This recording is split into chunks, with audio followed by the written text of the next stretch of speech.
Alrighty, stream is up and running. We're on the starting soon stream. Gotta love the joke of the day. Leather is great for sneaking around because it's made of hide.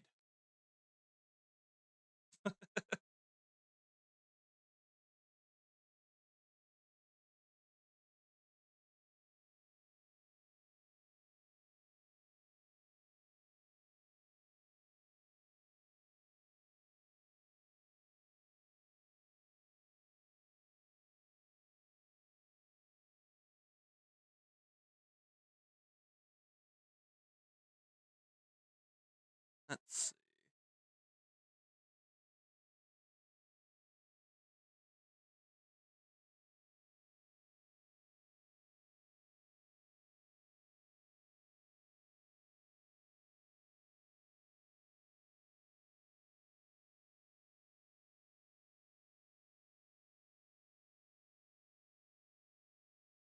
Alrighty, so we are still getting set up here.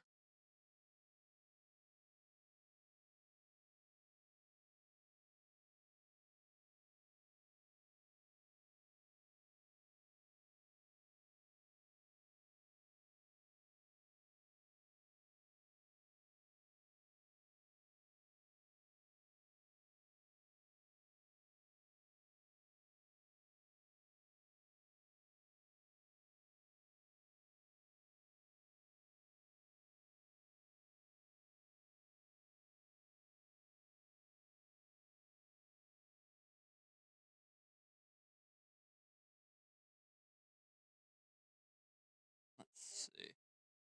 Finishing setting up my overlay. And we are good to go. Welcome in, everybody. Welcome on in.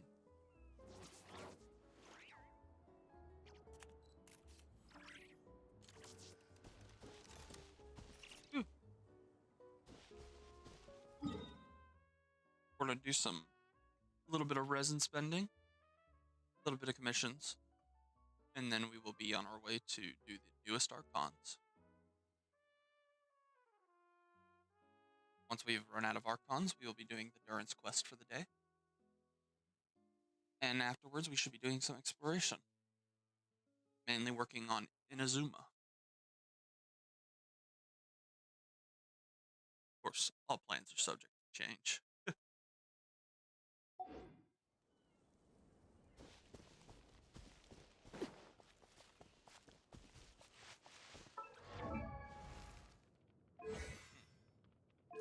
Let's quick check so we can spend the resin. Yeah, that's good.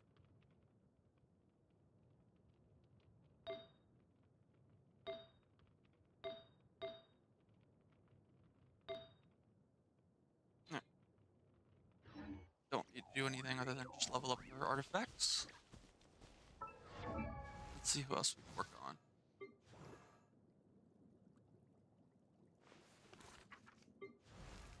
You know, I haven't worked on Bennett at all. I probably should. Where did that come from?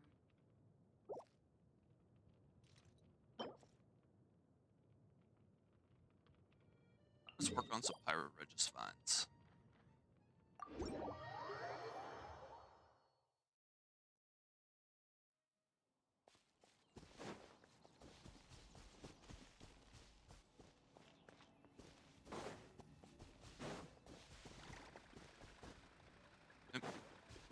Quit trying to go to the objective marker.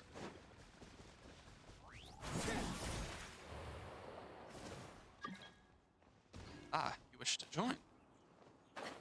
Sure thing. I was already down there. Why am I back up? Oh dear.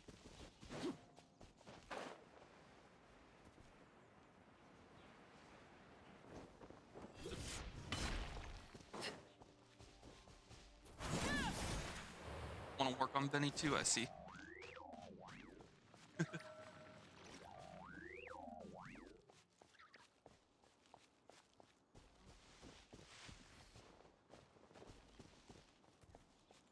Ah. Alright, let me give a quick heal and adjust my party.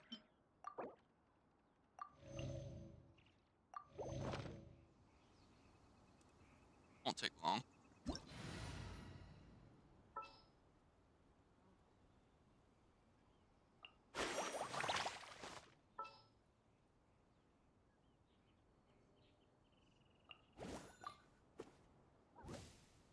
I'm actually running Molani for this because it's fire.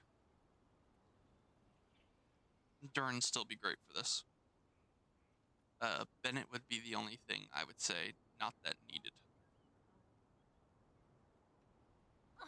Could use another water What is that? if you're interested. Sucrose too, yeah. Elemental mastery increase. You're a good battery.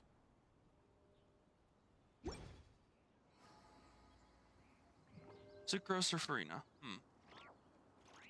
Well, I guess Farina would be good because it scales off max HP and you don't have to worry about killing me because you can always heal me. Unlike Arlecchino. You know what I mean?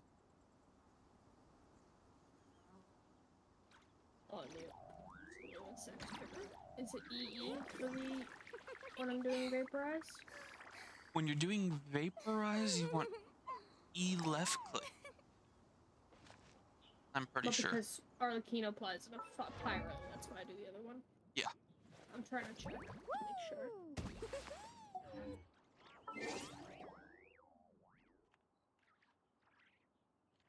I'm gonna look at the character archive and see. See if I can help you make sense of it. You want periodic pyro damage, not one hit, correct? Correct. That's purity light shifts, which is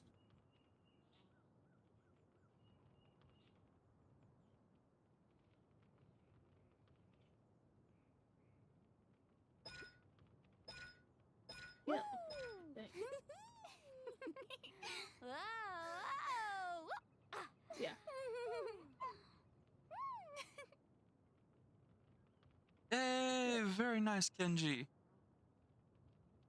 And good morning to you too.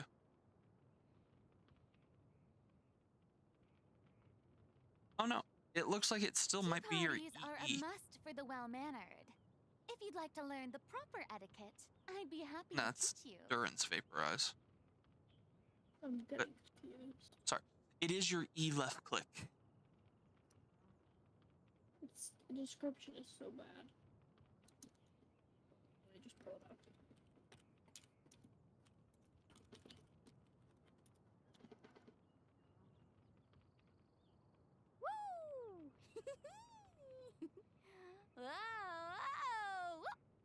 And yeah, Kenji, we're still a little confused here with Durin. So we want to use like his ability, or like Vaporize Shred. I'm trying to use him with Molani. Can't figure out if it's double tapping his skill or his skill and then the left click. So just show up and I'll handle the rest. I don't know which one you should use when. I keep forgetting. I saw a great guide somewhere, but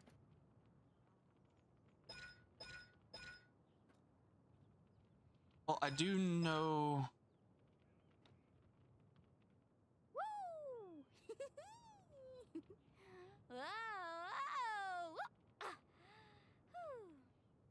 all right.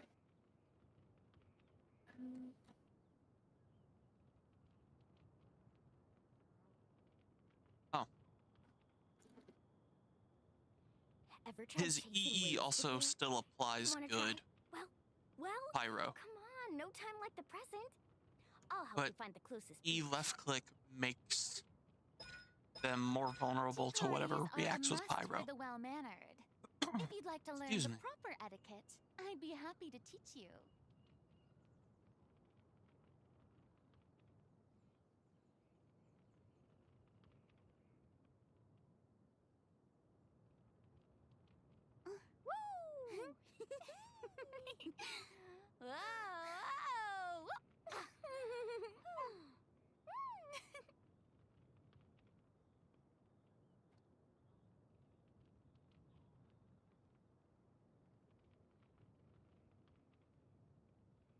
The most important part of going out to have fun is Well, going out. So just show up and I'll handle the rest. But it's the resistance. You'd think that the resistance from any corresponding reaction element for 20%, just like seconds, would work. Oh no. I think it's double E.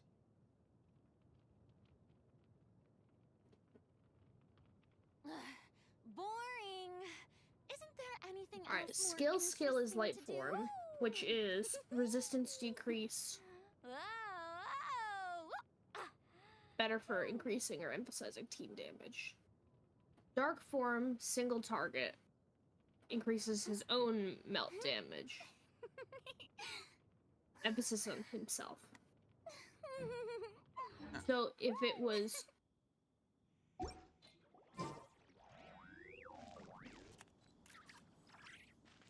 Kenji, we're looking for like off-field DPS. Basically something that'll help apply pyro for Mualani. But we're trying to figure out if it's which resistance is going to help him, or help with any of it, or if it doesn't even matter with him.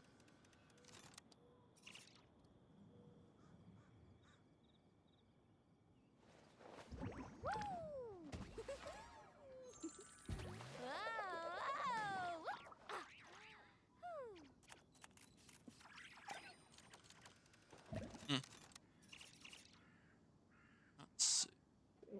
One sec. Sure thing.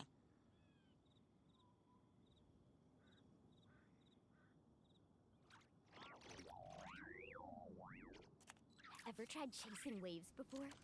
You want to try? Well, come on. No time like the present. I'll help you find the closest beach. Isn't there anything else more interesting to do?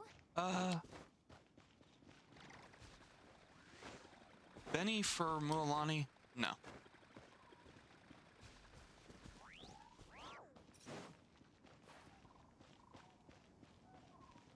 Huh.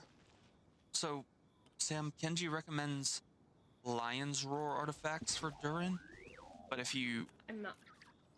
Hmm? I don't have artifacts farmed for him right now. I know, I'm And I won't for a while. just letting you know what he said. Gotcha. Use the... What was it?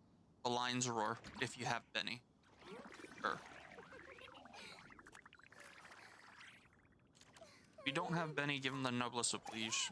If you have Benny, use Durin's emblem set. Yeah.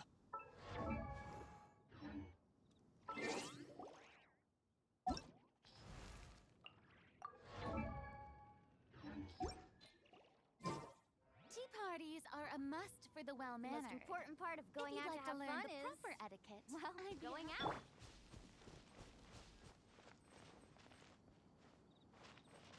Other people are saying to use Mona and Durin with Mualani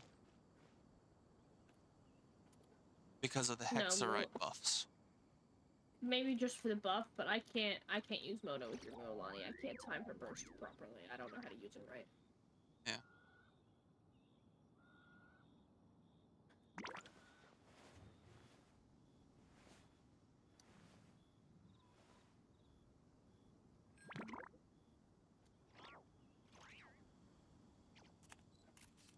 So, but for Durin, for this fight, you just want to double tap E.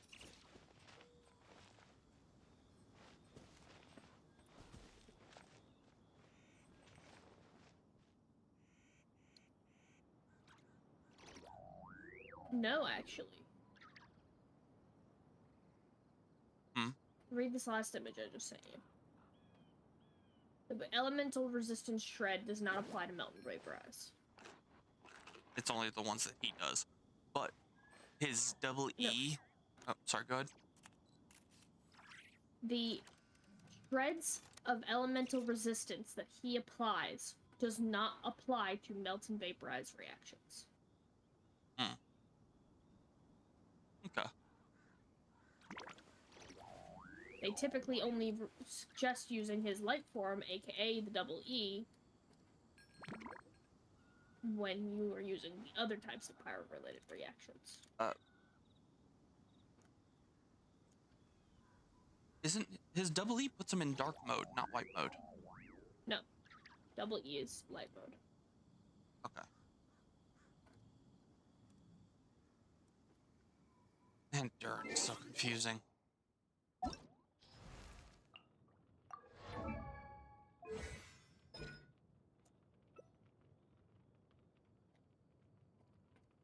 No. Wait. Oh, yeah. I see it now.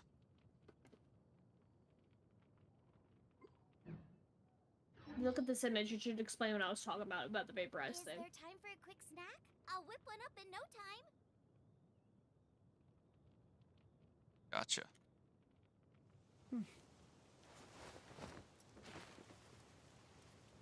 Yeah, Kenji, there's no teams that I see even on my wiki for it, but it does show it as a notable teammate that would be still decent with Milani.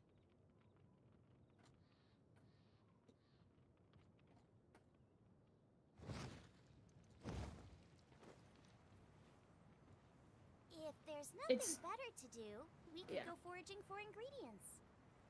And then my other one should be Hex. Actually, Stuff. Yeah. Check a thirsty person. check DC. I sent you like the one we use. Not you, Sam. Sorry, Kenji. You're good. So what'd you say? I recommend if I'm doing a Hydro team or DPS to choose the Hexray buff to go with Durin. So I went with Sucrose. Okay.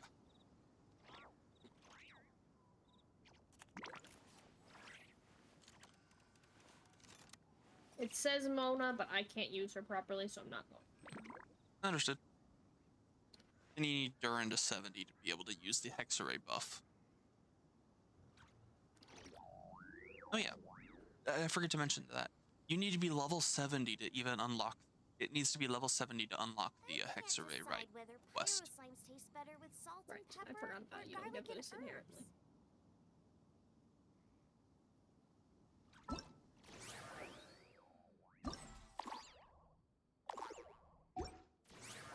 Alright, Farina will be in here just for heals and burst. That's fine. She's not going to be applying for... And yeah, so going back reading Durin again, I got it mixed up with how it was saying how to do things. Basically, I forgot how it does the purity and darkness. I got it mismatched. Need a surfboard? Ready to go? Are you still No. healing? You walked in. Yeah, I don't know wasn't why ready. It it's was- still trying to attack. Watch it. There it goes. Now, finally. Neutral.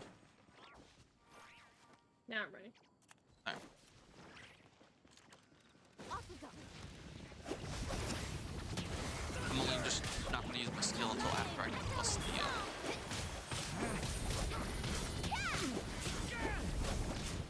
Gotta hit 4. There we go. Get them! Let's ride!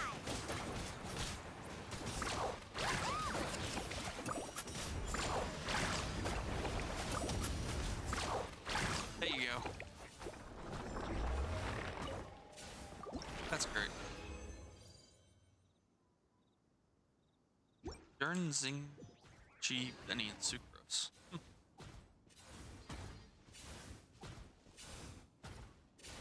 Yeah. Benny needing to be C6 is... it's a task right now for us. I've given Sam all my Bennett luck.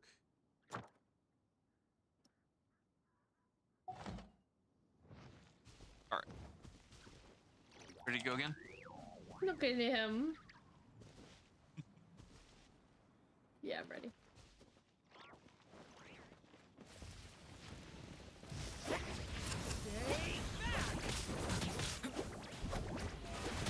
Oh, it needs an elemental react with it too.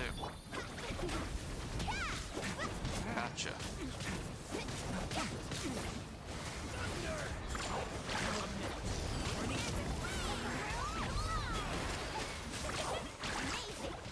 Oh, why did that not do full damage? Rip.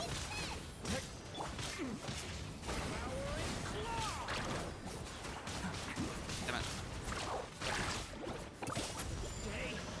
didn't do that well. So I ran out of pyro application, and that's why I couldn't kill it fast enough. There we go.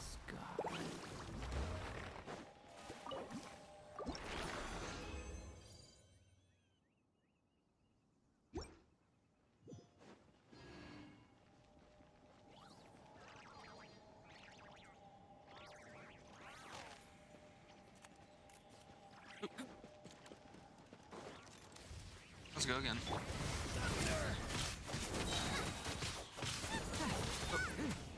Wrong button.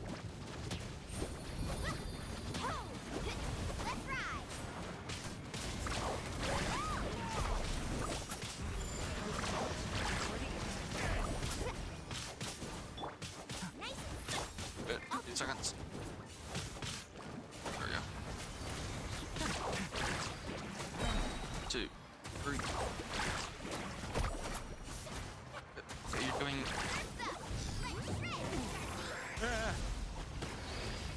What were you attacking? The flower that showed up. Okay. All I can say is next time ignore it because I did have pyro application. I almost didn't make it at the end there. I was on skill cooldown. I was just manual attacking. Gotcha. Except for one of the hits. Alright, running off.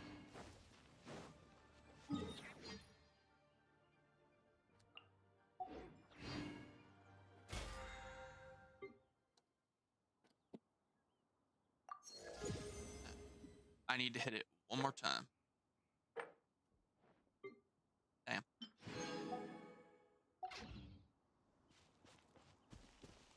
So for artifacts, if you don't have nobles or an emblem set, it recommends the instructor 3-star set. I go based on stats and stuff. Basically, I follow what the guide tells me recommended. Do until requirement, and then focus on it.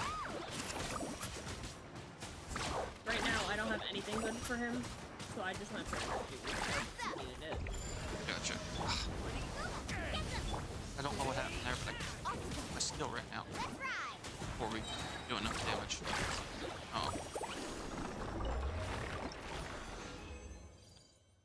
There we go.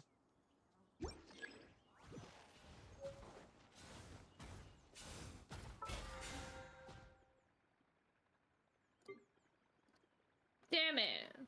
I got 11 out of 12. Rip. I'm out of resin. I can't even go again. Same. Oh well. Goodbye. Goodbye.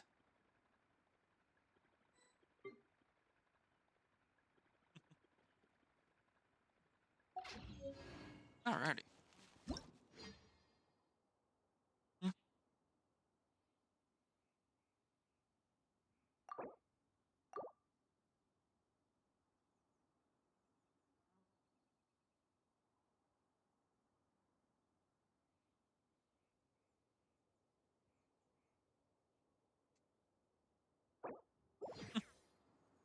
I've never thought of a 3 pyro team.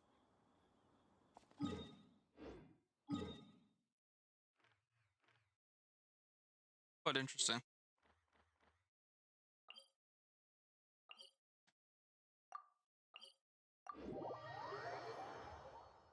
That's good to know.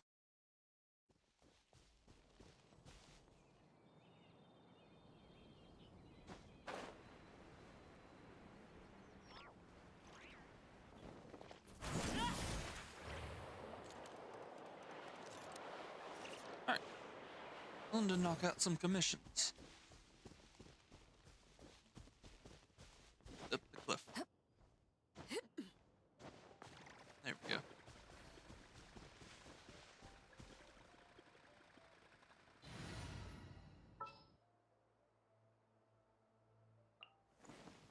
I applied for vacation.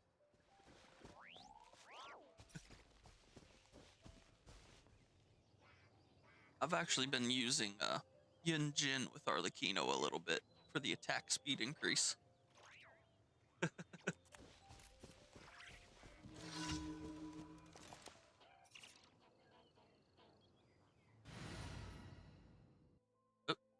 Come on, game. Don't crash on me now. Thank you.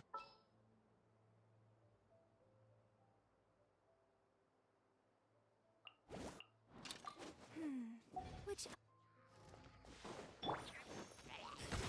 Observe! Strike is one!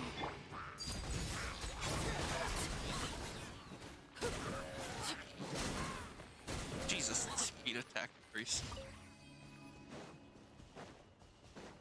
15% is a big difference.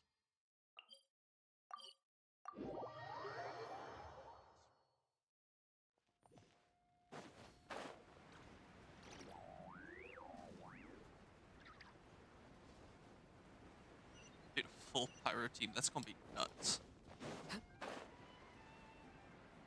Oh yeah.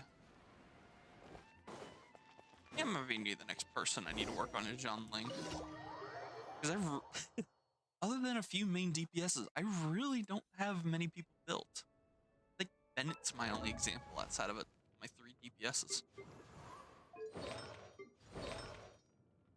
And not even then.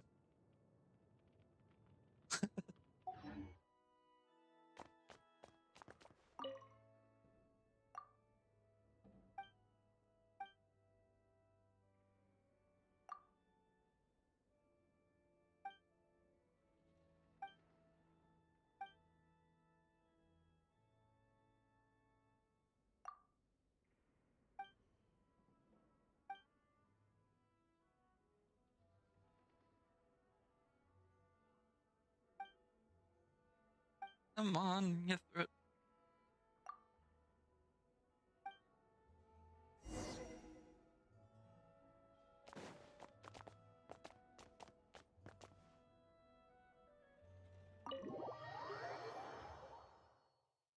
What? Why is one of my daily commissions to join the Fatui?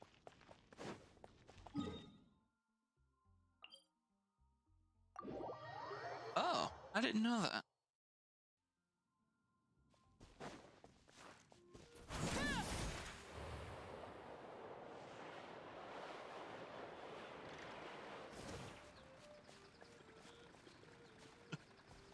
Wonder what the achievement is.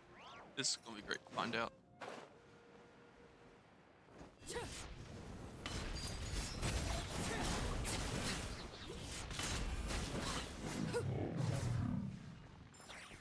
that it?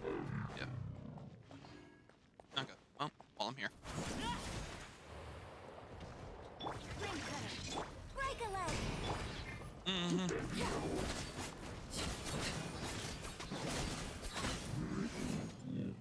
Ah, very nice.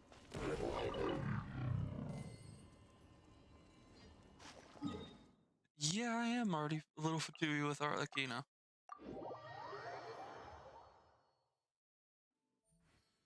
I'm just getting commissioned by another fellow fatui to get some dirty work done.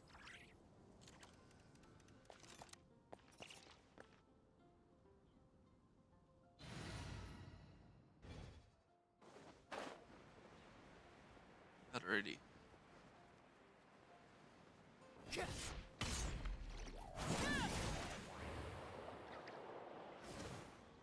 Over we go.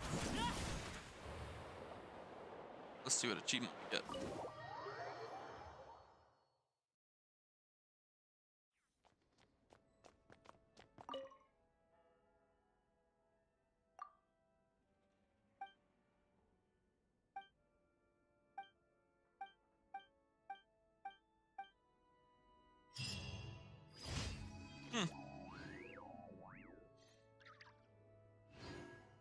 I do apparently have a quest from him.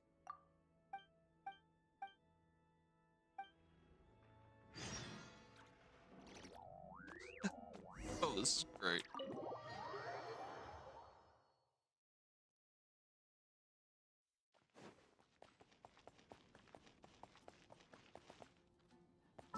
Let's see.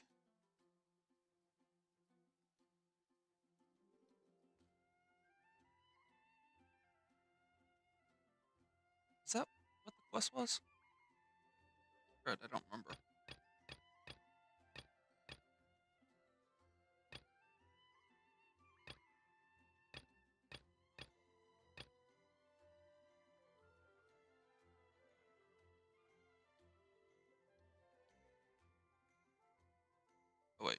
probably be here in the World Quest, wouldn't it?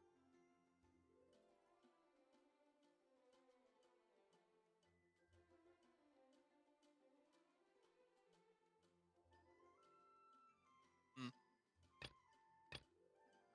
Oh, right. Equivalent exchange, was it? That's what it was called.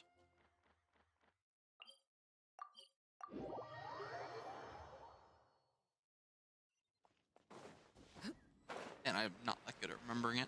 Let's try this again. Let's do this.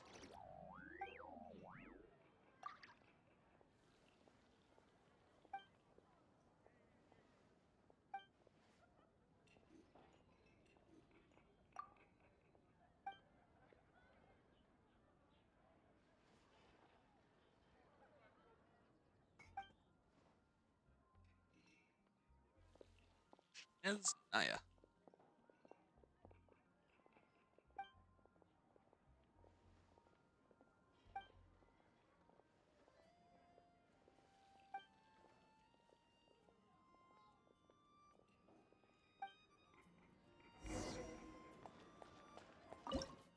Satisfying salad. Oh, I already had all the ingredients.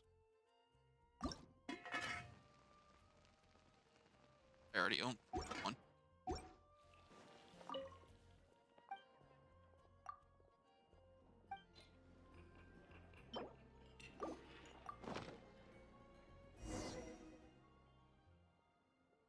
Nice.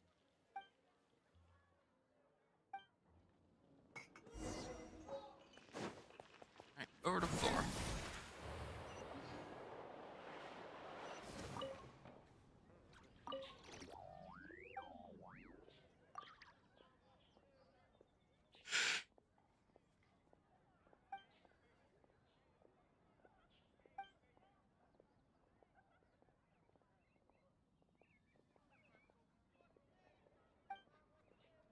Flower bookmark.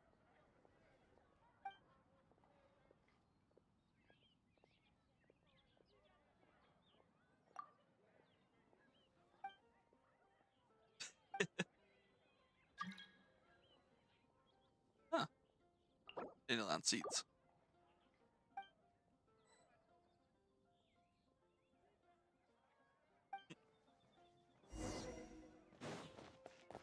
Oh. I forget I've already farmed a lot of stuff before.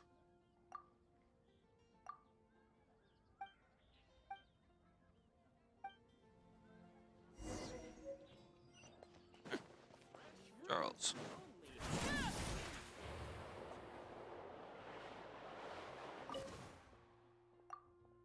Just grab this while I'm at it.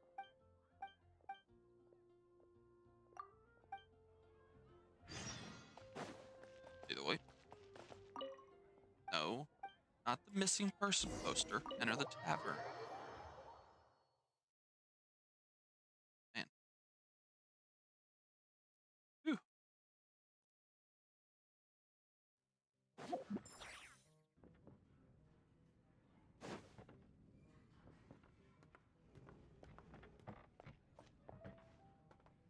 Let's see, Charles. On stat specialties.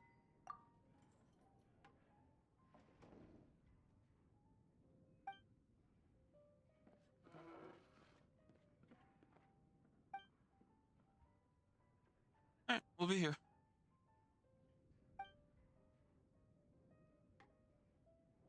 Sure.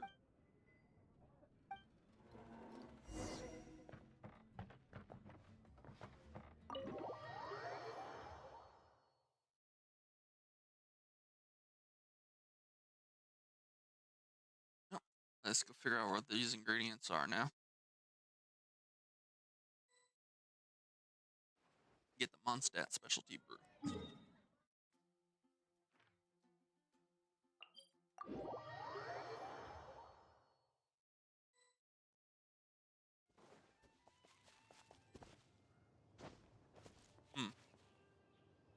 Must be the case. This must be the place.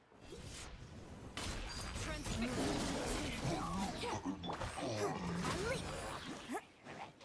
is one. There we go.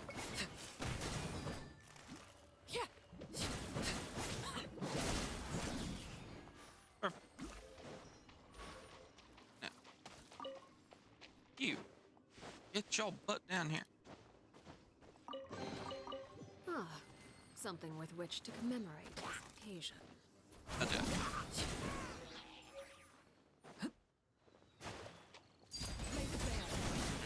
Knock these guys out. Shouldn't be too hard. Next up is the Hydros. Perfect.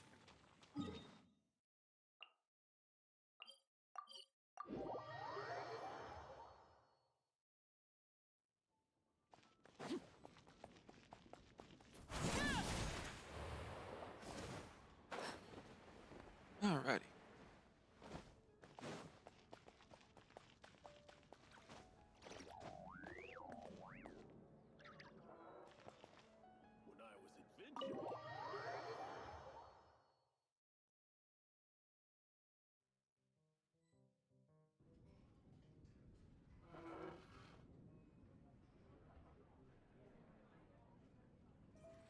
Alright.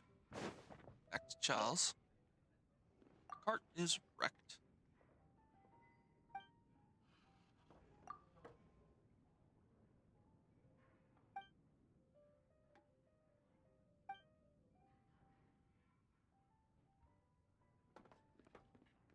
Apple vinegar? Damn. Dandelion, mint, and berries. Best served ice cold.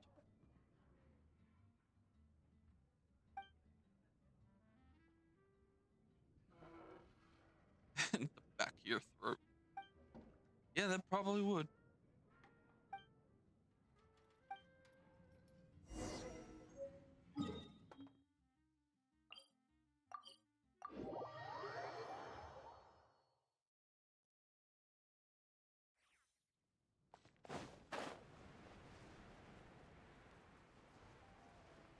Off we go. Turn all this in. Oop. Into the church. The cathedral.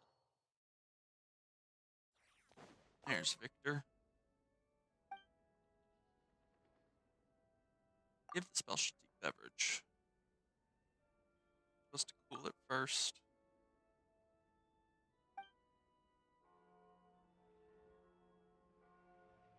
Yes, thank you for the reminder.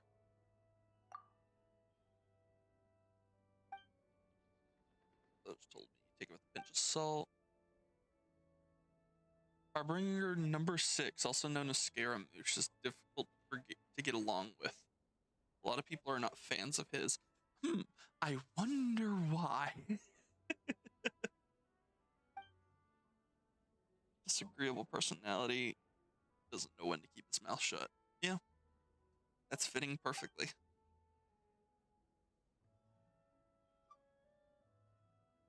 I'm not surprised that he's disliked by the other Harbingers.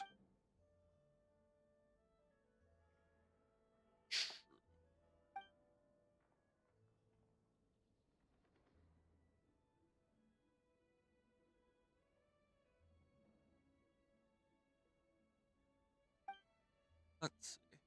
Let's give him the hunter specialty dish.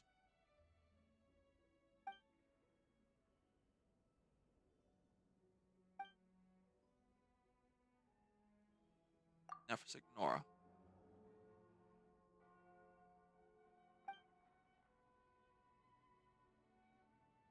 Huh, that's weird.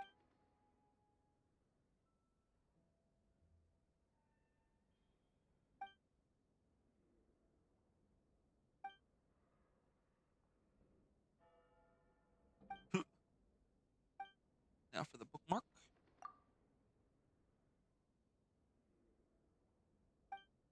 Work as an ornament.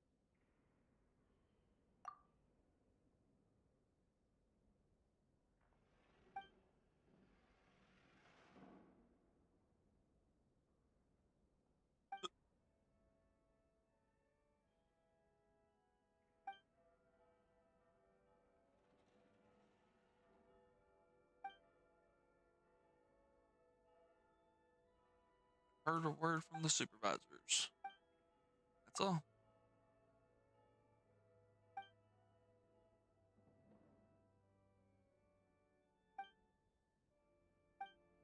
Poor dude, he just wants to go home.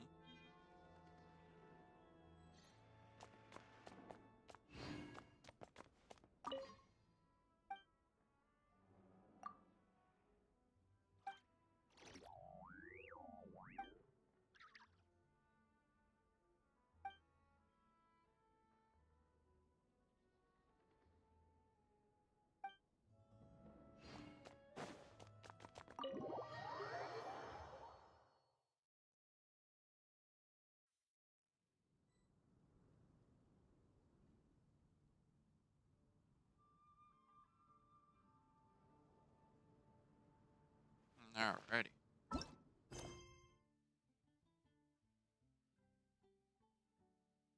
Yeah, we probably should do Durins quest here soon. But for now, we'll be working on Act 5 of the Welkin Moon.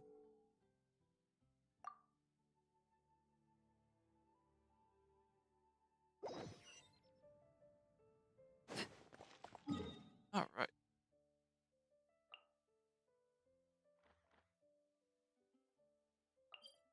I have a couple anecdotes to do. It's no problem.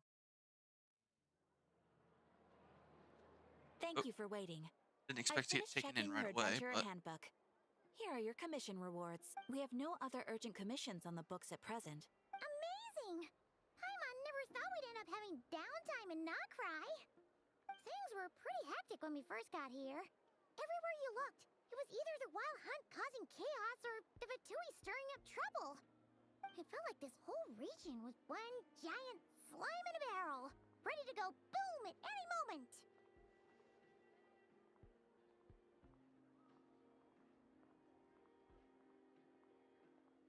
you're welcome. Alright. Javelin Paimon strike again. That's right. Ah, yes. Are you two aware that the Moon Prayer Night is soon to take place? The prayer night? Yeah. Llama told us that was coming up soon. Wait, why do you mention it though? Do people in Nasha Town celebrate it too? Paimon thought it was just for moon goddess worshippers. You're partially right. Most people in Nasha Town just see the festival as an opportunity to do business. They do not concern themselves with the religious element. The festival was first celebrated by the Frost Moon Scions. On this day, they would wear moon prayer blossoms and celebrate the birth of the moon goddess through song and dance. They would also prepare food and handicrafts and give them as gifts to others. Over time, it became Nodcry's most lively festival. Ooh, sounds like fun. I'm definitely up for it. Great. Sounds like a lot of fun. Well, in the meantime, since Catherine doesn't have any commissions for us, let's focus on some personal business instead. When we first got here, you mentioned that this was where your spaceship landed? We didn't get to follow up on it at the time, because we got wrapped up in that whole rare situation, but now we can finally start investigating it properly. Huh.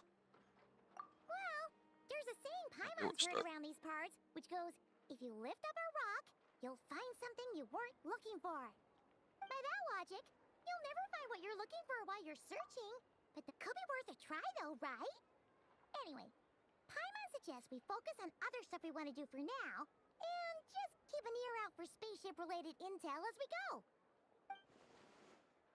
You know, that's about the most sense she's made in a while.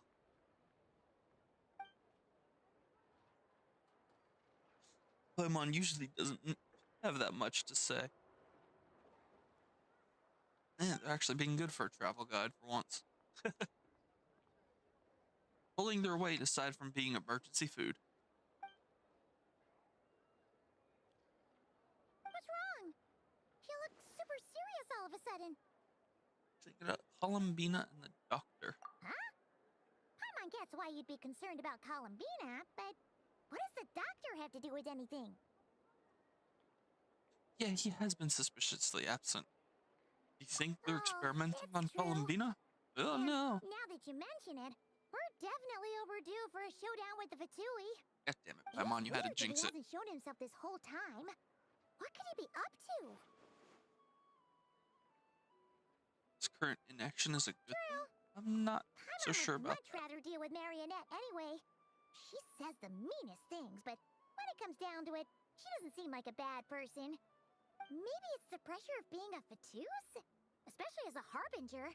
Does she feel like she's gotta act tough to keep up appearances or something? that. Maybe. Honestly, sounds about right. Man, every time we headed out with Rarier, she always wound up having to repair Polonia and her other robots. That's gotta sting. Losing face always hurts more for people who care a lot about their image. She's probably still furious about it. Yeah. I have a feeling she might have heard that. Relax, she's not even here. Huh? What's the matter? Oh, nothing. Sorry, we'll be on our way now. Where are we again? Oh yeah, Columbina? Right, yeah, let's go see Columbina.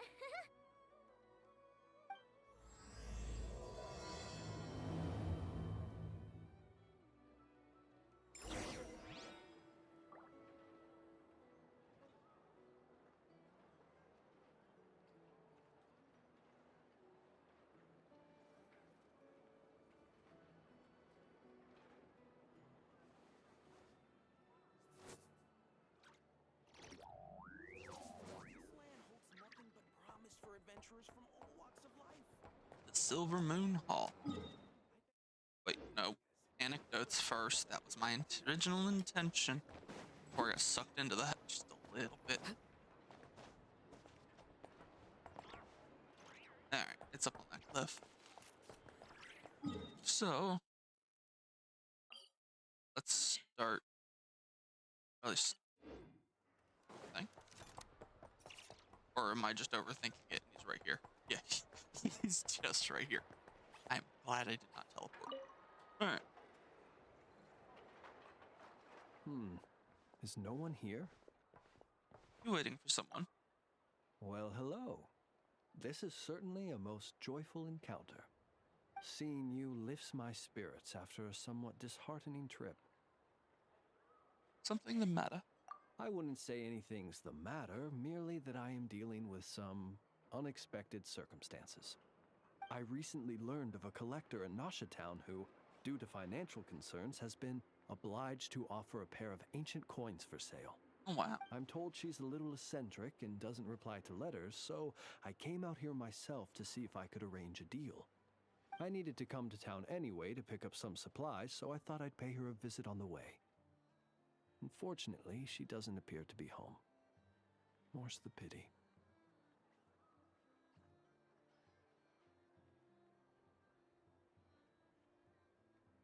Damn.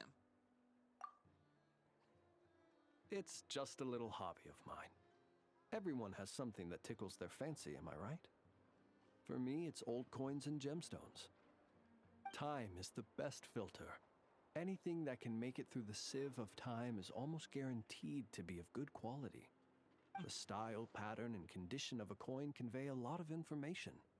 They can tell you, for instance, how many moons it has seen before finding its way into my hands. Think about it. A coin may have passed through 10,000 people's hands, brought them happiness or sorrow, and witnessed a multitude of moments in their lives. The weight of time it contains is far heavier than its appearance would suggest. It is a witness to the past and something that has value in the present day, which makes it more than worth collecting. These coins have been stuck in my mind these last few days. What do they look like? What stories can they tell? If I can't meet this collector, I fear all desire to return home shall desert me. Look at me, rambling on about coins without a thought for the friends standing by my side. Let me think of a more interesting topic to make up for boring you just now. Ah, yes. Recently, I purchased a beautiful azure gemstone from a Fontanian merchant. It had long slumbered at the bottom of the ocean until being recovered just some days ago. I was told it was once embedded in the sword of a champion duelist at the court of Fontaine, while another story claims it was a pirate crew's prized treasure. That's exactly what I thought. Whenever a merchant starts waxing lyrical and weaving tales, it's usually a sign that they don't have faith in their wares.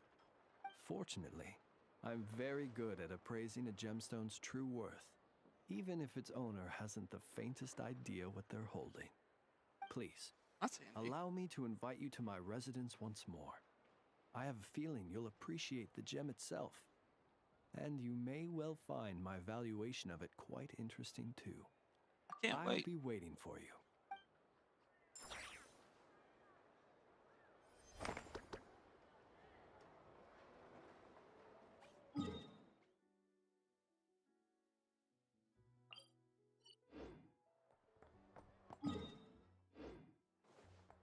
Alright, let's claim my daily commissions real quick.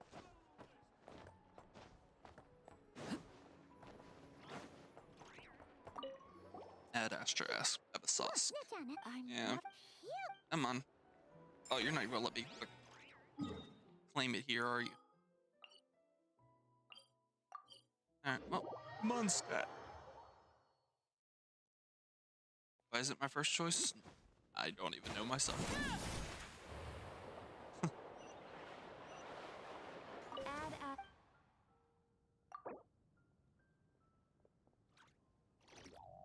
Thank you Yeah, for good. completing. I haven't seen that pop up before. Add Astra. That's interesting.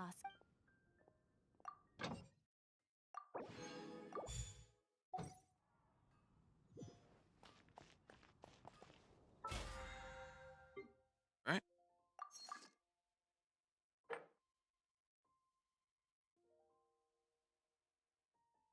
Hmm.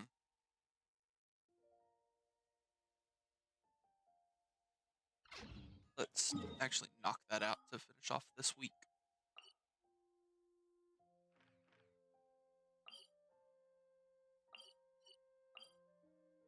Let's quickly go to the mansion. Claim our rewards.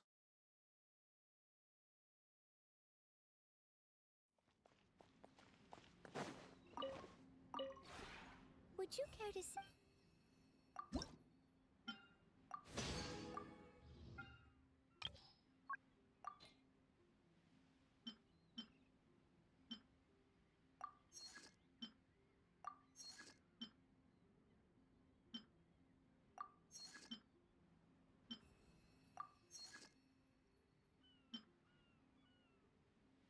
Let's keep making the rest of these. Man, I'm really gonna need more of that. More white iron and more sand bear.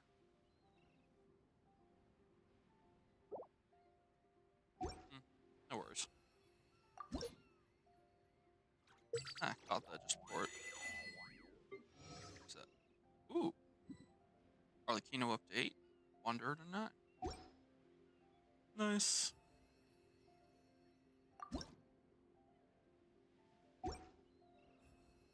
If you ever have.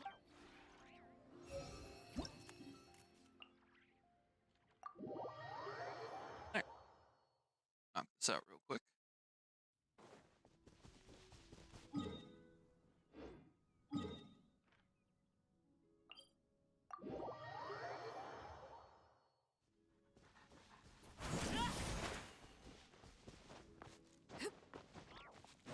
Over to the Wandering Trader.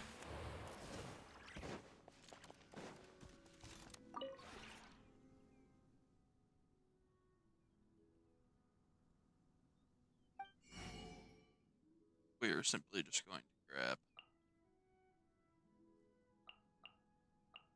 a couple boulders. Keep it cheap, non-intrusive.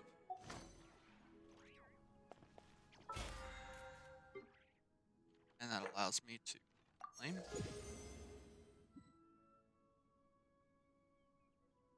I hate those TCG stuff. Crud.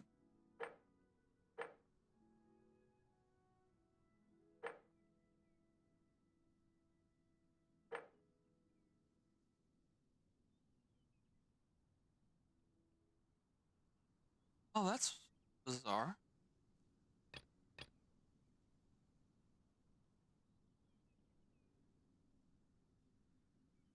So I gotta do 2 TCG duels. tools. I think I'll just skip that for the week. I have no interest. 13 more ley lines.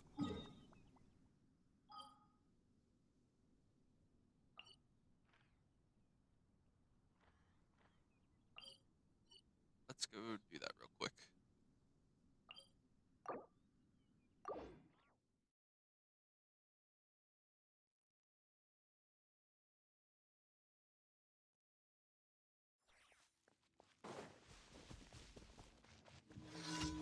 Oh, random event. Cool.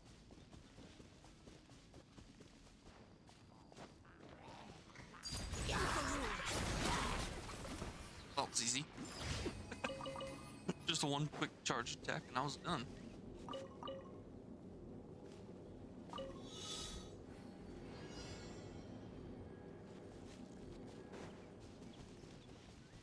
Open the chest in 30 seconds. Alright. Let's try this. Important.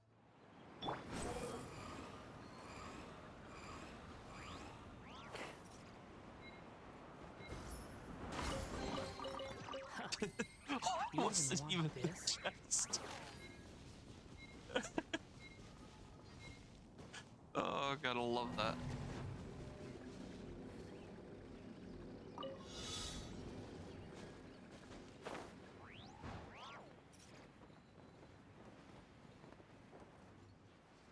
Oh dear.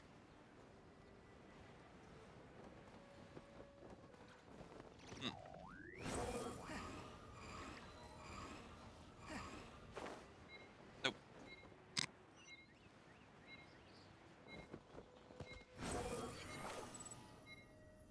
Back up the mountain I go. We're gonna try that again. Oh, look. That's great to know. Okay. It is there.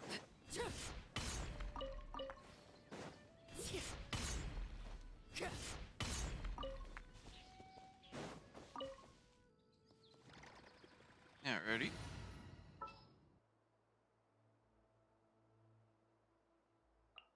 I trust you. I'm gonna try to switch to beta for now.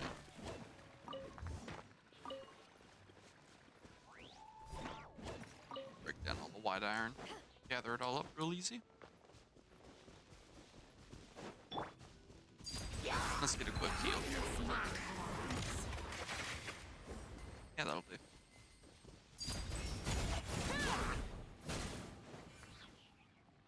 Bravo.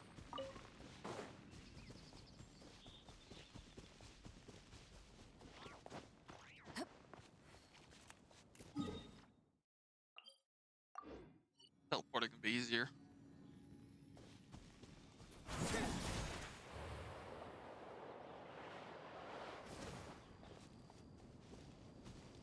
Alright, now that's done, let's throw Wanderer back in.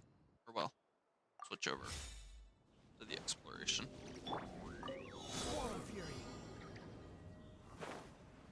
Oh, what?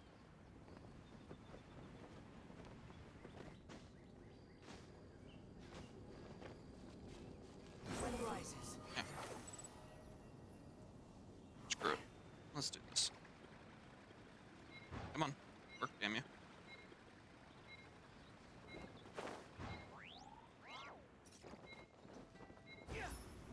Nope. Okay. I'm gonna get it at some point. As much of a pain this has become so far.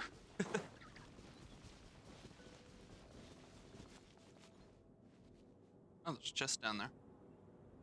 I'll have to come back up and grab that.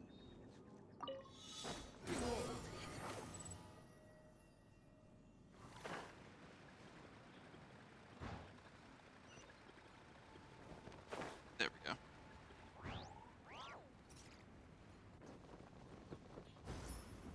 Squall fury. This is exquisite. Better than having to deal with all that for just a comment.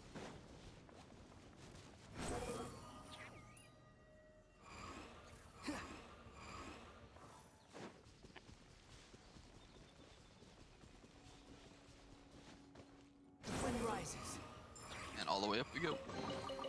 Take it and have fun. Perfect.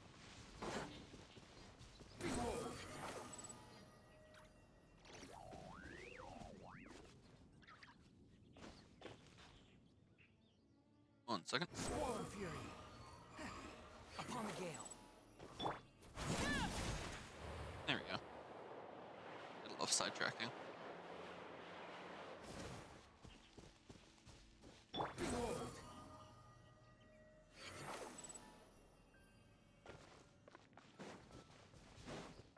Just knock some of these out. Pro slime, Hydro slime. Second one, and for the final craft. Whew. He's down. This made me down. Oh, oh my cow, I dodged the arrow. Oh, I'm just random ass bystanders over here. Alright, no worries.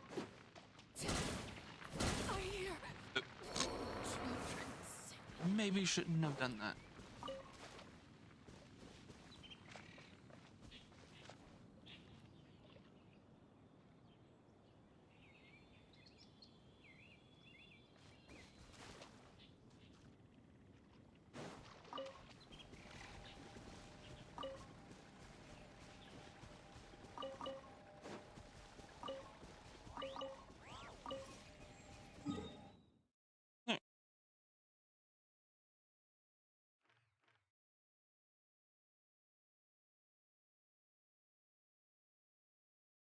Let's see. Next up is over here. I swear though, the way the the barrels exploded, I swear Klee had made them.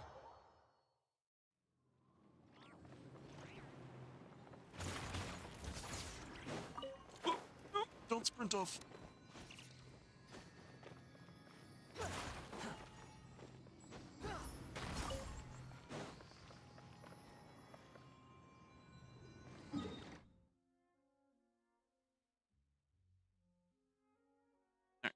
Back up.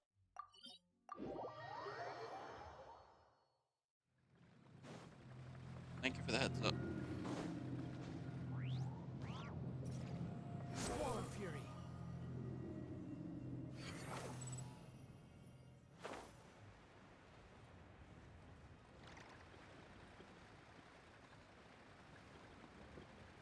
Alright, there's the ley line.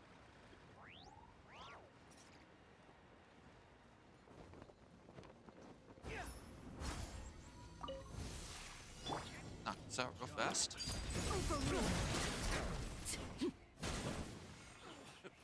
Come on. Treasure hunters easy here.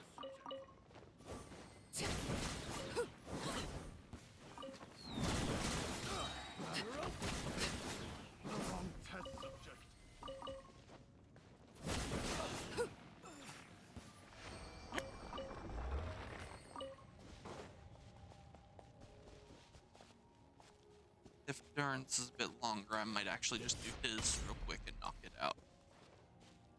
Seems like a better alternative.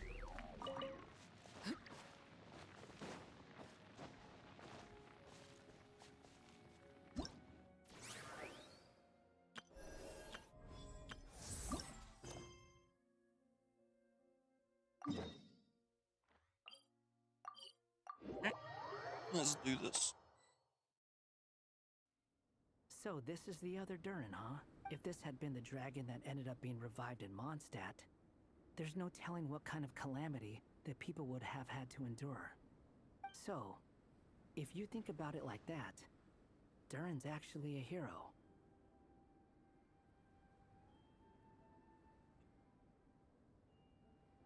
Why is my key not working? Oh. Gotta love pressing G instead of F. You'd be nice all of a sudden. No, I'm just a little envious, that's all. Not everyone gets a chance to be a hero. Actually, most of the credit belongs to Albedo. Then again, barely anyone even remembers you at this point.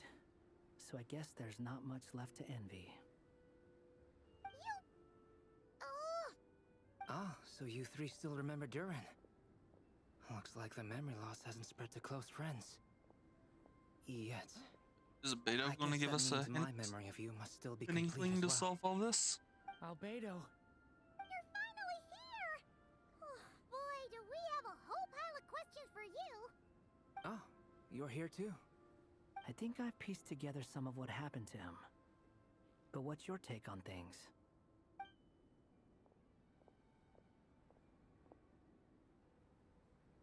Master Jean filled me in on what happened. And I see I've the got a few fucking theories. collectible in the background, But and it's let's get on the killing same me. page first.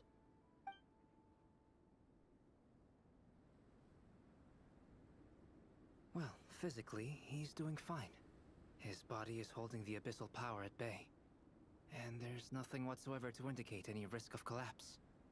So, from an alchemy point of view, there's nothing wrong with him? The issue isn't so much that the abyssal power within him has gotten out of control. It's that the connection between his will and body is fading. If he ends up losing his conscious will, his body will fall back on its biological instincts. And that's when the abyssal power within it will take over. Oh dear. This book mentioned a Bad if witch's that happens, gathering. I think. It seems like quite a few of these witches got themselves involved in Durin's case. Which brings me to my theory. Bringing Fairy Tale Durin into this world to replace the Durin on Dragonspine means using one Durin's fate to overwrite the others. But the power of alchemy alone would not be enough to pull off such a feat. It would have required the combined use of Miss Barbeloff's astrology, my teacher's alchemy, and Aunt Alice's magic. After learning of Miss Barbeloff's prophecy, Durin and I finally came up with a way to settle the Dragonspine Durin problem for good. And I took care of the alchemy side of things, which, looking back on it, seems to have been a part of their plan all along. So now, there's only one thing missing. The magic. As for the fate theory our friend in the hat just mentioned, I still can't figure out how any kind of magic could possibly influence the fate of Tevat. But I'm certain that the answer lies within this book. So, the reason Alice had us complete this book was to make that magic possible? A form of magic powerful enough to rewrite fate itself.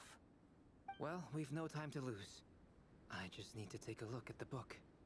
The next part of the story most likely relates to me. So the memory that unlocks it must be connected to me too.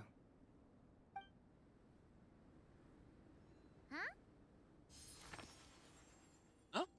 The giant tree was home to a broken branch, the shape of its splintered arm aligning perfectly with the branch that had burst forth from the castle walls. Join yourself to that broken bough, for there you may take root at last, and henceforth bask in the sun and rain of the world beyond the castle. But first, fetch the stickiest clay and let it bind the scar of the break. I see. Oh god, what is Albedo gonna be this time through?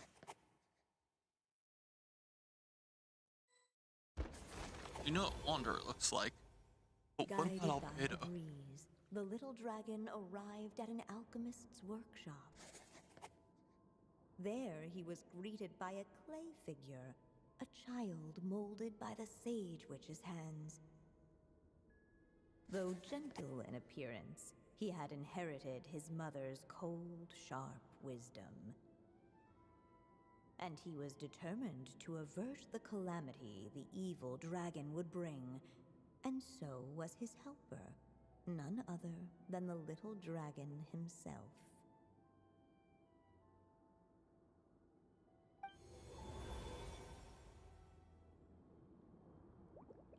What is this place? Oh, this is cool.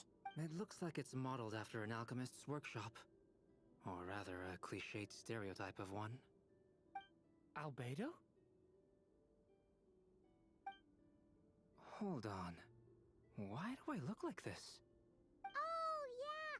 We forgot to tell you. Basically, the characters in the story are reflections of how Durin sees them. At least you're still human-shaped? The stray Since cat in the Cat story. Guy has taken on a different appearance too, that must mean the two of us are both characters in the story.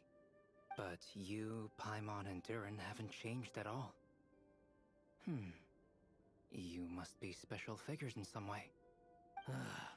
I'd like to know more about that too. But seeing as none of them can explain it, Mhm. let's just concentrate on moving the plot forward. Let's take a look around. Yeah, I kind of understood. I think it's really cool that he's a little clay golem.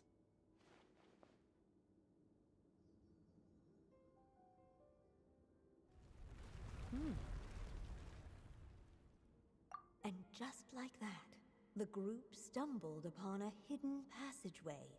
Intricately crafted, it seemed to lead them towards another exciting chapter of the tale. Ugh, I wonder what that would lead. Come on, what are we waiting for? Next chapter, here we out! But this was a chapter that had not yet been written. Ahead of them was a storyless void, and they could go no further. Oh, cool, you get a wish. That's nice to know. Now what's the point of having a path here?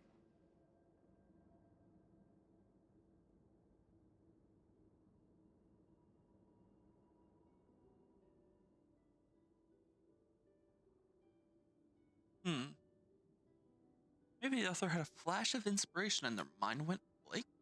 Sounds like a pretty bad habit for a writer. Well, do you want the spotlight for your wish, Sam? Over here. I found something. What the clay figure found was none other than the evil dragon's heart itself. Though the creature had perished long ago, its heart was Gotcha. still there, pulsing away and growing warmer with every beat. And the clay alchemist knew what it meant. That the evil dragon would return one day, just as the prophecy had foretold. Yet, guided by his mother's wisdom, he foresaw another fate.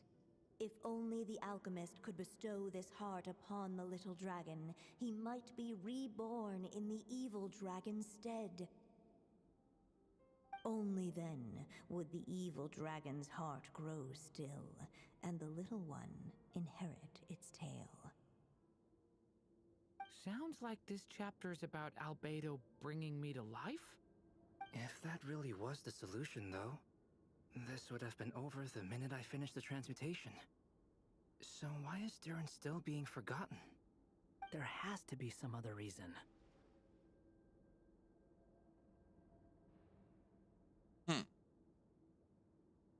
Let's look around and give I'd a like to couple explore the checks. area a bit more.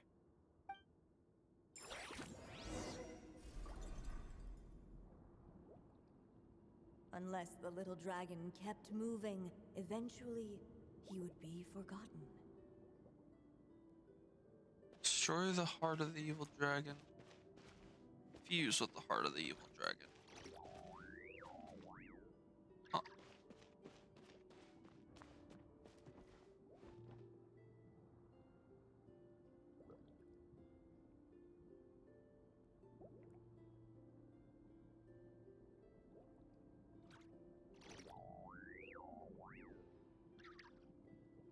Let's see.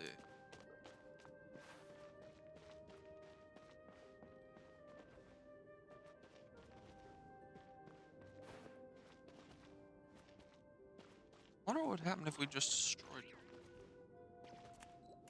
instead of fusing. Let's see if there's anything. Quit trying to climb. Let's take a quick gander. Oh, there's a little dragon over here. There you are. Oh, hello there. Hey, it's Mini Durin again. What are you doing holed up in here? I was worried I'd scare everyone off, so I've been hiding out here all this time. just like before. You must be really nervous, huh? I guess I am a little nervous, but I'm also excited. I'm gonna get to stop the evil dragon and even become a human. It's all thanks to that clay man. He's the one who talked me into it. And once I'm a human, I'll be able to make loads of friends and do tons of important things. You'll make lots of friends, that's for sure. And go on many unforgettable adventures. I'm so glad to hear it. The only thing is, the clay man said becoming human isn't gonna be easy. So I'm feeling a little anxious too. He's right about that. Even if you manage to become a human, there will always be tougher challenges on the road ahead. Really? But even so, your friends will be there to help you. Oh? Then I'm not afraid. Funny, isn't it? After talking to you, I'm not afraid anymore either. So, are you ready now? Yep, I'm ready to become a human. What the clay figure found was none other than the evil dragon's heart itself. Though the creature had perished long ago, its heart was still there, pulsing away and growing warmer with every beat. Did I just find like a secret And the clay alchemist option? knew what it meant. That the evil dragon would return one day, just as the prophecy had foretold. Yet, guided by his mother's wisdom, he foresaw another fate. If only the alchemist could bestow this heart upon the little dragon, he might be reborn in the evil dragon's stead. Only then would the evil dragon's heart grow still, and the little one inherit its tale. At last, the little dragon accepted the evil dragon's heart, and a new life came into being. The evil dragon's heart beat in his chest, and the little dragon's soul guided him forward. Thus did the prophecy hold true, even as fate had been rewritten. And so was the little dragon born anew.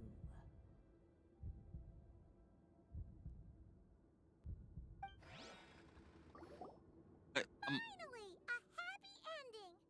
That must be the I'm a last little chapter. lost. Woohoo! We Did completed the I story. somehow make a decision without meaning to? No? We're still here.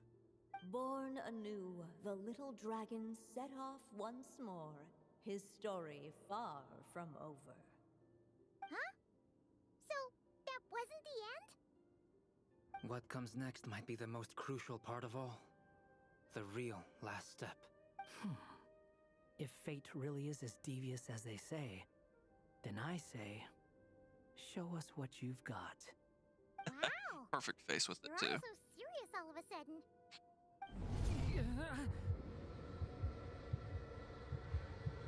Yeah. Oh.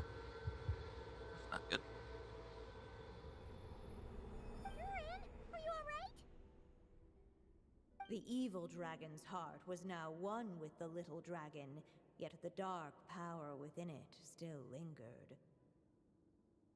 Would the little dragon dare to hold this power back, or would he simply give in?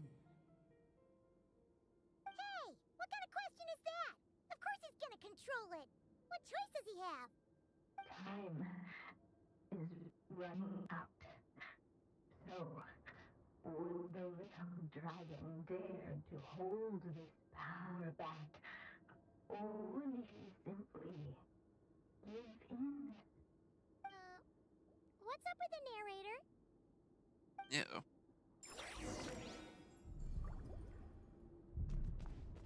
Would he dare to hold this power back? Or would he simply give in?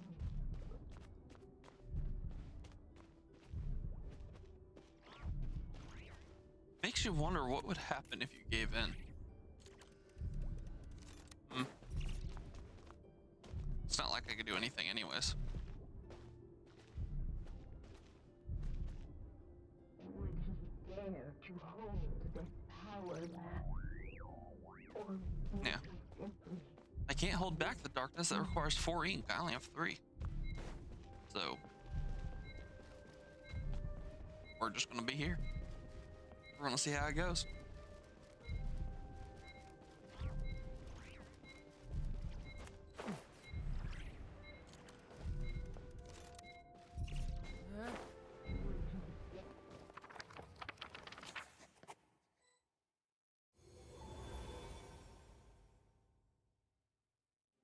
The little dragon was at an impasse, and the dark power within him surged like a tide.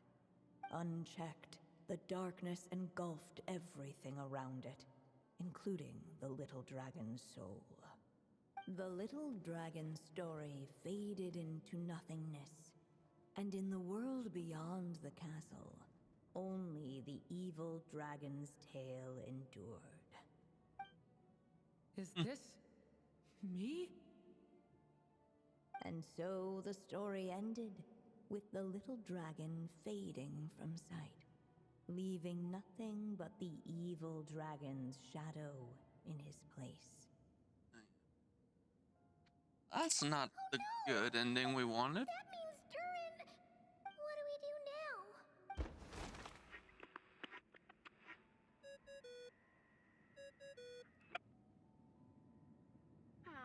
Looks like you've discovered another possible ending. Do not lose hope. You just need to keep searching, for there are possibilities that only I love you seeing can the different bring endings to of this so life. far.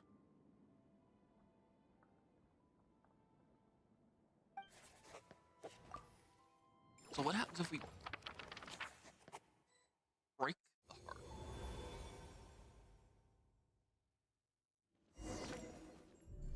heart? Oh, I no longer have that choice.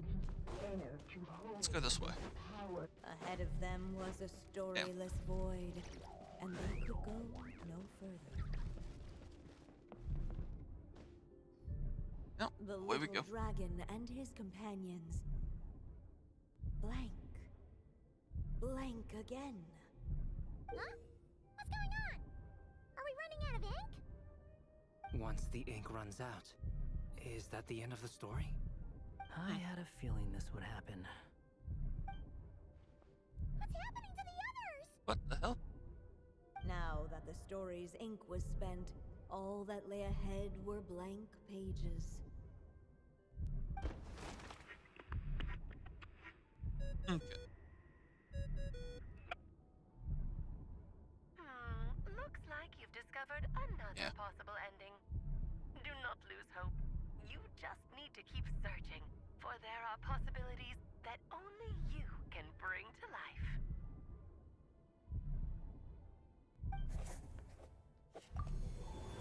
Alright. Let's flip back and try again. What's going on here? Why isn't the story? Oh, I did not mean to skip that line.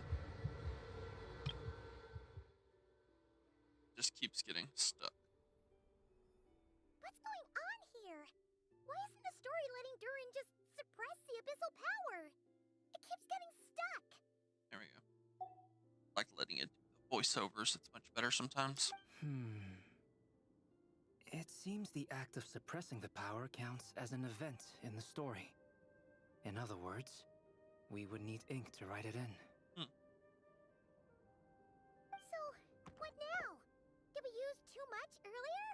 How are we supposed to write a happy ending with only this much left? It's just not time for the story to end. Well, this is Durin's story. As long as he's alive and well, why should it end?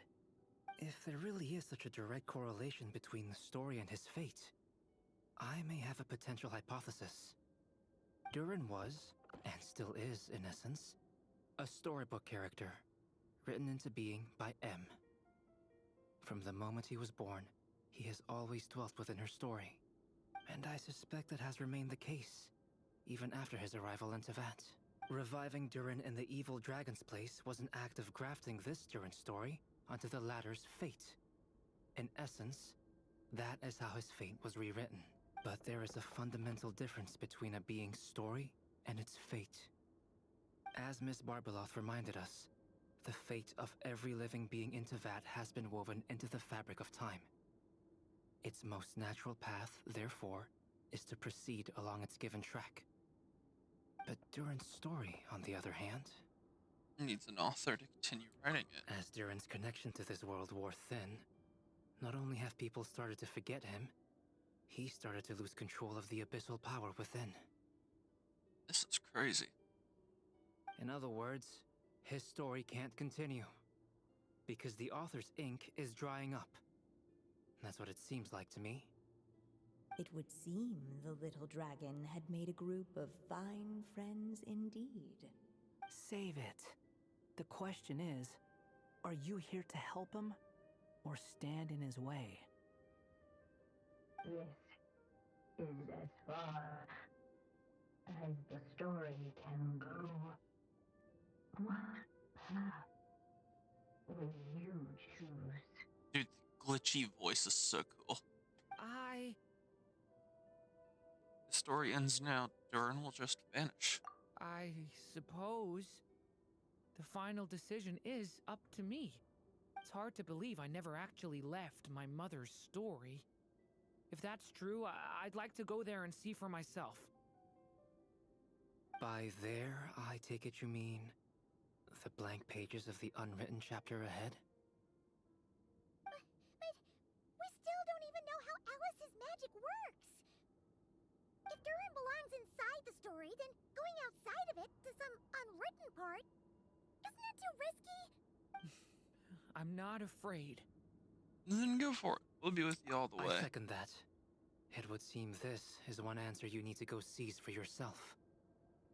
So be it. Whatever obstacles stand in your way, we'll tear them down together. Gotta love the smug face.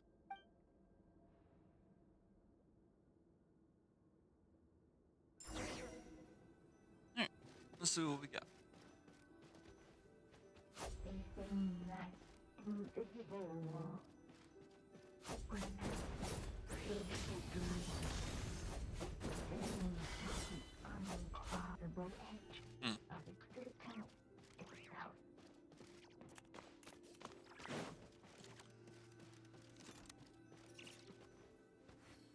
It's interesting. Let's take a look around, see what we got to mess with. Then might be a way out. Actually, can we even climb? No. The little dragon's gone. Can't interact with potions.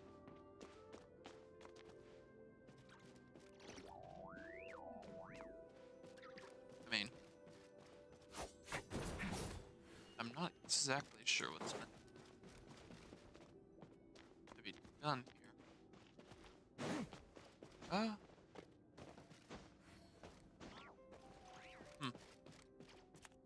Up here? Nah, can't climb anything. This is too low. Oh, nope. How the heck did I make that jump? Oh, no, I'm just gonna keep beating on it like I was earlier.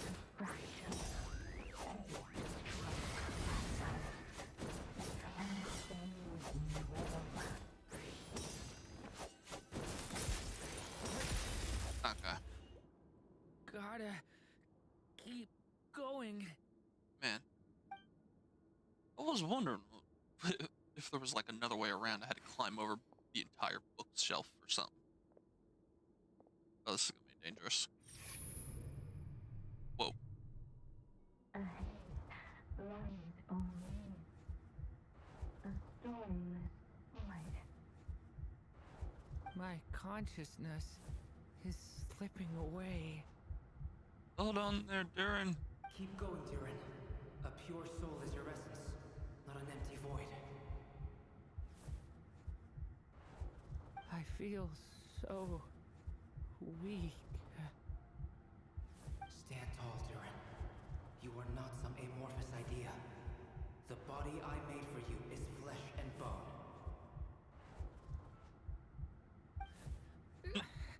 It's Am gonna I be great. truly I'll probably pull 4. alive? Yes, Durin, but you must keep going. You're as alive and real as I am.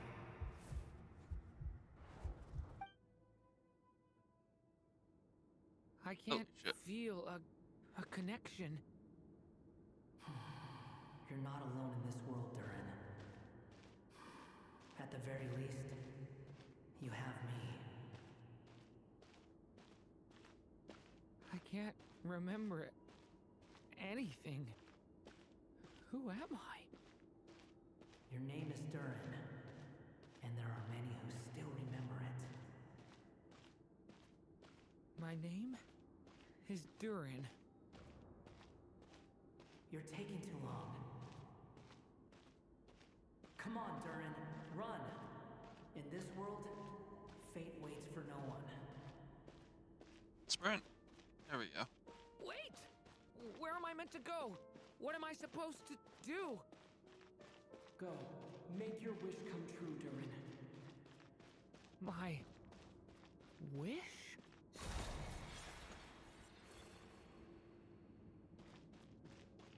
Your story's not over yet. This is trippy as hell. It's so cool though.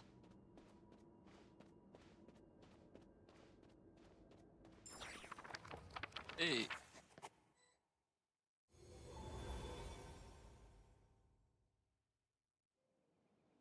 Silence, huh? Have you nothing to say about my proposal? Let me get this straight. You want to graft your story onto this unfinished thread of fate, and in doing so, not only rewrite that fate, but allow the story to live on. Quite the brilliant idea. Still, the story's survival depends entirely on whether the author keeps writing. Exactly. And the moment foretold by the prophecy is still centuries away. I see. That's really cool. I thought my own ignorance might be the problem. That I'd asked more of the noble science of alchemy than it could ever deliver. Or that I had failed to discern the heavenly signs and grasp the secret truth underlying the prophecy. Little did I imagine that time itself would prove to be the greatest hurdle of all. Well, my friend, this has been a most intriguing experiment. And from an academic perspective, at least, I don't think it was a bad proposal. Someday, the prophecy will come to pass. So remember, my friend, much like the stars themselves, there will always be something that transcends the test of time.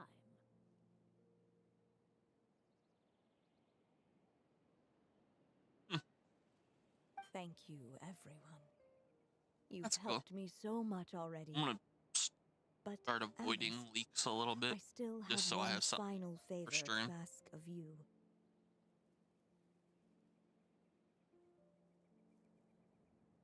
You could talk about it. I just won't bother to look for it on my own like I would end up coming across. Oh yeah. Will you lend me your magic one last time? Just enough for me to keep his story alive until the prophecy is fulfilled? You mean you want me to extend your lifespan? No, not in that sense. As Rheindotter once told me, the laws governing life and death are among the most unyielding in this world. I'm well aware of that. Whether it lasts a day or an age, the span of one's life is determined by fate alone. If I tried to breach that law by force, I'm afraid I would lose what makes me human. This is not a path I want to go down. I noticed the If other I am to Yokos are die, gone. then I shall die a human. So, what is it that you want me to do? I would like you to send this pen of mine into the future. I see. Then perhaps there really is a way I can help. I could create a kind of story magic to take over the writing once you're gone. Oh, but for it to work, you would need to provide enough of your own words for it to learn from. How much? Oh, an immense amount. So much, in fact, that you would have to spend the rest of your life writing. And even then, I'm sorry to say, it would not last forever. Huh. No matter how much you write, there is a limit to the number of words you can leave behind. But the world itself will never stop changing. Someday, perhaps, even your entire corpus will not be enough for the magic to continue describing this world. And when that happens, the story will thank you. end. Still, Good to know we're near the end of it's this. worth a try. That's it for now. I'm assuming. Nope.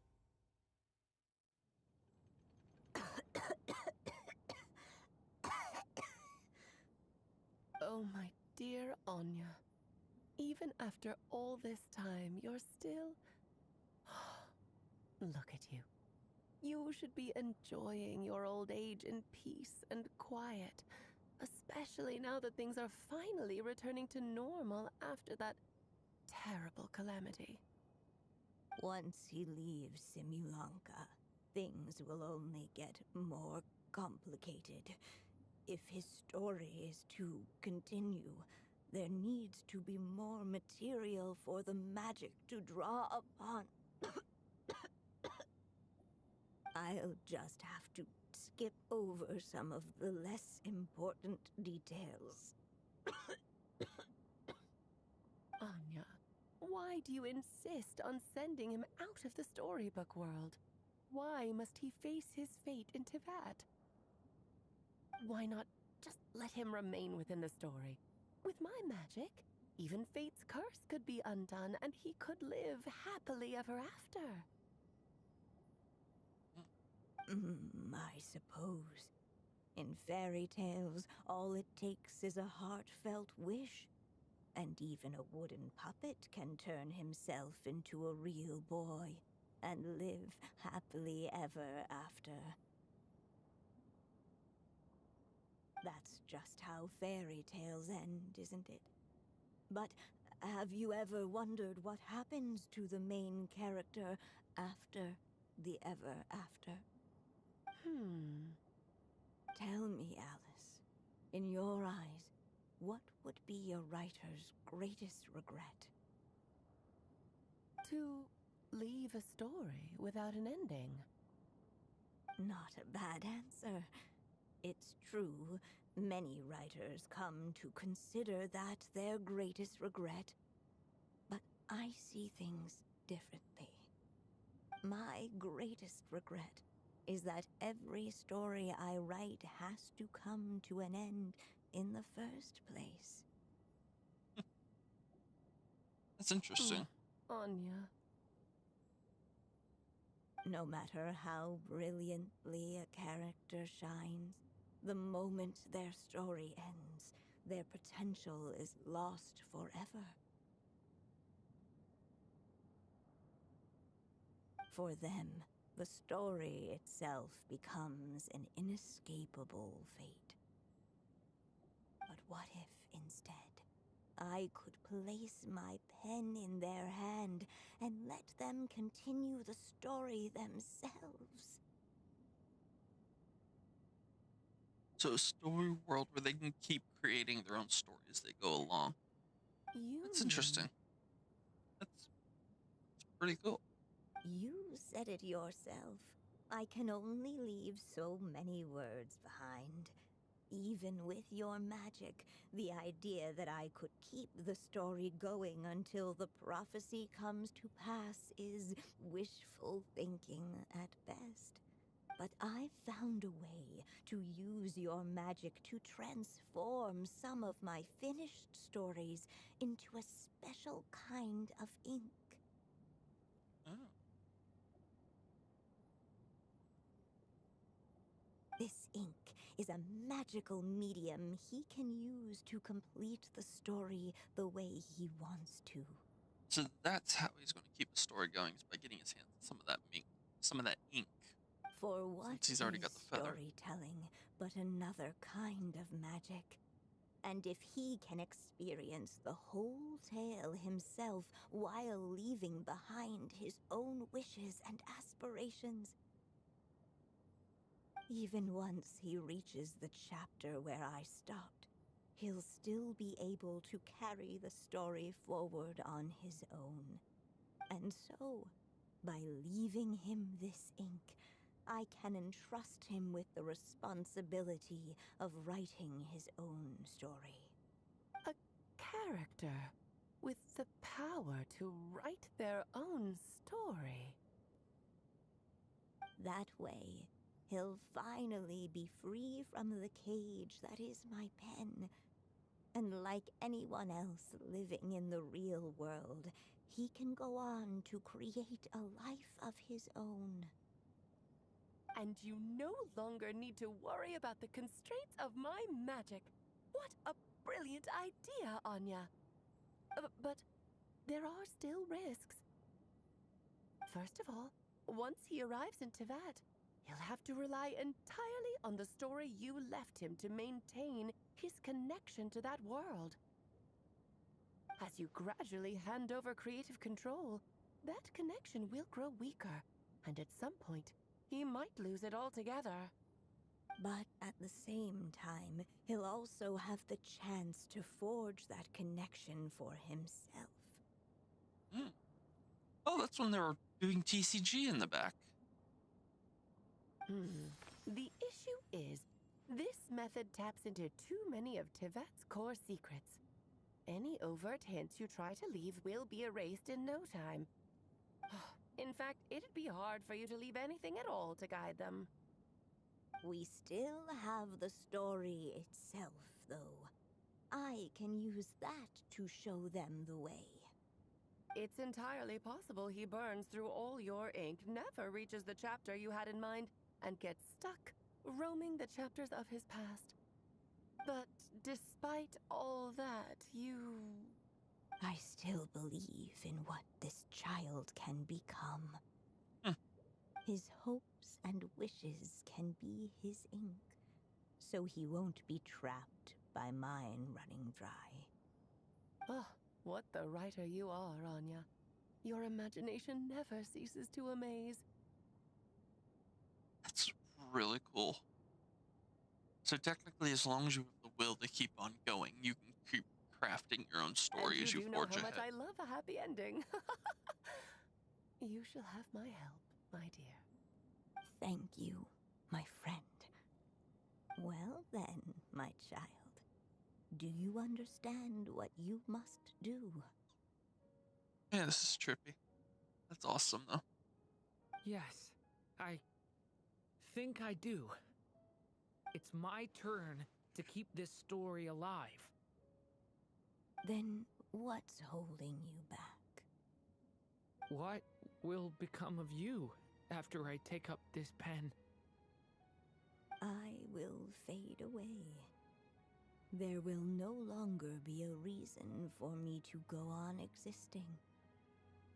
My child, or your mother, I should say, passed away long ago.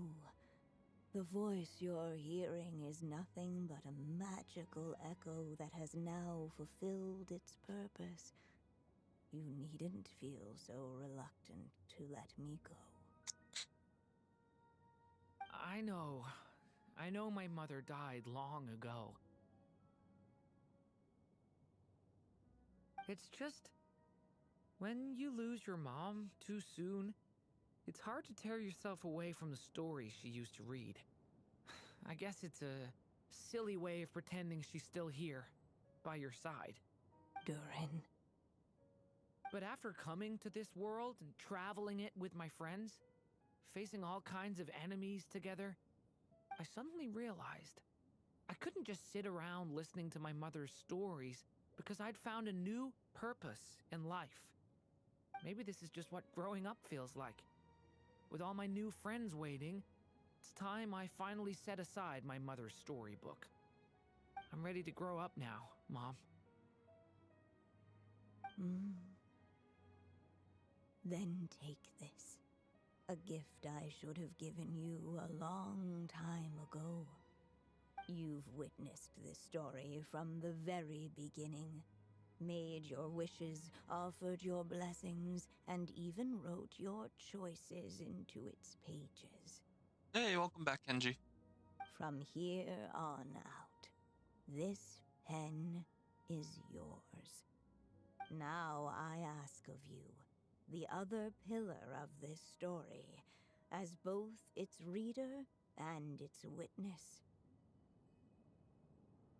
Will you turn the page so the next chapter can begin? Holy shit. Zoom out is so cool.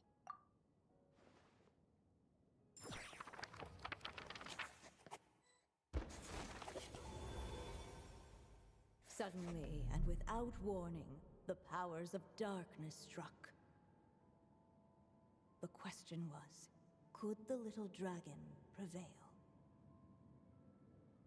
Alas, it was here that the story witch's tale had to end. But Durins' tale, on the other hand, had only just begun. Stepping into his mother's memories, he picked up her pen. And so the story that was ending began anew. He had made up his mind to challenge the fate that barred the way ahead.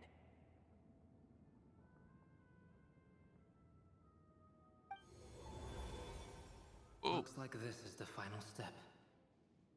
A chance to strike back at fate? Now that's not something that comes knocking every day.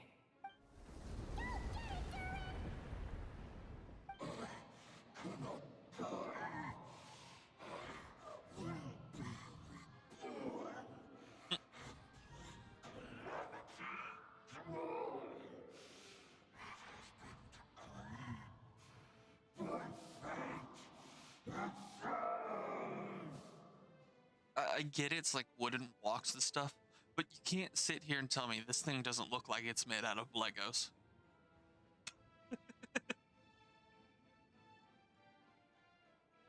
No, that fate no longer defines me.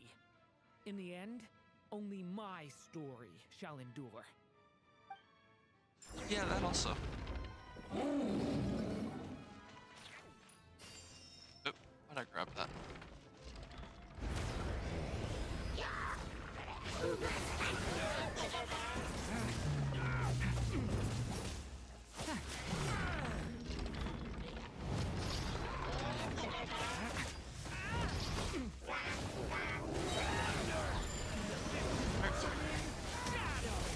Hopefully this will not take too long.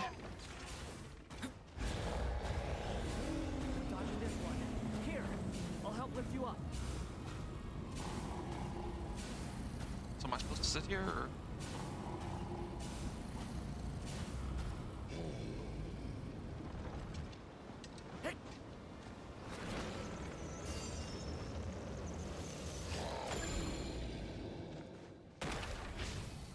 Only my story shall endure.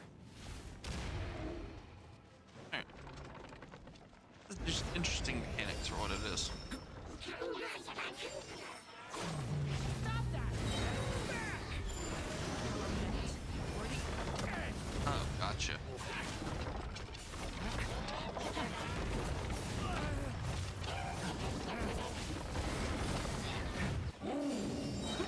Some heals. No problem.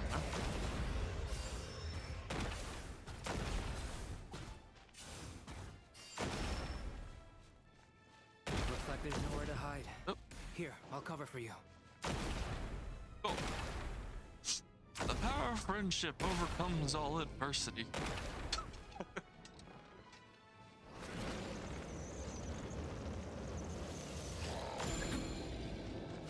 Absurd!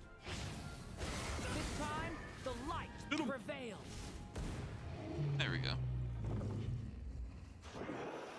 Nothing too bad.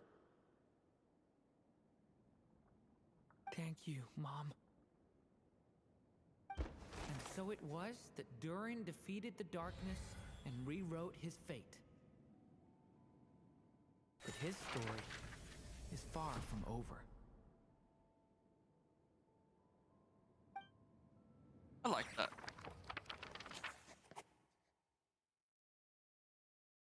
Honestly, that story was pretty good.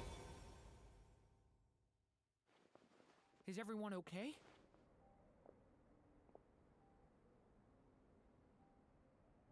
We're fine, thanks. And hey, we all saw how you fought back there. That was awesome! Is that a new outfit? It looks a lot more free. I have to admit, I do feel like something in me has changed. I owe you all so much. Without your help, I don't know if I could have ever made it this far. Just a shame I could only help out from the sidelines. Like I said before, it's not every day that you get to put fate in its place. Well, I'm sure you'll hear it someday. Hear what? The chance to strike back at fate knocking at your door. Gotta love beating fate down, huh? Maybe someday. Allow me to just check one thing. Yeah. Yes. The abyssal power within you has stabilized again. And those strange symptoms you were experiencing seem to have completely disappeared. Sweet. So he's completely stable with the abyssal power. Oh, thank goodness! So that explains why it's two sides of him. Both sides of the dragon. One's his power, the other's the abyssal power. I wonder what it means, though.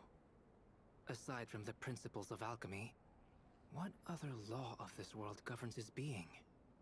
Look, it all turned out fine, so just leave it at that. Now that this one's out of danger, it's time for me to get out of here. You're leaving so soon? What, don't humans usually throw Oh, come a on, party man. after something like this? It's time to celebrate. Don't wander off. A party? Do I look like that kind of guy?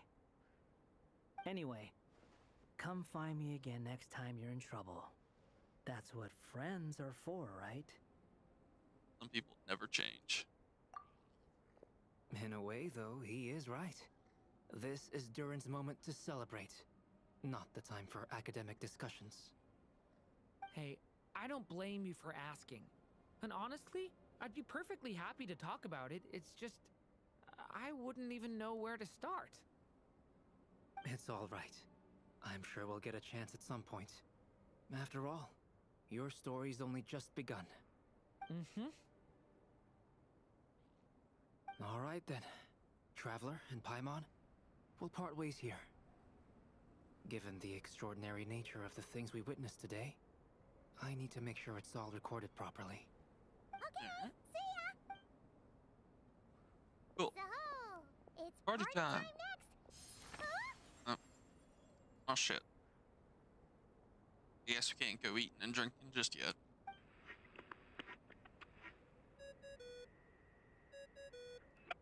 Congratulations on completing your mission. Now then, as per our agreement, it's about time you returned that book. She must have known the moment we finished! Just like she said she would! I've heard dressing appropriately is a must for socializing. Sweet. An unowned character's outfit. Now, to go get this collectible that's been staring me in the face and annoying the hell out of me.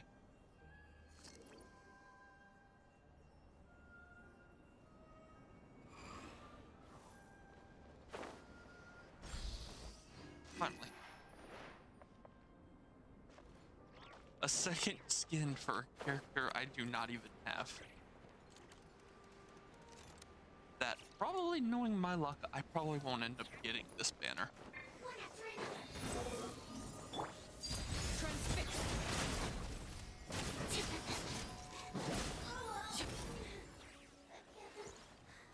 Oh yeah, I do have bennies. What great greater pleasure is there than the I actually use Benny's. Actually, am I using it currently? Benny's adventure team, assemble! Yes.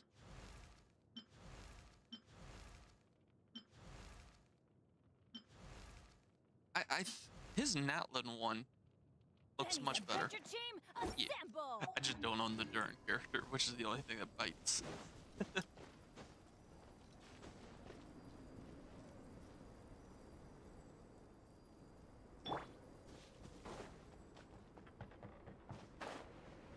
Yeah. I do have 2 skins now, so that's great. And honestly, Benny's outfit should have been definitely should have just been its default.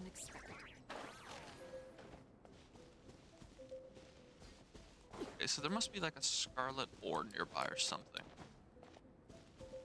Hopefully.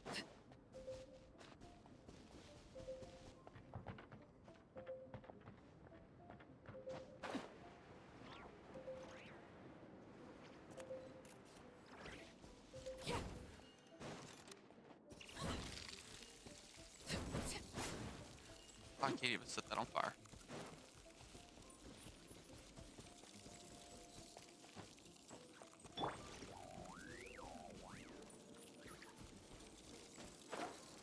My question is, where would do I have to go up for it? Ooh, excuse me. Swallow Fury.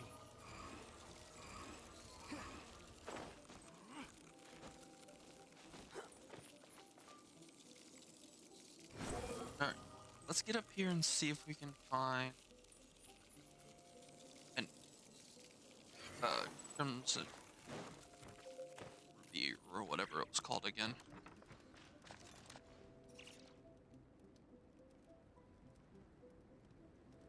Oh well, either way, investigation time.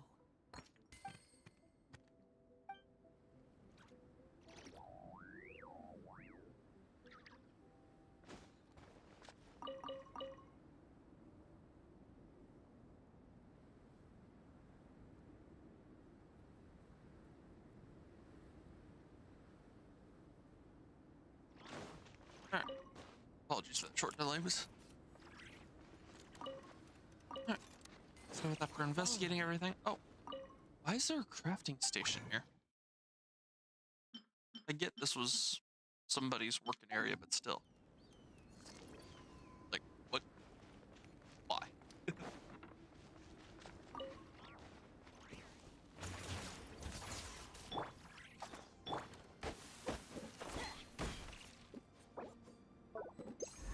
Should probably grab.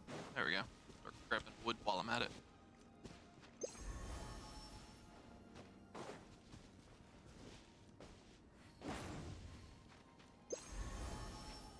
Yep, no logs from that.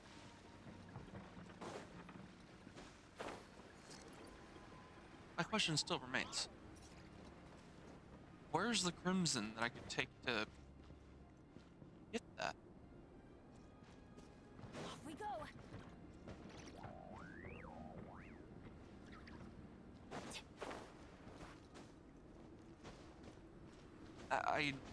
I'm not going to turn to the map just yet. I'm enjoying just the solo looking.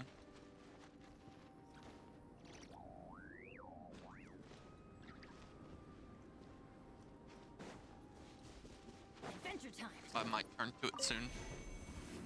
Oh, great. You. Sure. But I'm just trying not to use it. I'm trying to see if I can find on my own real quick.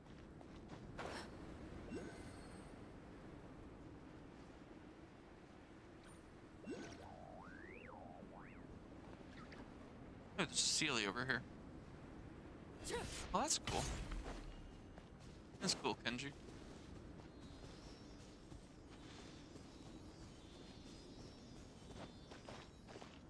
Oh, and by the way, reputation has not reset for me yet. So I can't do those. It resets here in like 4 hours. 4 p.m. for you. 4 a.m. for me. Unnecessary. Too slow. Oh wow, that's really cool. Do you get anything for it being max level, like giving more to it every time while it's already max? Swarm Fury.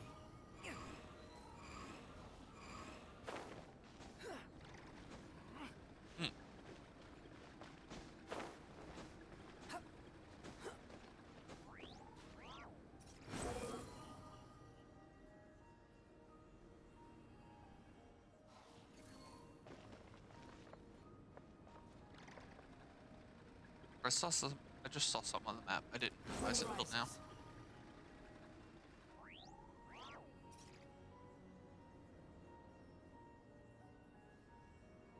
Gotcha. What's the point of the pieces?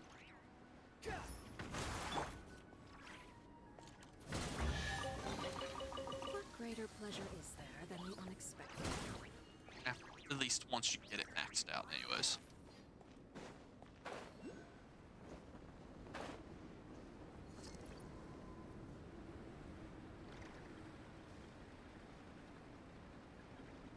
Oh, there's a crimson gate stuck in here.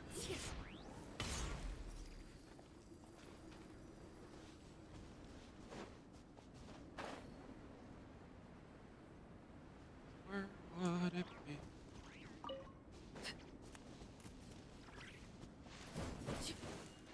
Oh, there's a chest down here.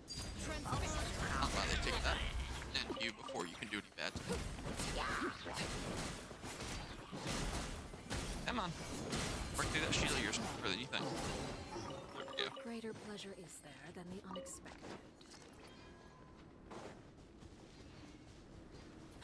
Alright. There's 2 pieces of ice now that I need to break.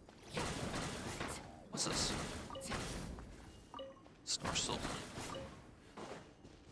Huh. Interesting.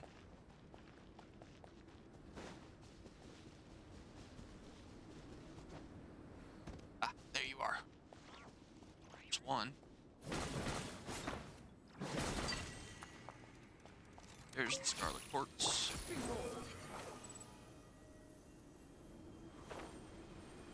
Here and slam. Perfect.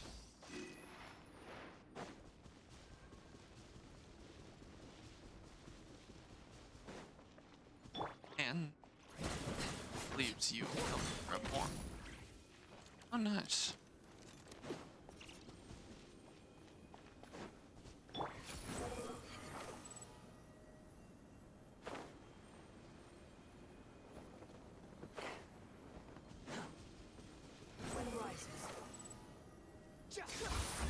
There we go. Unnecessary.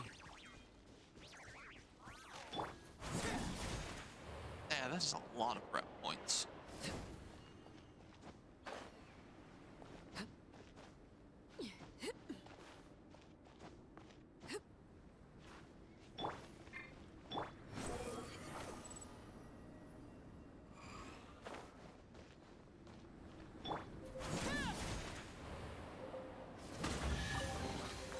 What greater pleasure is there than the Alright, let's see what we gotta fight here. Ow. commendable? Everlasting as the moon! Overruled! Hey, go down already, will you? Perfect. Swarm Fury.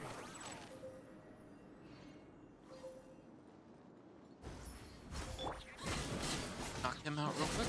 Get this chest so we can move along. Oh no, there's one guy right here. Perfect. Nice and easy. An impressive bounty. What is my dragon spine? Oh. 41% exploration. Cool.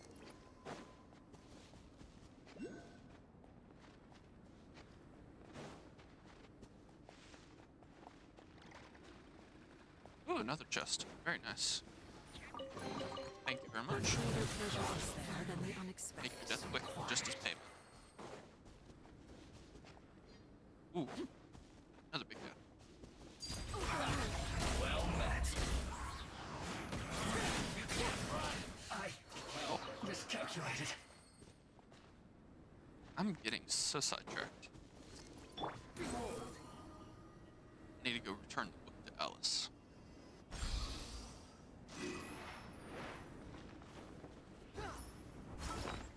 Do I even have enough to turn in while I'm at it?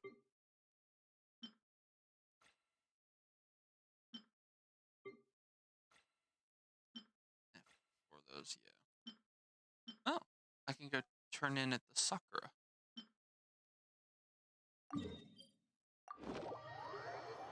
Let's see how far off I am.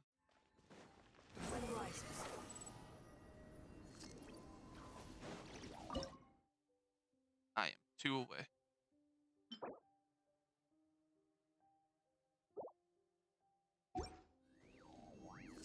Oh, wow. It's good to hear that they doubled it at least.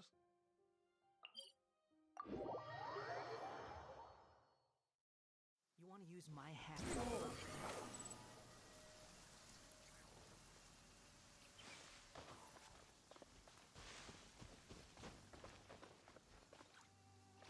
Up here. No, climb the rest of the way up to the mountain.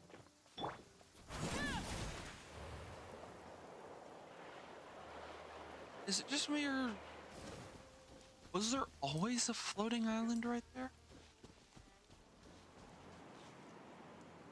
Because I don't remember that floating island being there.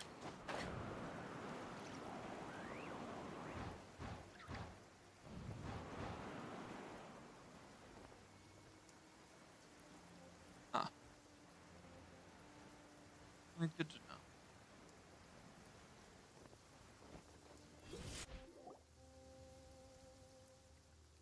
Oh, my writer and witness. It's been quite the journey, hasn't it? Sure. You had special plans for the Traveler from the start, didn't you? But of course, that goes without saying. For a story to live on, it needs both a writer and a reader. Only then can my magic take effect.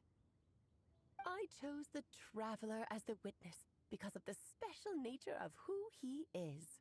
It's not easy finding someone with that kind of background, you know. For a moment, I even considered taking the role myself. You were the only one who understood what was going on. At least it made for an interesting story, right? Huh? What are you doing here, tone-deaf bard? With the Hexen Circle carrying out such a risky experiment in Mondstadt, it didn't cross your minds that the Animo Archon might be slightly curious? Sorry for the trouble, Lord Barbados. Think nothing of it. I dare say the Animo Archon quite enjoyed coming along for the ride. Now then, as agreed, let us see the fruits of your labor. Here, please take a look. Well. Somehow, despite all my careful planning, it still turned out to be full of surprises. It never even crossed my mind that Rhindotter's child would be capable of handling that kind of alchemy in her stead. When he asked for help with the materials, oh my, I nearly couldn't believe it. If only the others were here too, we could all celebrate together. I'm right here, you know. The only one who hasn't responded is the one busy stuffing her face over there. Is that you, Barbie? A little late to the party, don't you think? Come here, child. Let me take a closer look at you. There's no one there, All though. right, Aunt Seer Witch. Here I am.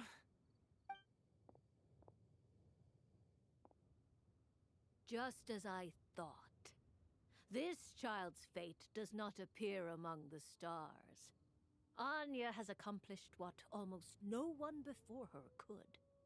What does that mean? Child, all you need to know is that you're very lucky indeed. Oh. So, what does it mean? Just like how she was in the story, huh?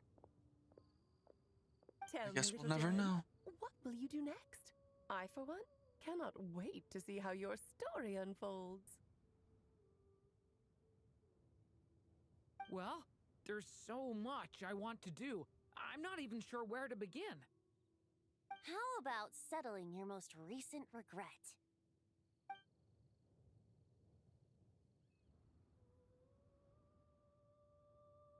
He's up to something mischievous. Not so fast, Tone Deaf Bard. What exactly did you just tell Durin to do? To make the long overdue wish come true. Thank you once again, Alice. How much time do you have left? I believe these should be my final moments. Just enough time to say goodbye to my dearest friend. Ah, yes, the deepest regret, not fulfilling the fetch quest he got just a little after he got to Tavat. This feels like having to say our final goodbyes all over again. I don't like it. Not one bit. I don't know how to respond to that. Strange. You were always such a cheerful figure in my stories. I even dubbed you the Merry Witch, you know. Oh, please. You know full well it was your stories that first taught me what true pain and sadness felt like. Aside from saying goodbye to me, shouldn't you also leave a few words for the child? Since the book will be his to continue, why don't you write him a little parting note? There's no need. His mother already did that long, long ago. All that remains is for me to convey it on her behalf. Man, his mom really thought of everything.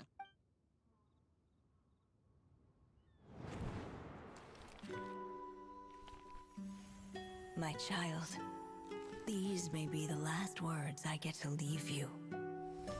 I've always thought of the characters in my stories as my children, loving each one of them, just like a mother would. But you are the most extraordinary of them all. You alone can defy the fate of this world and write the perfect ending to my story. You alone shall leave these pages for a future I will not see. Still I say to you, fly, my sweet child. Just like a forest breeze yearns for the open sky, head into the unknown and seek an adventure to call your own. If you meet a dragon bright as 1,000 jewels, dance through the air together. You are not alone, for this world has accepted your place in it. Do not lose heart. You still have many wishes left to fulfill.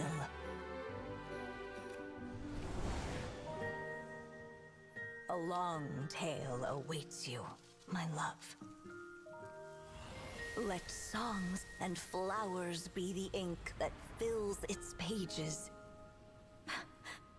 Take my pen and use it to continue your story. I absolutely love that. That was incredible.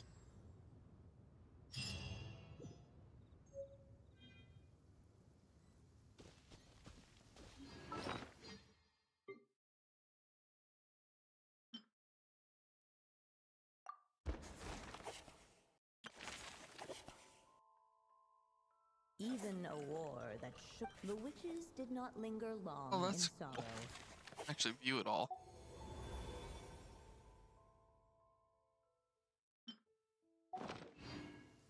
Phew. So yeah, I'm my assumption he's went Stormbearer, try to meet the And dragon. so they flew together, Durin Yeah. and Dvalin, over the skies of Mondstadt. That's what I was about figuring when he said Who'd have thought regrets. such words could ever have described a happy ending, huh?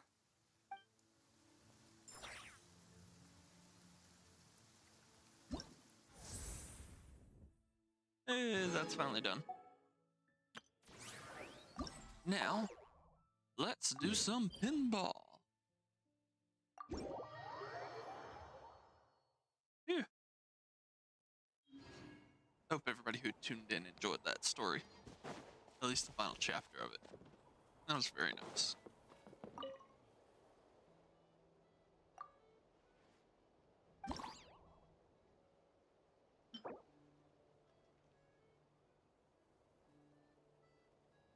Oh, that's cool. Fiery Fireball.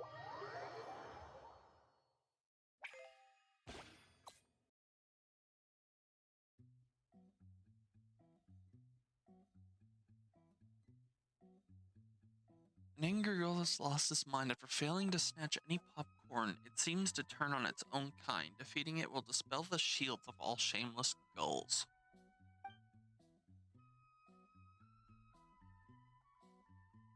Doing the specific requirement, you'll enter inspired state, double point gain.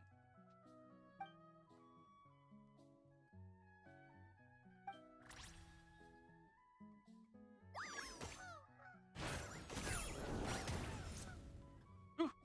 Nope. Up that way you go. Come on. Oh, got him around the back. Oh, let's aim for the angry. Oh, I missed. Whoa. Whoa. You got him. Why do they sound like geese? Honestly. There we go. Look, bounce them all. Oh, Jesus, a lot of bombs.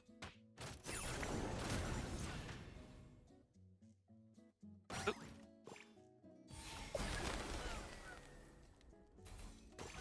Where is he? Oh, there he is.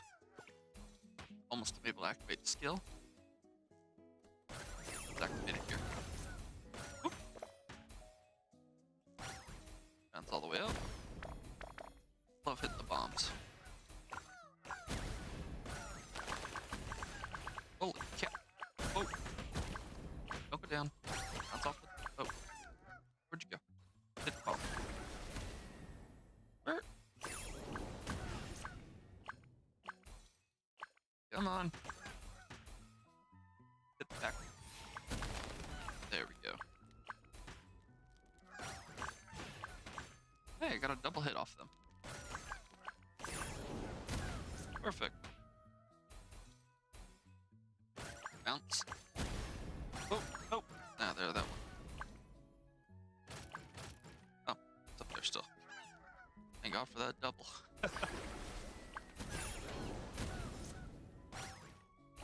Whee!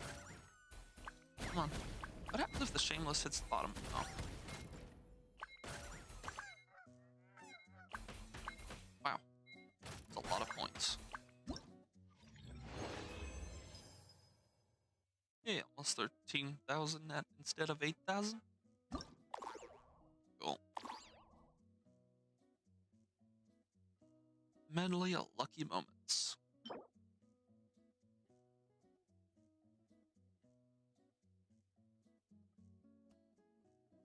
Portal prizes when a finished ball comes to contact. Bonus stage racks up tons of points. Oh. You should tell us more in here. If the ball drops or time runs out, you'll be sent back to where you came from. Got it.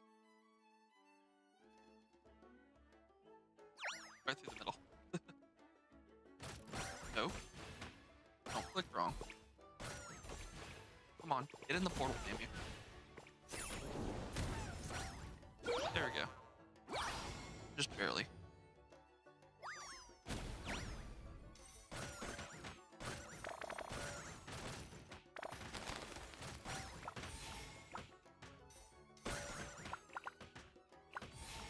Yep, I combined all of them. Oh dear. Come on. Get more of those coins. There we go. Trip down the center. Let's get him to go to the left side. Hit the bomb. Let's see if we can... Ooh, almost lost that. Let's see if we can aim for the back. Let's see if we can get one of those portals back there. Hey! Back left, right where I was aiming.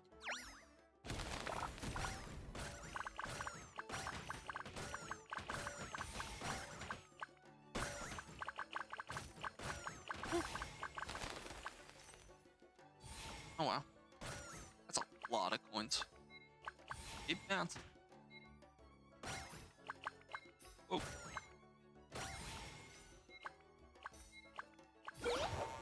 There we go. Let's see if we can aim it down towards the back this time.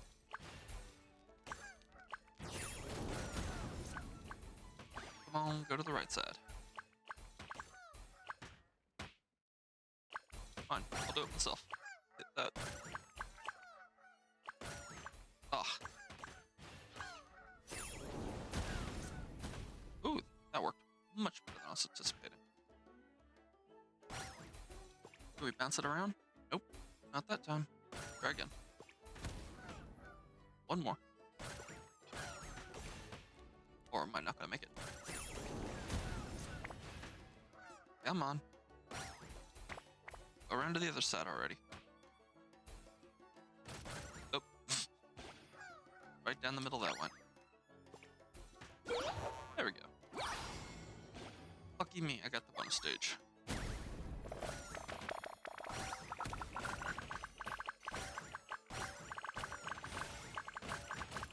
Jesus. Man, he's bouncing all over the place. Gotta love the bumper levels, man.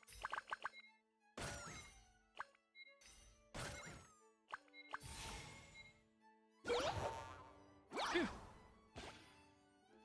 Turn from bonus stage. Please launch again. Right here. That should give me a bit more leeway. Oh. Okay, to the back. Gonna hit anything else? Hey, got a 30 right there at the end. More than...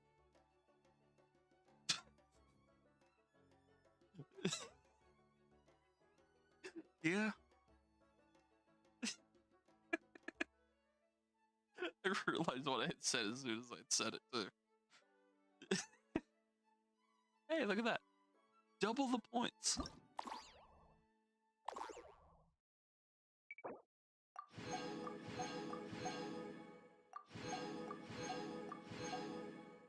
Oh, I got the little Finchy.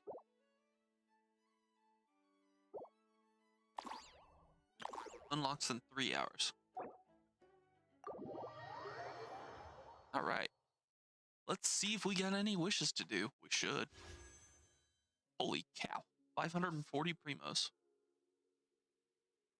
Here's hoping we get a 4-star so I can get an extra wish out of it. Come on, let's pull. Come on, something good. Oh, 3-star.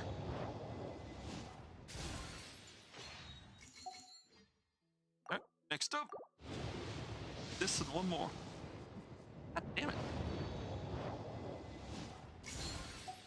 Minus those two. How long has it been since my last 4-star anyways? Oh, it's only been like 5, 6. This will be 7. Let's see what I get. Ah.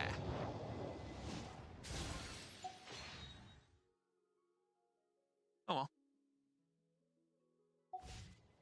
Staring into my eyes is ill-advised. It's not the worst. Let's go turn this in and see what I get.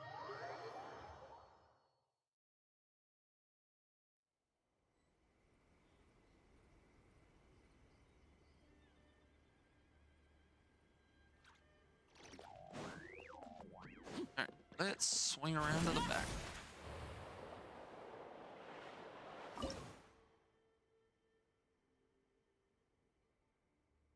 And don't get any good rewards out of that this time.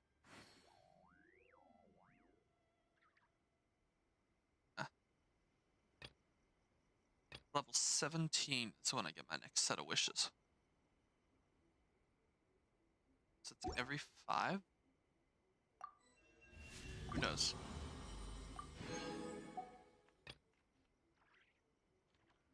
Can now pass through intermediate thunder barriers.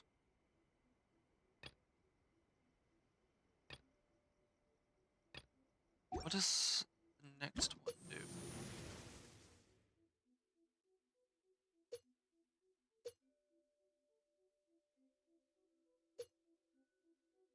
Oh, that is the next one.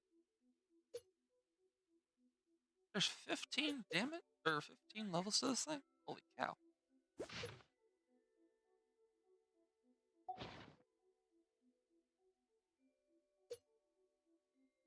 Immediate barriers. Electric columns, coordinate text decreased. Duration increase.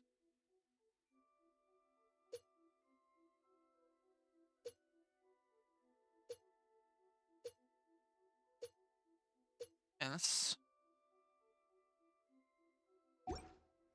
meh. Man, that's gonna take forever to get up with the rest of it.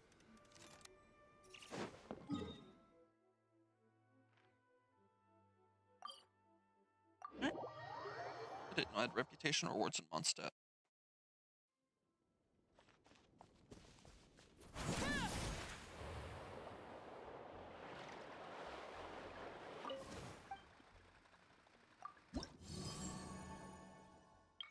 Ah, equivalent exchange. Wow, 100.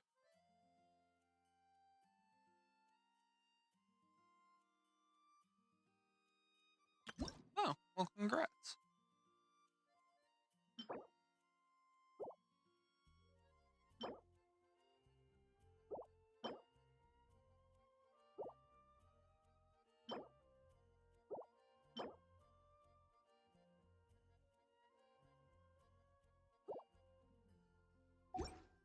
Alright. Well, I think Act 5 is an interlude, so I'm not really surprised that it's so short.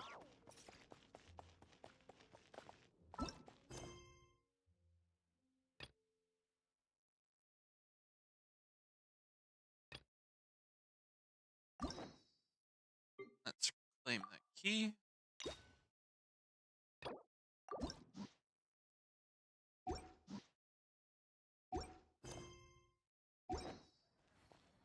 Alrighty.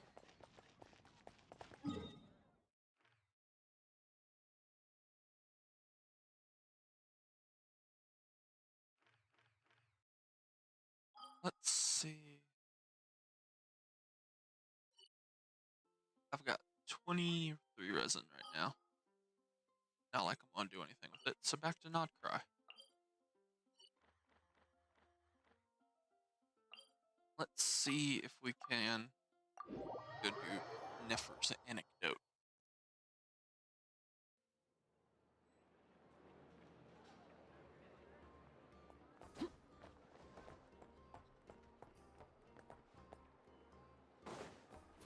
If I can remember the directions to go sometimes.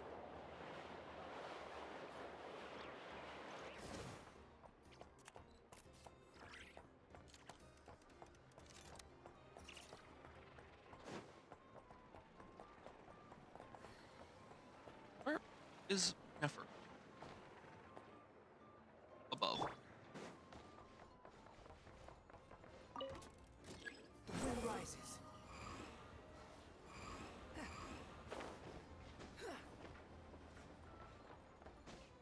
I don't care to wait for the lift.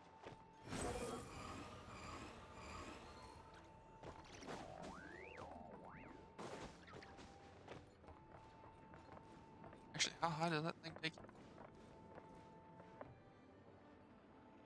Oh, she's at the tip top, isn't she? Okay.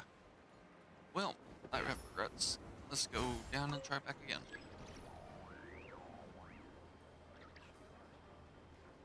That is hilarious, Sam. It's good to know that the candle is at least making the entire house smell good instead of just the living room.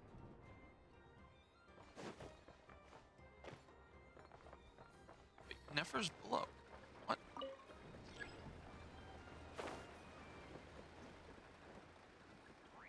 Okay, so Gotta get inside this building. Quit following me. Or whatever this is. Oh. I did not notice the prompt when I came nearby that first time. Too slow.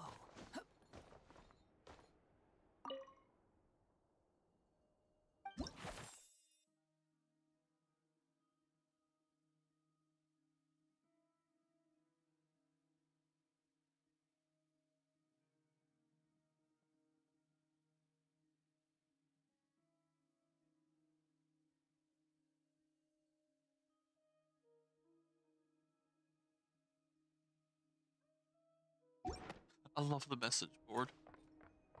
Like, oh, thank you for helping me to calculate my debts up. Can I get them again? The people of the academia may be clever, but those clever Gotta people quit getting simply yourself into can't debts, stop man. themselves from doing stupid things. Thank you, most eminent Lord Sangama Bey, for improving my mood for the whole morning once more. Ah, and this bottle of wine from Sumeru. Its exquisite flavor is well worth the price. As long as you like it. Next month, I'll be sure to have my subordinates deliver more. Please don't like it. Please don't like it. This bottle is so wallet-smashingly expensive. I wouldn't have bought it if I didn't absolutely have to pave the way for our future collaborations. One jug I of love how they wine's show the inner enough for thoughts. today. Just put this round on my tab and we'll settle it at the end of the month. Oh, and don't include Yehoda's secret snack order. She's footing that bill herself. I know Dory spent a lot of money trying to get a deal from me. I shan't say no to free drinks, but perhaps it'd be best to leave her some room to wiggle.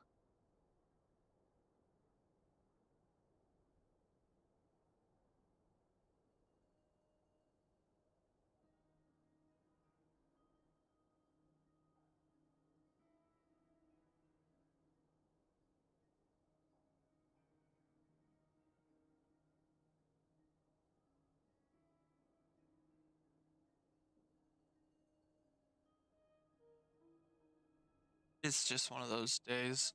That's why she's not talking. She's here to always just tune in. No problem. I'll send the bill over in a few days. Am I going crazy? Why is Never being so straightforward this time? Don't dwell on it, Dory. Just focus on getting the deal first. Why so hasty? Please, after all the trust I've placed in you, surely it's unbecoming to fleece a fellow countrywoman over a simple drink? Dory, oh Dory, the deal is yours, but the money? Oh, we're going to split it. Oh, come now. Even sisters need to settle accounts clearly. Let's put the mora on the table first, so we don't run into trouble down the line. I don't like that look she's giving me. She wants a cut of the deal, doesn't she? That's going to be a pain. How much should I let her have?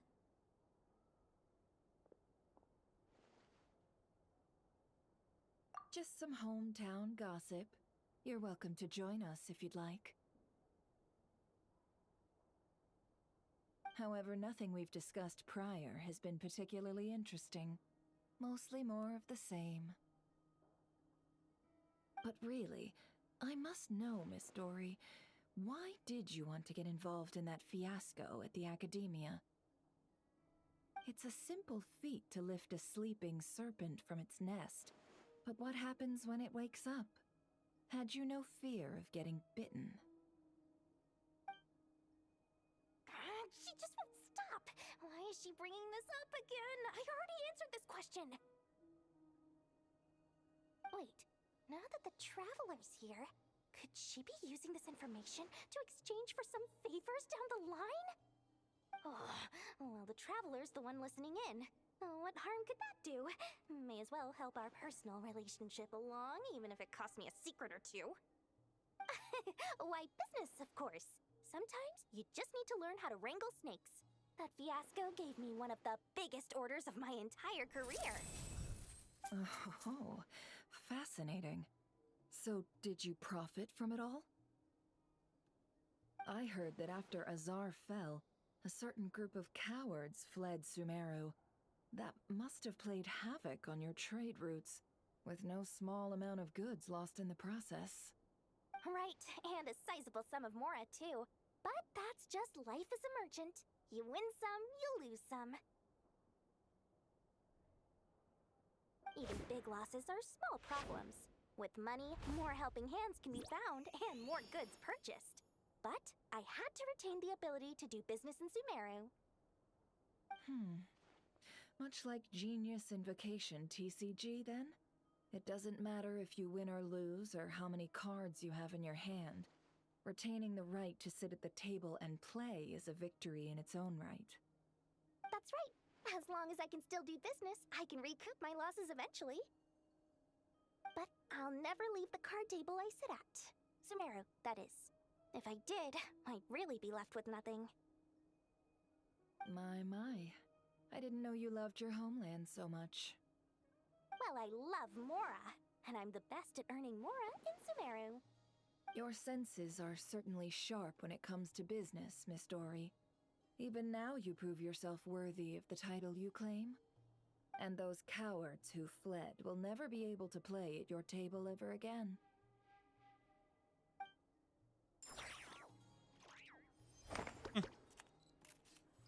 That was interesting.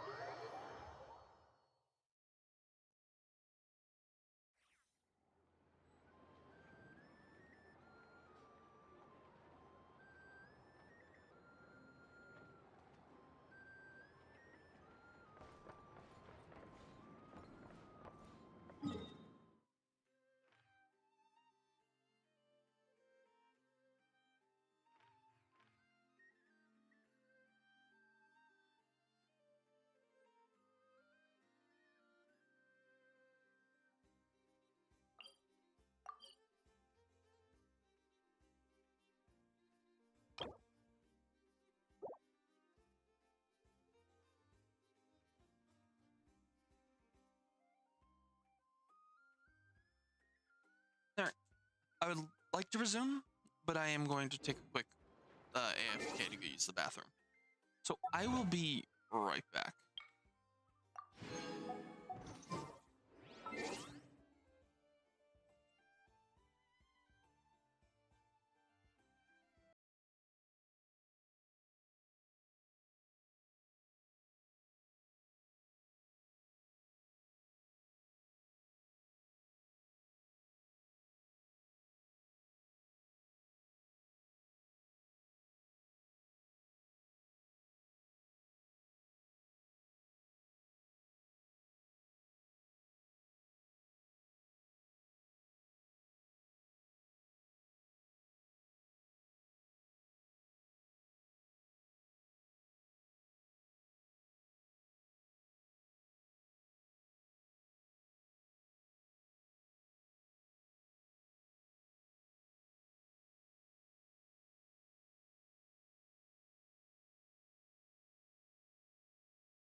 am back. Sorry for the delay, everybody. But we are back and ready to go. Phew.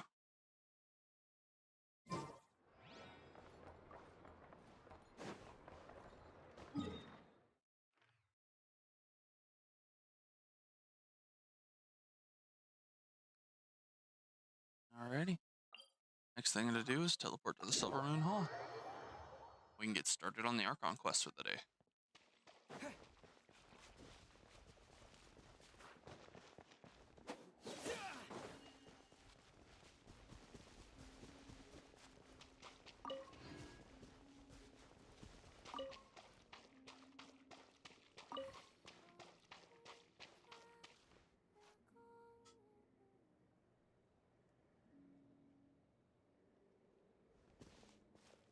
Hey, she's sitting up. Is me sitting here a rare sight? No, we just thought you'd be resting. Perhaps I would have been, were it not for the sudden arrival of some unexpected guests. Not that I consider it a disturbance. After all, you are the only ones who are free to enter. Would it not be a little unfriendly of me to lie down while we speak? I didn't realize you put so much thought into little things like that.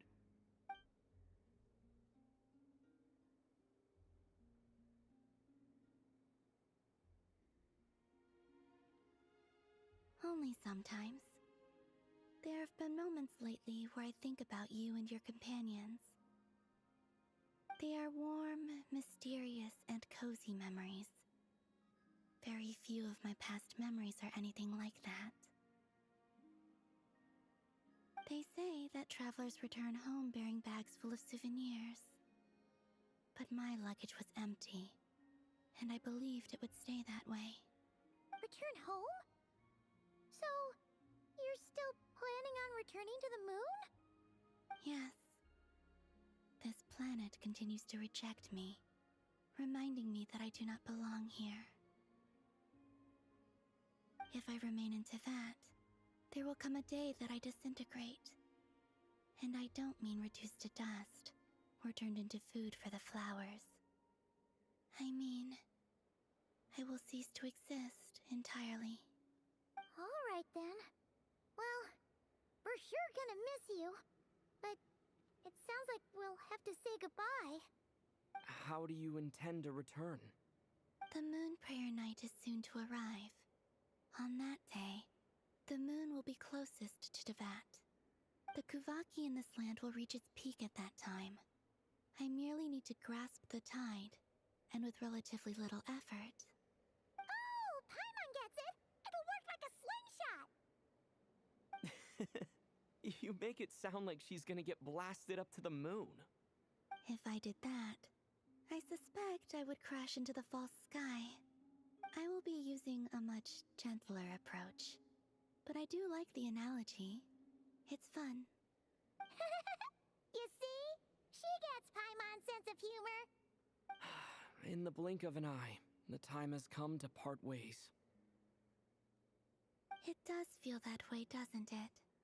Time seems to fly fastest when you are enjoying it. I have always thought of myself as a wanderer on this earth, and it has never expressed any desire to keep me here. Yet, just as I plan to depart, it tugs at my arm. Is this a gesture of affection? Or is the world mocking me? Oh. Were you hoping I can answer that? Yes. You are a traveler, so you must have a lot of experience in this area. Then, what I would say is, enjoy the moment. That's right! Don't overthink it! Happiness is happiness and joy is joy! The point is to enjoy it, not analyze it! I see. Then what I would say is, even though I am very tired right now, I am still happy. I can't tell from the tone of your voice. Oh, really? You don't think I sound happy? I'm just kidding. I could tell you were in a good mood today from the moment we saw you. Ah, a joke. albeit not a funny one. Anyway, I assume you're here about you-know-what. Give me your hand. Actually, it's not that. There's something else we wanted to discuss with you. Oh. Then, do you still want to give me your hand? Or not? Sure.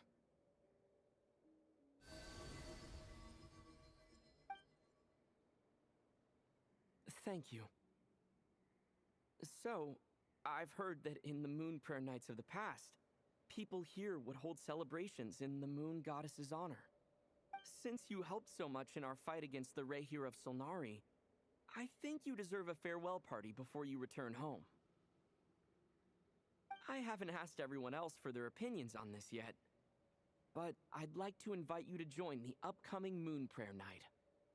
I've never joined a Moon Prayer Night before. I'm not sure what I would even do. Oh, don't worry about that. We take care of everything. All you need to do is show up. Of course, there's no need to force it if you're not feeling strong enough. It's just, this kind of felt like a golden opportunity. But they call me Kutar, and the Fatui have an arrest warrant out for me. I shouldn't appear in public right now. I'll make it work. You have my word. Yeah, we got your back. Well, he does. Paimon's actually not too sure what he's planning. All right, if you're sure. I will not refuse your invitation. I suppose it wouldn't hurt to pack a few more sights from this world into my suitcase before finally learning what my homeland looks like. Oh, if you see Lauma, please tell her that my answer to the question she asked me is neither yes nor no. Rather, it is, there is no need. That was kind of cryptic, but sure. Guess it's between the two of you. We'll pass along the message. Bye for now.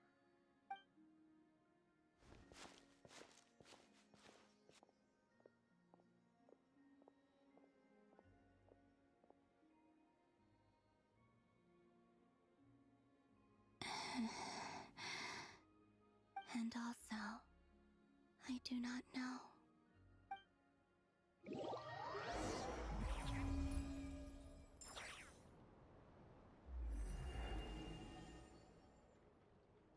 Since she's agreed to join the festival, let's go see who else wants to take part. Man, for a second I thought that was the... most familiar with the Moon Prayer Night. We should start with her. Also, what exactly is your plan to keep her safe? Not sure yet. I'll figure something out. What? Are you serious?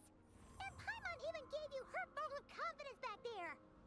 When did you become so sneaky?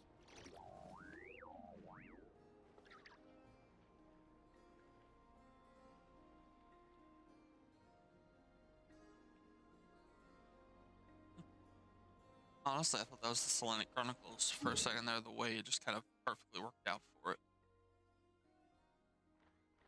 But good to know that was still the Archon.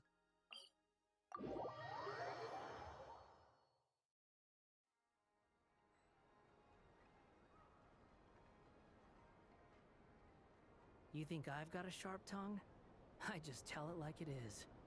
If someone can't handle it, maybe that's their problem. Alright. Let's get moving back over here. Navigate.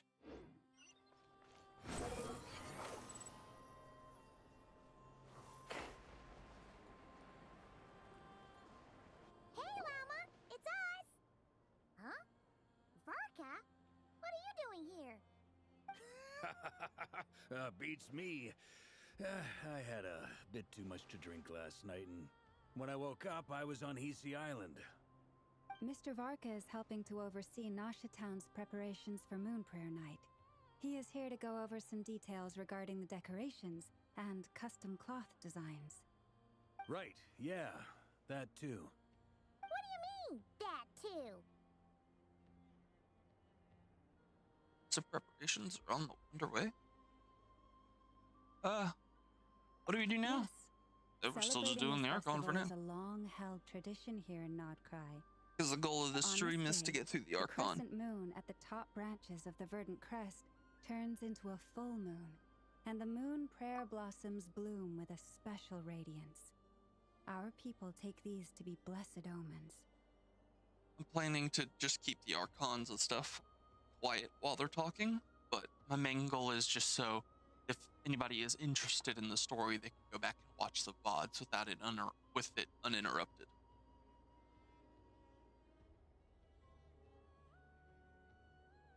It's an especially welcome event coming off the back of all that nasty business with Rare.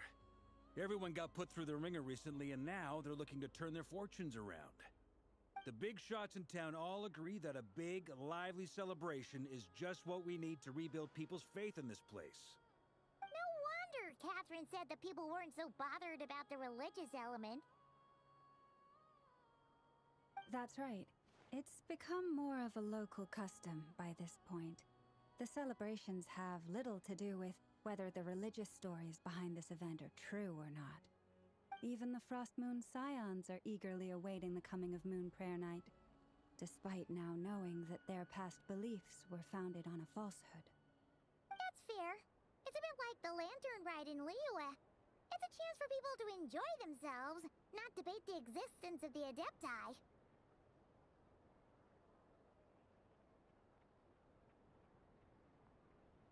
Although in their case, the Adepti definitely do exist. We've met them plenty of them in our time. And one other thing. Yeah, I'll play theater next. As soon as I get out of this dialogue line. Part in the festival this time. Hope it's okay. Wait, so you mean she agreed to it? Huh. That's quite a surprise. Then I suppose that she intends to return to the moon on that day. Oh yeah. It's kind of a complicated process, but basically, it's like a slingshot.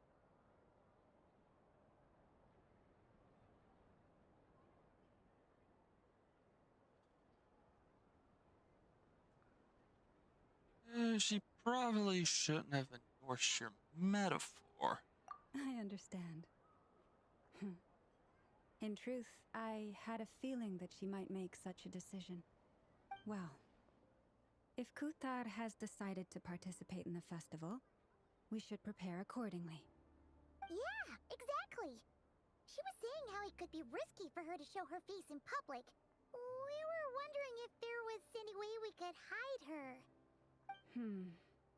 Unfortunately, the people who carved the statues did an excellent job of capturing her likeness. It will be very challenging to hide a goddess whose face everyone is so familiar with. Darn! We may have bitten off more than we can chew here. Nah, don't sweat the small stuff. We can handle that. Huh? Are you saying you have a plan? Not as such, no, but the most important thing with a festival is to keep the mood light and your spirits up. You can't go preparing for a festival with those long faces. You'll never convince anyone to enjoy themselves. The Mondstadter spirit is strong with this one. As it happens, I agree with Mr. Varka. Let's start by making our appreciation for Kuthar the beating heart of the festive atmosphere. And who knows? Once we get the ball rolling, perhaps everything will just fall into place. Hey! Did you catch that? Lama said the thing! Or close enough, at least. I'm looking forward to the Moon Prayer Night already. We have a festival in Mondstadt called Windbloom, and you can always tell which couples are celebrating it for their first time by the smiles on their faces. Big, beaming smiles like their whole face is glowing. And I have a feeling we'll get to see that same smile on the Moon Goddess's face at this festival. Not quite the same, surely. Anyway, I'll take care of business in the city, but I'll have to leave the decor up to you and the Frost Moon Scions. No one else can capture that traditional aesthetic quite like you guys. But lastly, there's the final key element that brings the festival to life. Companionship. Yeah, we'll take care of that part. Before you leave, let me show you something that we've been preparing. Mr. Varka had asked to see it already, so you may as well tag along. Also, I have some further questions about Kutar's decision.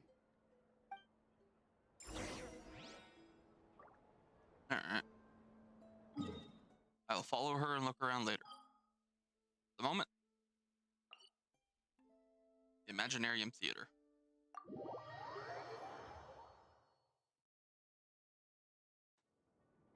Hello, dear guests. Please, come here. I have some good news to share with you. What is this? This took much longer than it should have. But in any case, at long last, the new stage is ready for action. Put on a spectacular show for your audience, and you will receive a key that opens the door to the world within the painting. Whoa, hold up! First storybook, now a world inside a painting? This place is making less and less sense all the time. I Why know would you what you expect it mean, to make sense? but as I read in a storybook once, if a magician reveals all their tricks to the audience, it robs them of the surprise. So, it's quite right that things don't make sense. Madame Mage's magic is just like love. Not something to try and make sense of, but something you just feel. Fair enough, that explanation sorta works. But anyway, about this new world within the painting stage. Is it any different from the other stage? The world within the painting is a world of many rules. This new stage will put friendship and trust to the test. A classic tale. And all those who pass the test will receive a small blessing from Madame Mage. Ooh, is it a good luck spell or something? Like, I doubt it. And besides, Yep, good point. We should be careful what we wish for. I assure you, there's nothing to be nervous about. The paint is already on the canvas, and Madame Mage's blessing is no longer a secret. If you're ready, you can step onto the world within the painting stage and see for yourself.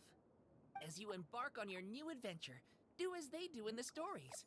Whistle your favorite tune, cast your worries aside, and keep courage in your heart.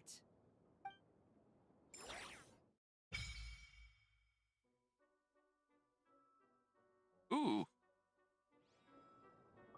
Haven't seen that before.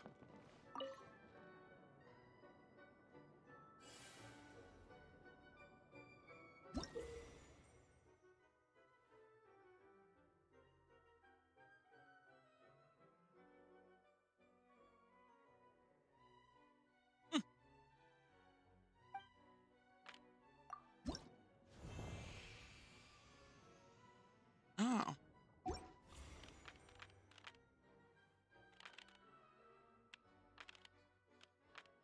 So it's a trail. That's really cool.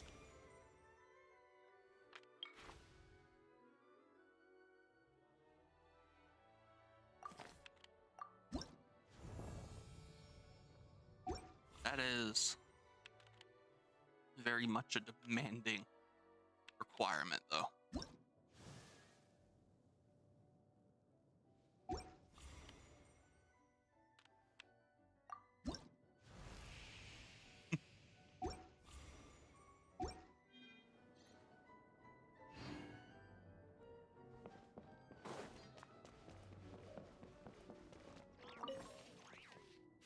Alright. Let's see what we got.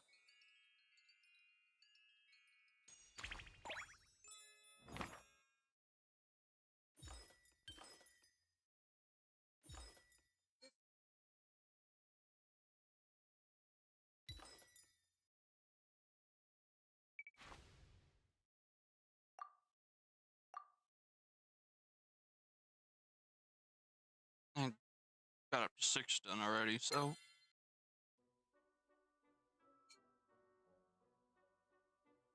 I gotta get one more Stella.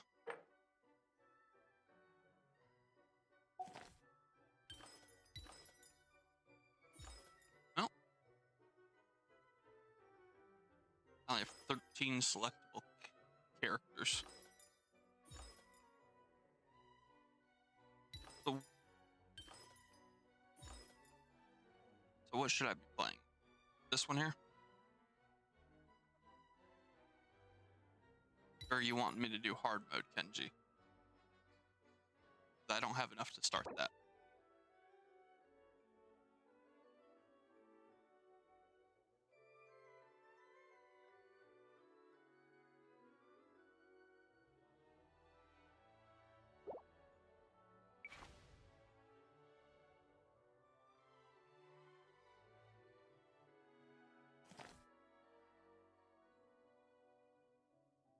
Yeah, but to do the primos, I just gotta do normal mode, and even then, it wouldn't even give me anything other than a transient resin.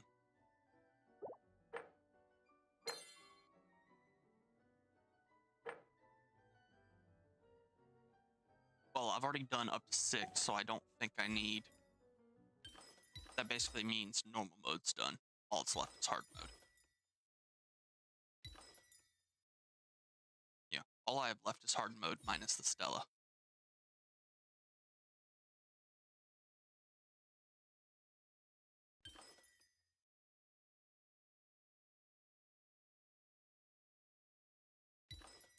I can still do this to get the other one.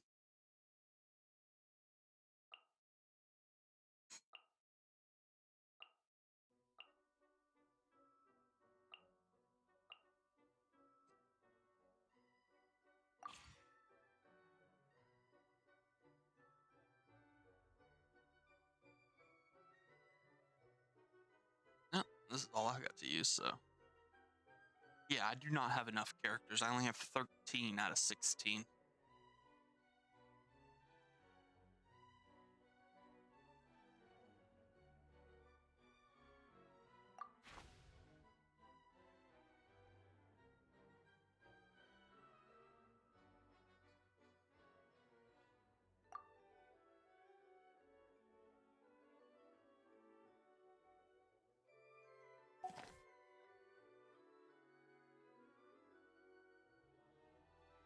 So invite supporting.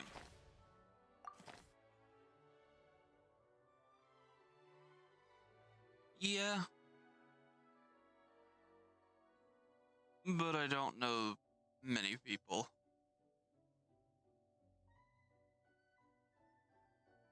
And honestly, not normally knowing how to act around people is my biggest issue.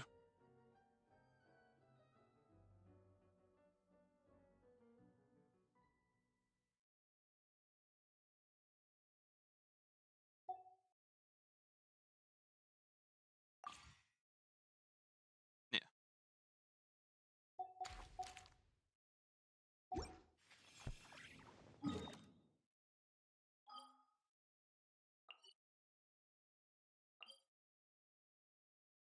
8 days till that resets.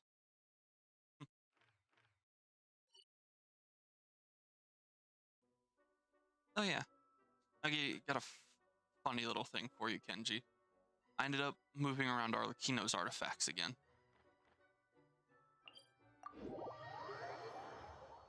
And out of how weird it completely is, it just works.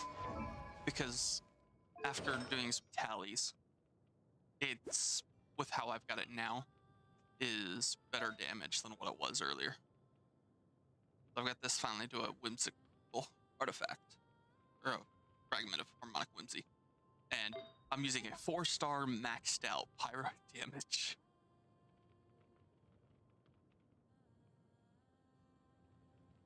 I need to get better.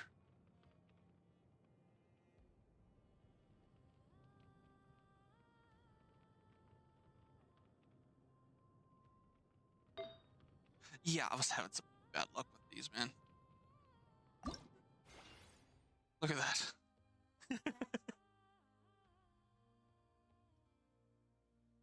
I made a fucking used a sanctifying elixir to make this one as well, because I had enough. Yeah.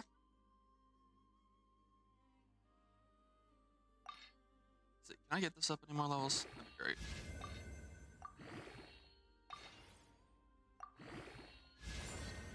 Hey, at least Elemental Mastery is good to get up.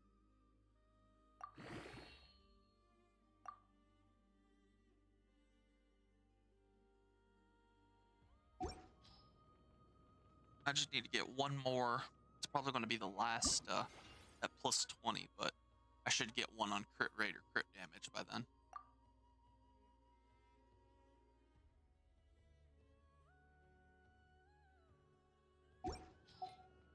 I have been, actually. What the fuck is...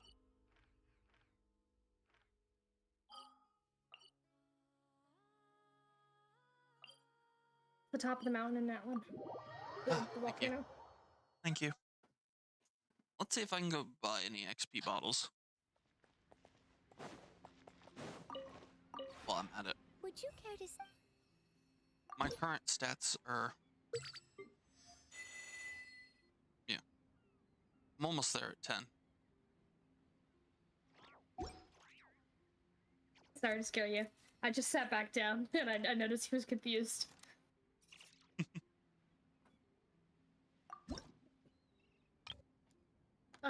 Yeah, I recommend doing what I did and work on indoor furniture if you're trying to get your strength up to that last little bit. Yeah.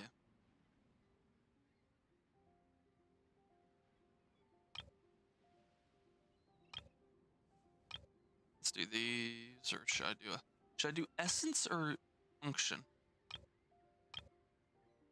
Or do they give the same amount of XP regardless because of the amount?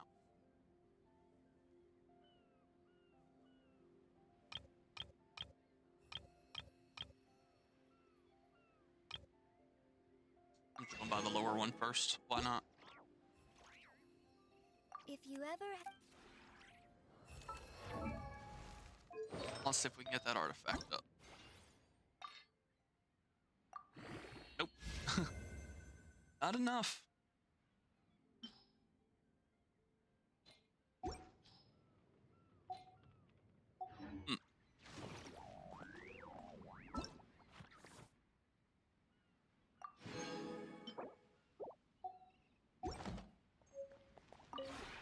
Would you care to sit...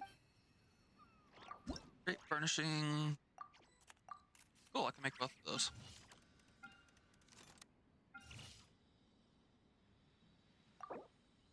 Let's just do this. Just to get to 10. Perfect.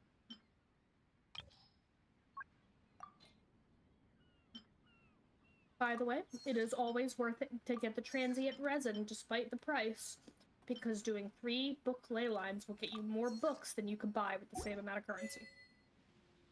Interesting. This realm Same is... with the morph. That should only be done if you can't get the resin from the teapot and you still want more. Like if you've already bought it. Gotcha. And I'm now trust rank 10.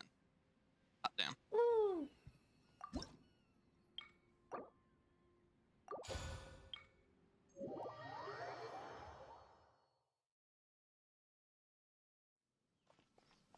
Yeah. This realm is...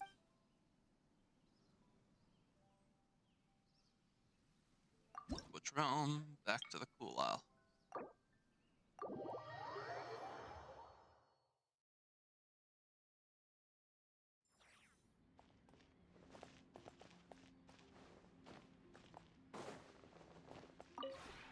This realm is...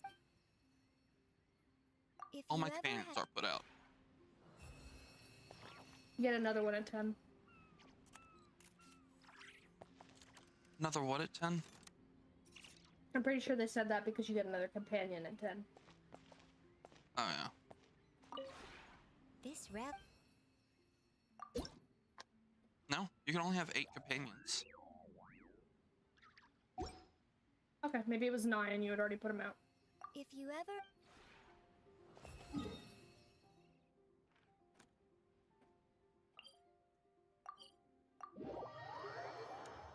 Yeah. I mean, I've got all my companions here, as you see. Wrong button.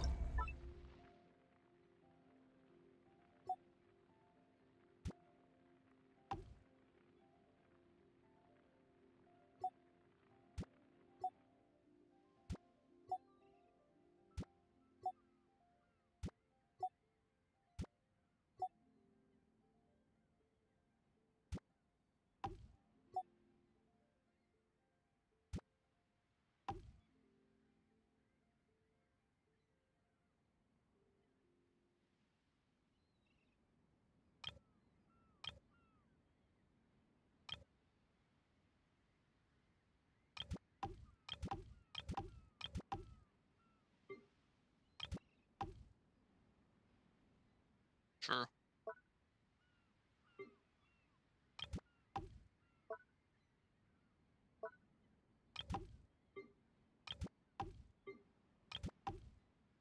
I do need to very much hunt more for that.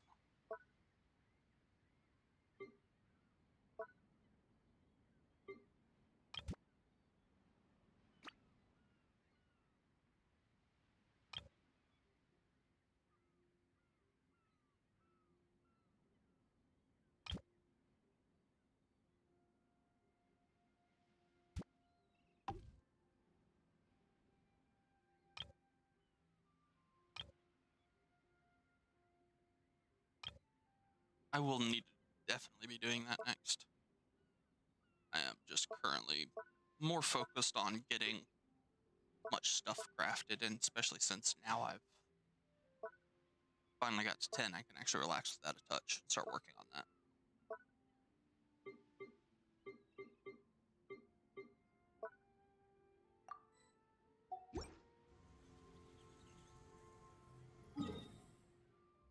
So that's 18,210. Let's see if I can go place it inside.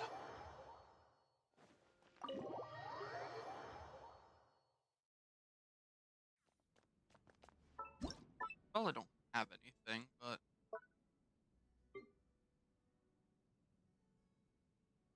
yeah, I do know 20k is max.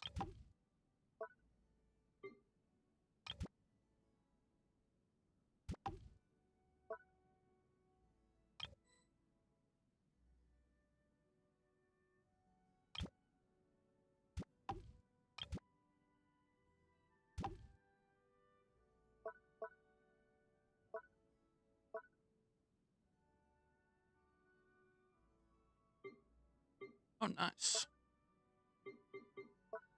That's good to know. I'll have to make sure to keep that in mind.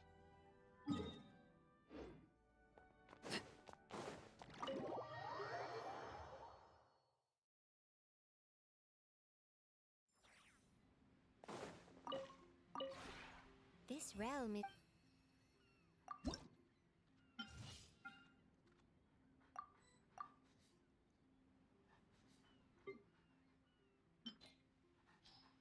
Alright.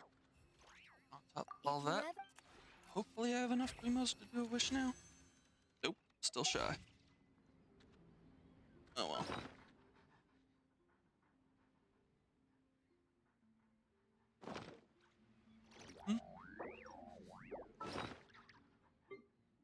I have 8 of them still.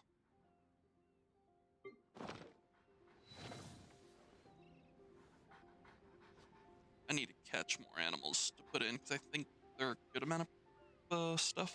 I don't know. I think they are good on Adeptal, but I think they take more load because they're animated. Yeah. 100. Phew.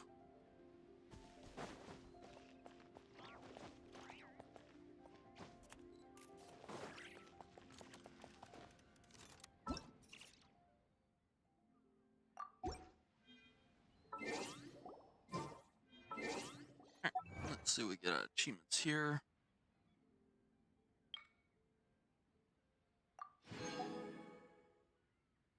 I'm soon to almost get the name card. Working on it bit by bit. Actually, this is the only thing I think I'd be worried about. The 300 furnishings. Jesus.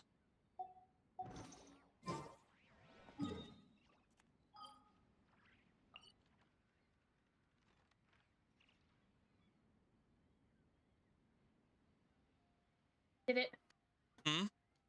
I hit it. 20k. Hey, congratulations. Something you wish to report? Go on. You have my undivided attention.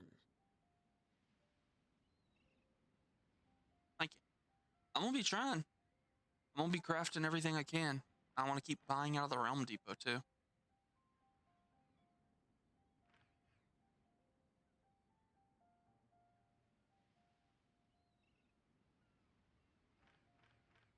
Let's see. All right, I can't see my objectives when I'm in here.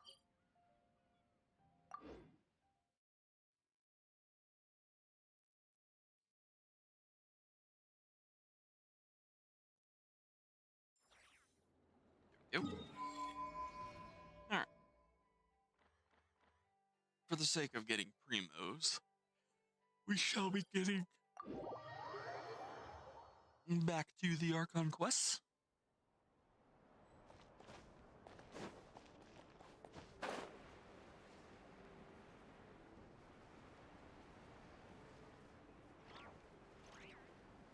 I literally just put my drink down when you sent that.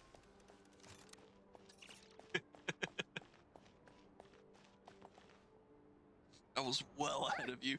2 steps ahead. They sure look like they're having fun.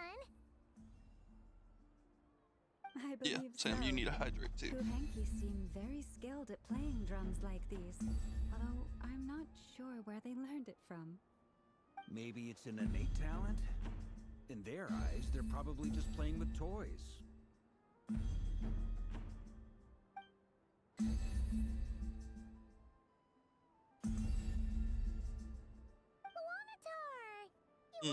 I've got a bottle of water and a can of Mountain Dew myself. Yeah. She looks more confused than anything. Maybe we can teach her next time if we get the chance.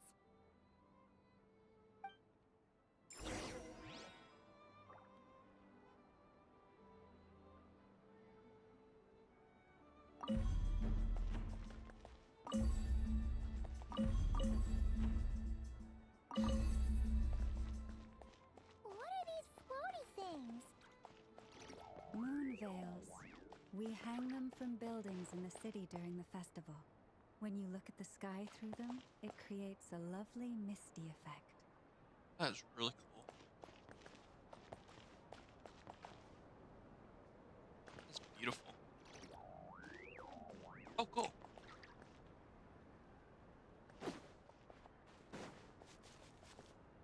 Go ahead and pull it. Everyone seems hard at work. They're preparing items for Moon Prayer Night. For instance, the sculpture being made over here, Mr. Varka and I were just finalizing the details of where it will be placed. Ah, there she is. I didn't know the finished article would be so large. That sucks. Not to worry, though. All the necessary arrangements have been made. Just let me know once it's ready, and I'll get some people to ship it over. You have my thanks. And over here, we are preparing a very traditional confection. Oh, look at all these colors. Sucks. It looks great. Bake club's a pain in the ass 'cause you get it so often. Of course. I have a feeling you'll like it a lot. You bet. Sweets and treats are Paimon's favorite. Hey, nice.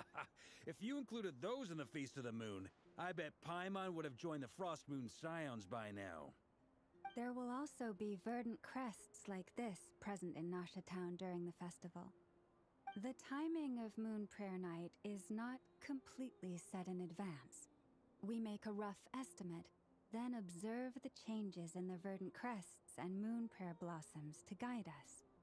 As such, the wait itself is a fun feature of this particular festival.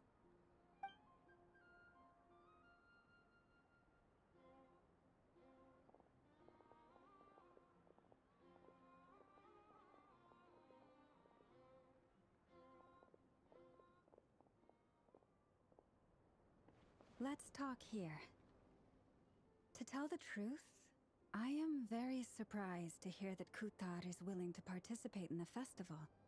I once asked her if she'd be willing to stay with the Frost Moon Scions. I could introduce her to everyone, and we could be a family to one another. She did not answer, but she has not appeared here since. I took this to mean her answer was no, but if that were the case, she would not have accepted this invitation.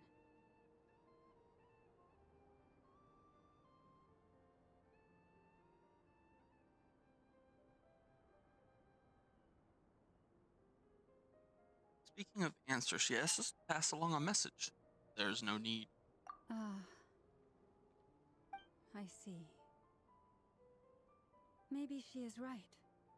Maybe the Frost Moon Scions of today no longer need a moon goddess. But my wish was not for her to come here and be worshipped as a deity. I simply wanted to offer her a place to stay. I'm sure she believes that showing herself here might invite Fatui intervention, and as such, she does not wish to cause us trouble. But what really pains me about all this is that this is her birthplace. She ought to belong here, yet no one has been able to grant her shelter. I think I'm qualified to weigh in here. When someone's about to depart on a long trip, what they need is blessings, not burdens. We should wish her the best, not make the journey harder than it already is. Anyway, she's agreed to attend, hasn't she? All we need to do is simply respect her decision. I see your point. Yes, she will soon depart after all. Our job is to leave her with some happy memories. Besides, who's to say her journey to the moon is a one-way trip? It's not like she can't come back and visit if she wants, right? Paimon agrees wholeheartedly. Festivals are all about having fun, so let's keep it simple. All right, I'm gonna head back to Nasha Town soon. Want to come with? I'm guessing you have some other folks to visit there. Sure thing, let's go. Bye for now, Wilma. Thank you all. Goodbye.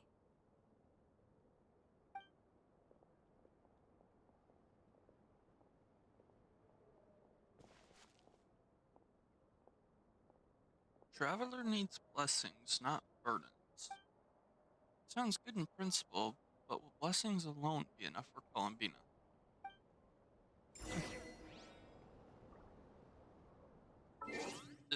I got an achievement for that. When the stone is lifted, who knows, you might find something unexpected there.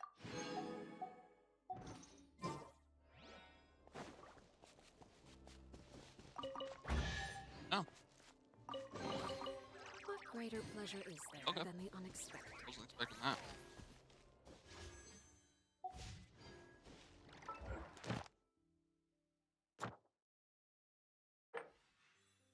Oh, this is cool.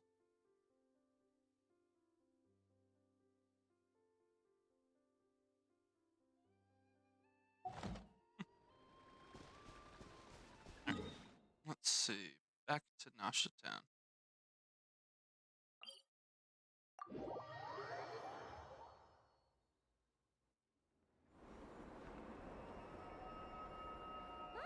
Hey, over there! It's Durin and Albedo with Flints! What could they be chatting about?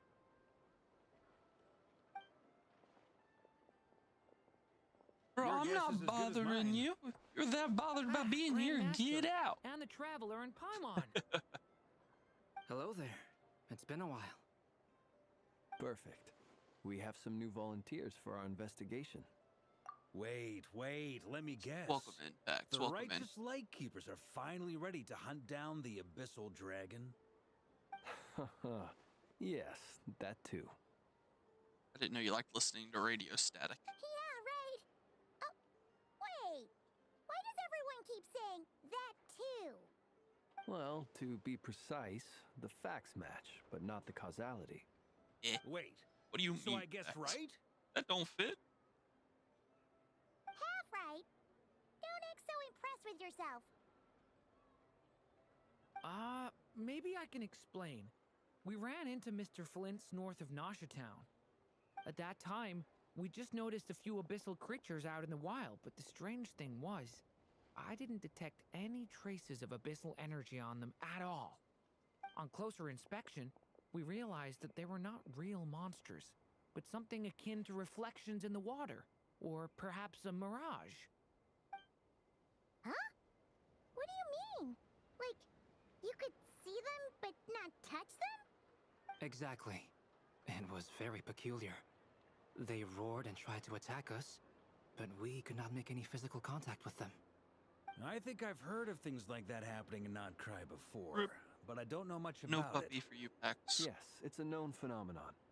Mirage-like illusions tend to appear in Nodcry in the run-up to Moonprayer Night.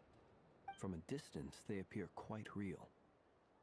I myself thought that Misters Durin and Albedo were locked in battle with abyssal monsters when I first arrived. But after sharing intel and investigating a little further, we can confirm that these illusions are harmless. there is no great cause for concern. See, I'm glad they weren't real.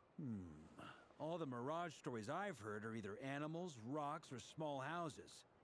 Abyssal monsters, though? That's a first. It's a first for me, too. So I'm planning to look into it You further. really just gonna to be on say the that, safe side. Pax? I While the intend god to and goddess inspect are a few sitting more here just locations. watching you? What about you two? Any plans? Alice contacted me a few days ago. She'd like me and Durin to assist her with an experiment. But we lost contact shortly after receiving the message. I'm sure that comes as no surprise to anyone familiar with her. We don't know when the wind will blow, yet when the wind blows, we will know. That, in a nutshell, describes how Alice operates. Yeah, that tracks. Okay. Well, I suggest we investigate this Mirage business in the meantime. It's piqued my curiosity, and I'm pretty sure I know someone who will already be 10 steps ahead of us.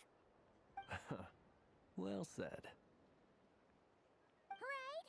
Whatever's happening in Notcry, she always seems to be the first one to know. Let's go see what she knows. We can invite her and her staff to the festival while we're at it.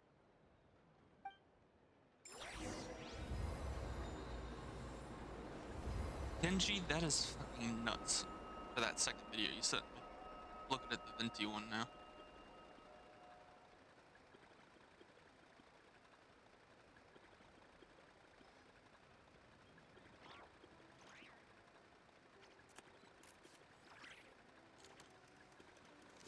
Jesus. What is with those damage numbers?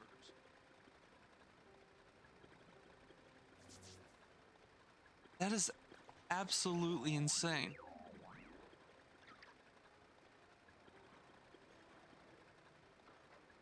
Now I see why they don't allow you to have 4 of the same character in domains. You just cheese through it all the time with characters like that.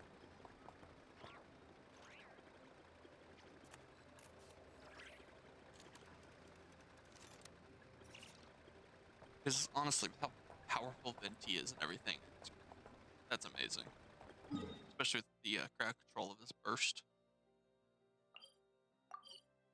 The sheer amount of numbers that were flying was baffling, to say the least.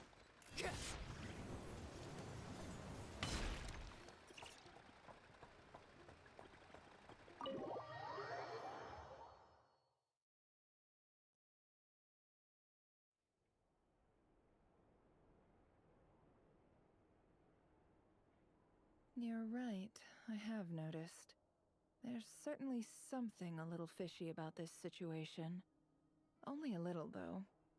Records indicate that this phenomenon can occur in the days before and following Moon Prayer Night.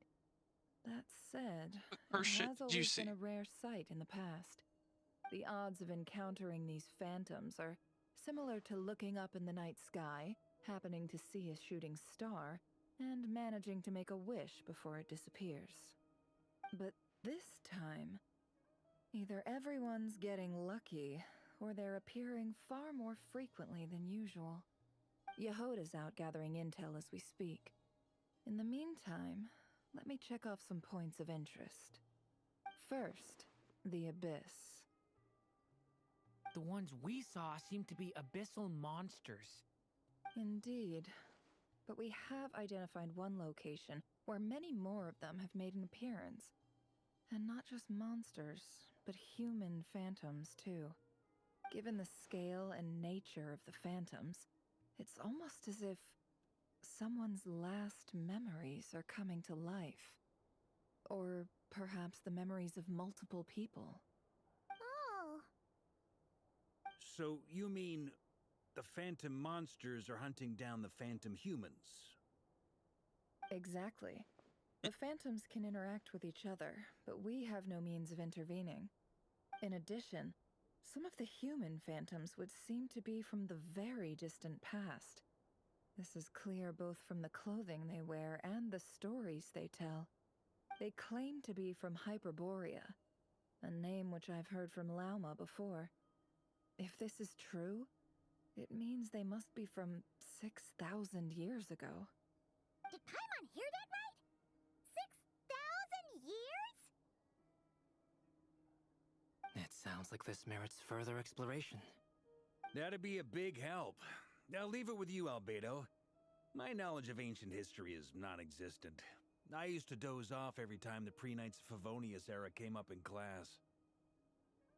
Yeah, speaking of which, did you ever get It's quite Zhongli a packs? miracle that you were able to understand these phantoms' speech, given how long ago they lived. I suppose you're right. But I'll leave the archaeologists to ruminate over that conundrum.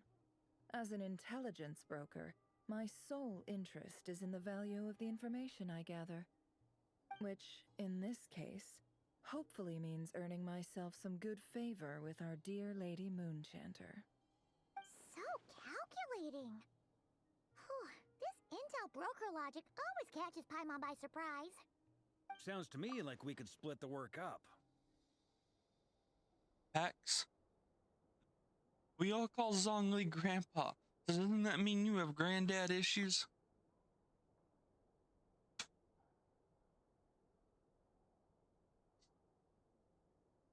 I think the abyssal phenomenon is best left to Albedo, Flints, and me. Agreed. It coincides with my duty as a lightkeeper. For my part, I'd like to understand the abyss better. Even a little knowledge would go a long way. This is certainly a rare opportunity to study the abyss. But even rarer, perhaps, is the chance to make contact with the ancients. The Curatorium will take the lead on investigating the Hyperboreans. We put in the work to learn what we know so far. It seems only fair that we get some quantity of exclusive intel. That just leaves our trusty team of 2 unassigned. Wait, we're a team? Since when? Since you became an honorary knight, of course. This was part of my grand plan all along. Oh yeah, by the way, we managed to convince Columbina to come to the Moon Prayer Night celebrations. Would you and Yehoda like to join too? She agreed to that? Huh. Quite an achievement. Never underestimate the traveler, I guess. I'd be happy to join. No point shutting myself inside when the streets are all decked out. I doubt any clients will be visiting during the festival in any case.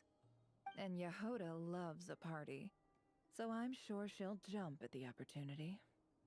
No, no, no, no, no, no, no, no, no, no! Way to contradict me in front of...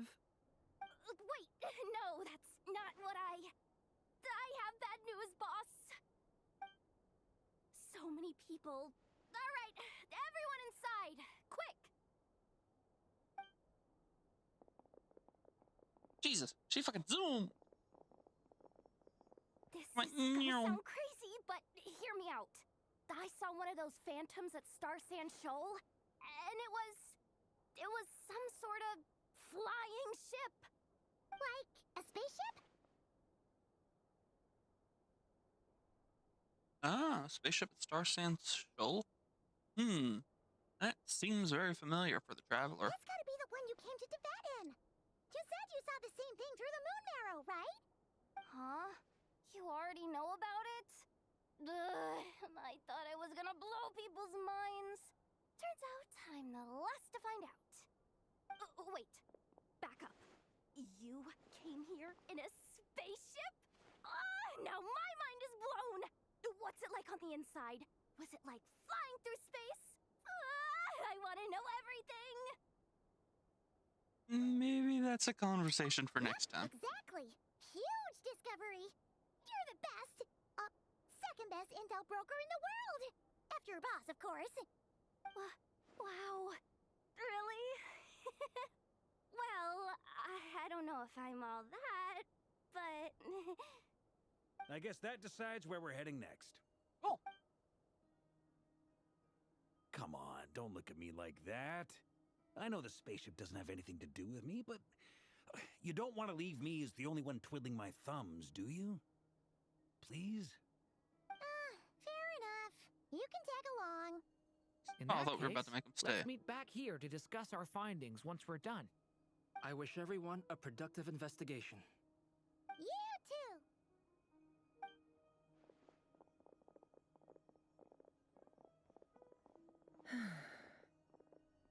What's up, boss? Aren't we gonna head out? Tell me, Yehoda, when did the curatorium start giving out intel for free? Uh-oh. Sorry, boss. Ooh, she's going to get a chewing out for giving that intel out for free.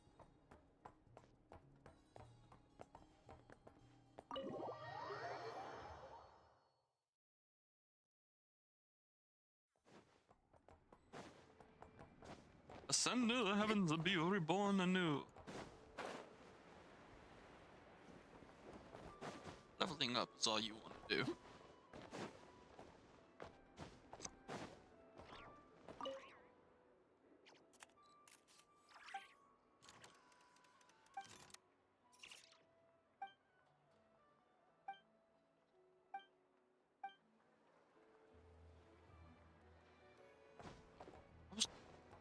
I didn't see anybody. I just saw this. I thought I was talking to a freaking somebody hiding in a bin of trash or something.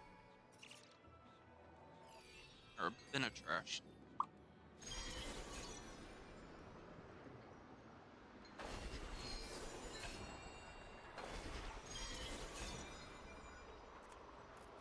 This book. Oh, yeah.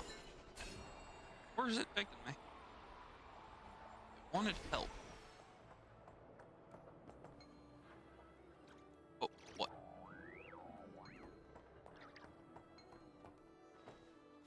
This way?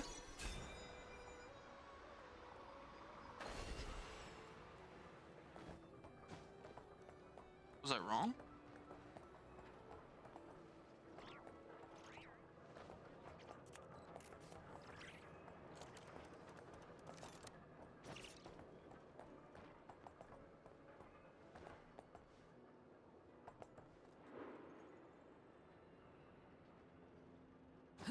Facts, there's been a couple times where, or there's been at least one time where me and Sam both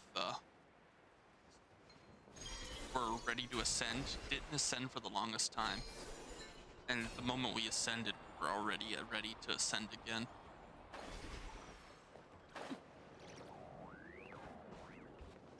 Swarm Fury.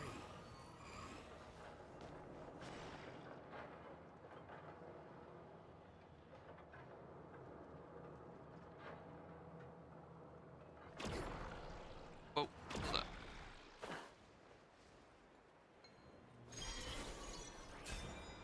Sure.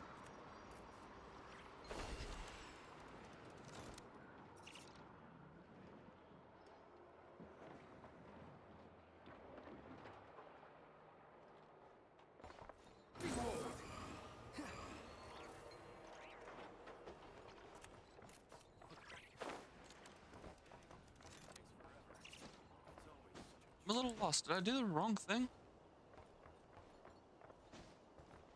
Also, Kenji, that's cool as hell wallpaper. I don't even know how you make a phone do that.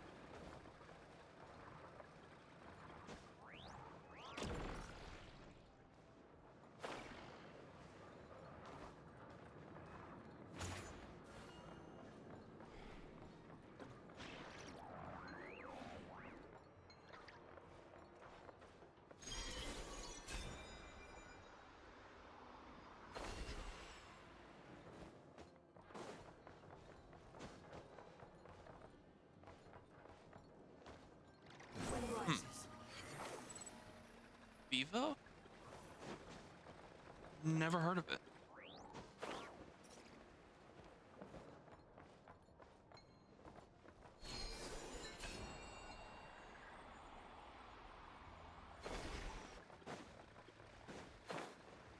So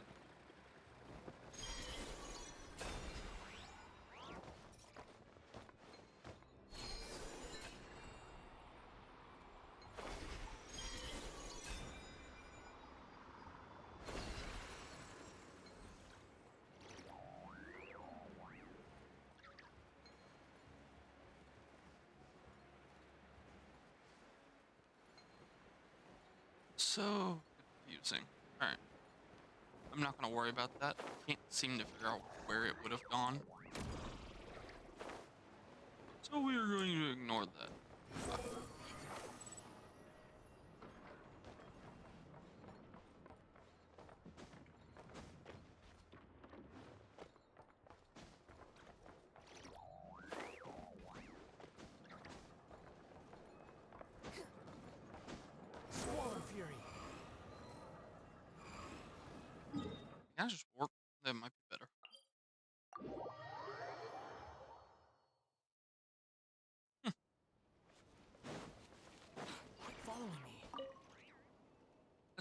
really damn cool.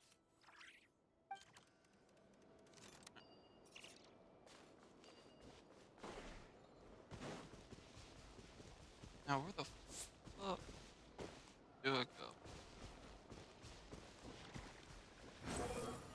Oh, this thing.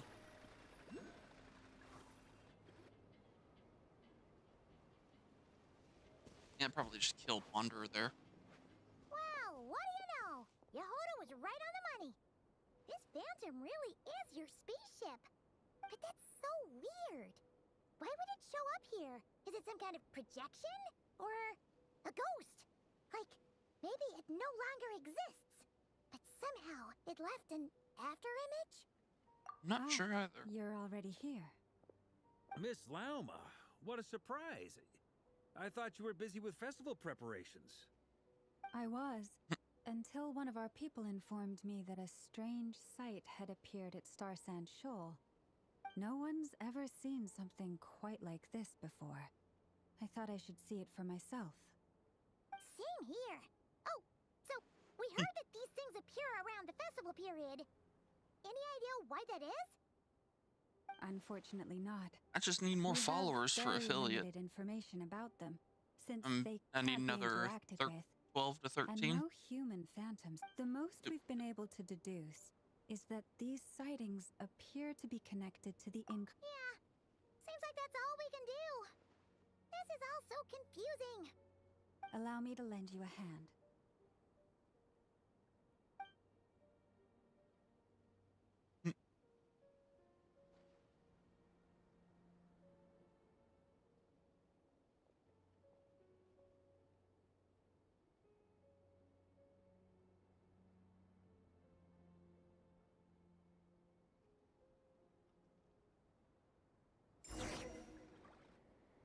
Everyone, That deer was looking at something. our friend here should be able to provide us with some information. Is that a phantom Rhyhorn deer? I've heard about how the Frost Moon Scions live in harmony with the animals and can even communicate with them. That's coming in handy now, for sure. Oh dear, we've triggered packs. Okay. Yes, I understand. Then how about this?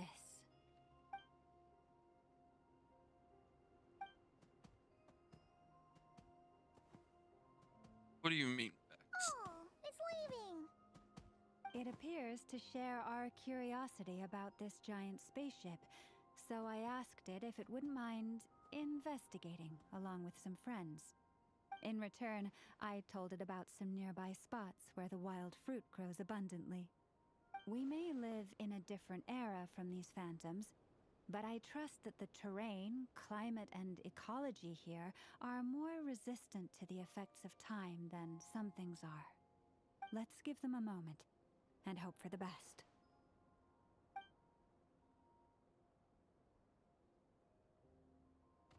All back together. Must have been a lot of fruit. Indeed. Now let me ask them some questions.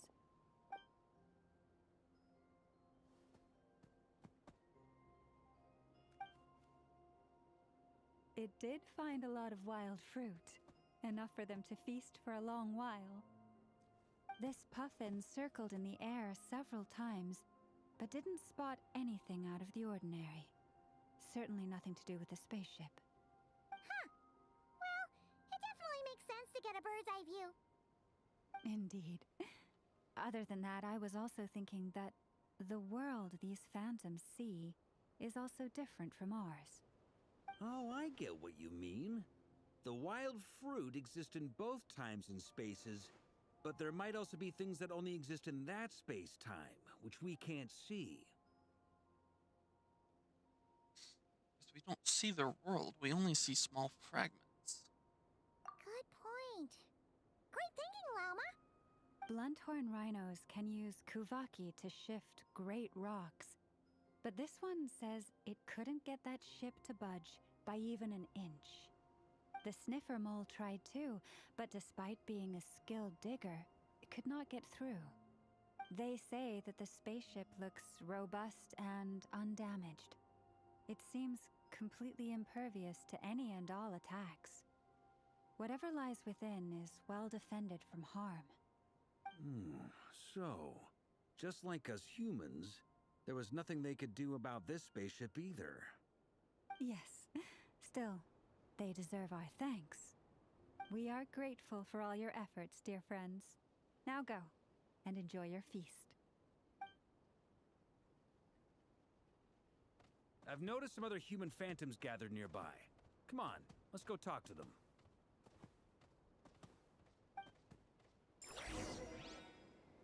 Maybe the humans will be a bit more talkative. Those animals were saying something, but I couldn't understand a word they were saying. What is this thing? I've never seen it move, and there's no way to get inside. Goodness knows. My grandpa says it's been sitting here at least since his grandpa was still alive. What about his grandpa? Did he say anything to your grandpa's grandpa about it? Huh? I don't know. In all likelihood, it was here back then too. Hard to imagine something this huge could move. Guess that means that as far as they're concerned, this ship's been around a long time.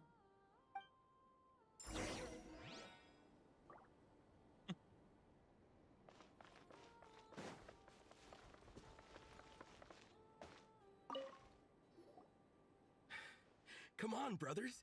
If we can get even a small chunk off of this thing, it's gotta be worth a fortune. Today is the day we strike it rich. Huh? You mean Paimon? Yes, brother, I shall join you. Let's make our fortune. We should go with them. What the? This thing is crazy tough. I can't even scratch it. What's it made of? Sorry, brother. Looks like we'll have to seek our fortunes elsewhere. Enjoying yourself? I was just seeing if I could influence this phantom's perception by playing. But nope, no dice.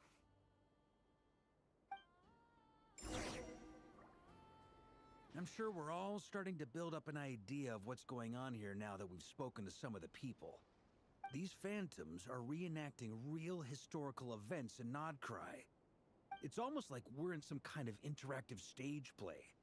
We can talk to the actors, but the plot is fixed, and we can't influence it. It makes sense. History is set in stone. The objective facts of the past cannot be changed. Paimon totally thought you were just goofing around earlier. But actually, you were doing some serious investigating. Of course I was.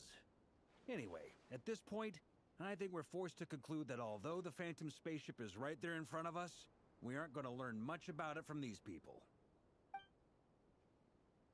Only this moment showed when my sister was searching for me.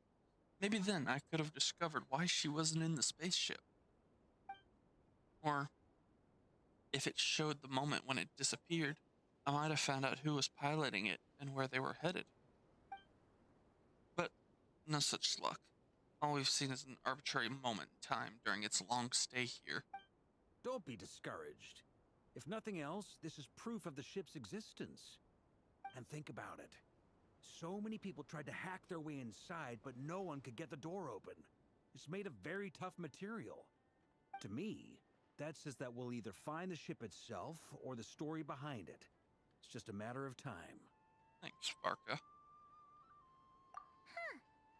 Every now and then, when Varka gets serious, he actually does seem like Grandmaster material for once. Gee, he does. I wonder how the others are doing. Let's head back for now. Sounds good. Also, drinks are on me if Team Knights of Favonius is the first to finish. Wait, we have a I'll team drink name more. now? I'll drink my money's worth. Am I in Team Knights of Favonius as well? You're very welcome to join. We've even got a cathedral ready for you. Isn't that technically blasphemy? You wouldn't dare make a joke like that if Barbados was in earshot. Nah, I'm sure Barbados doesn't mind a little harmless blasphemy once in a while.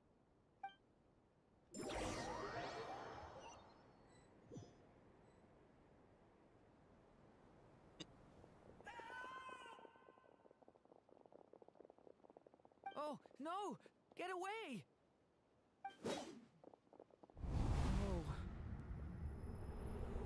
Oh, man, that must must feel weird as hell.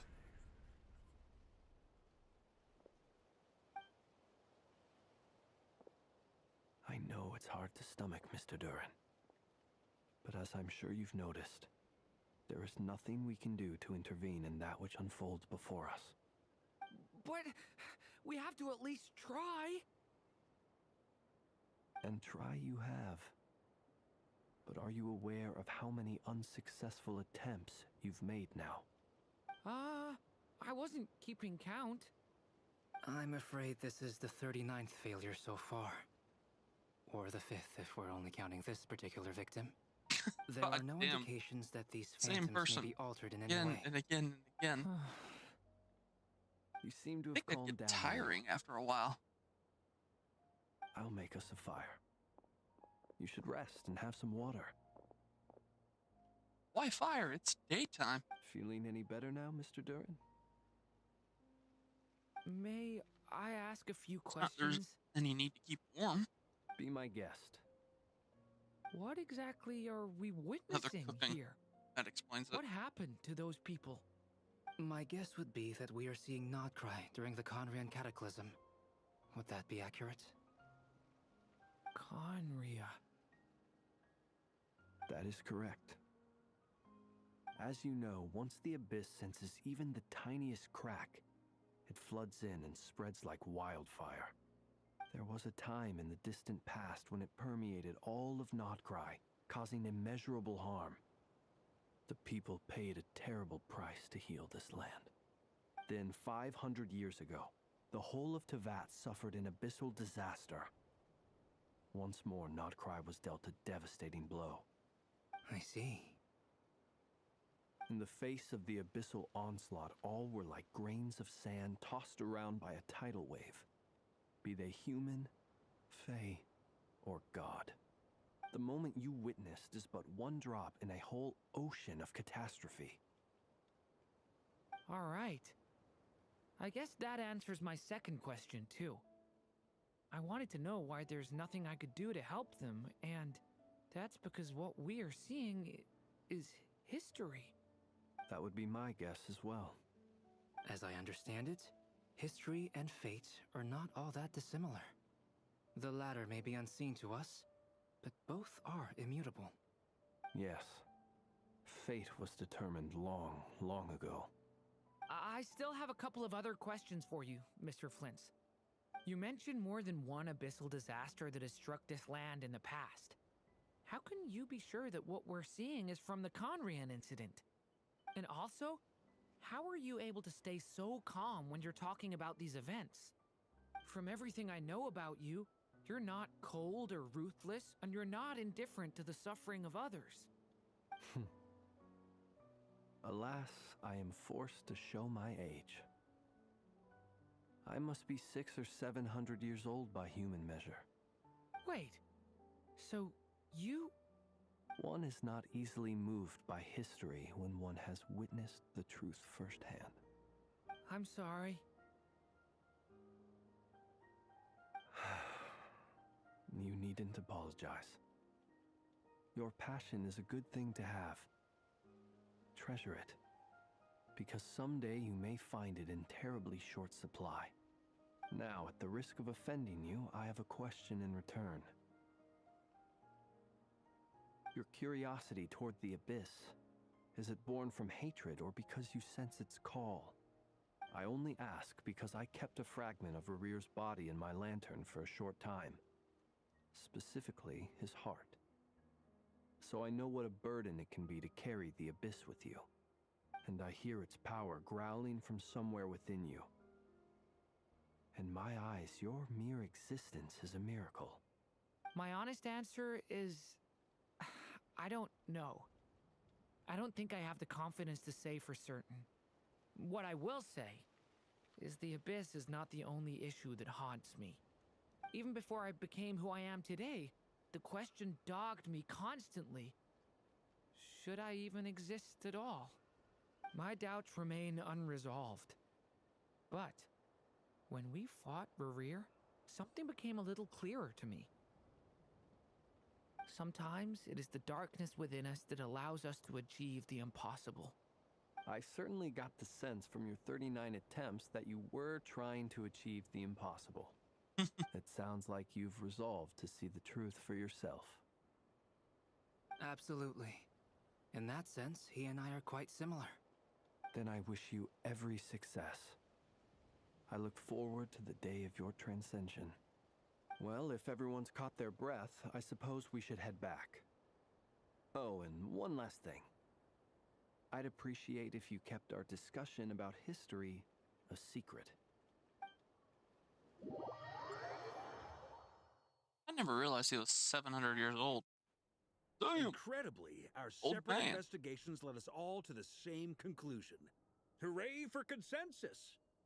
Yeah, but we That's barely good, learned Sam. anything, I'm glad. though. I totally thought this would be the mother lode. Talking with the ancients? I mean, come on! But nope.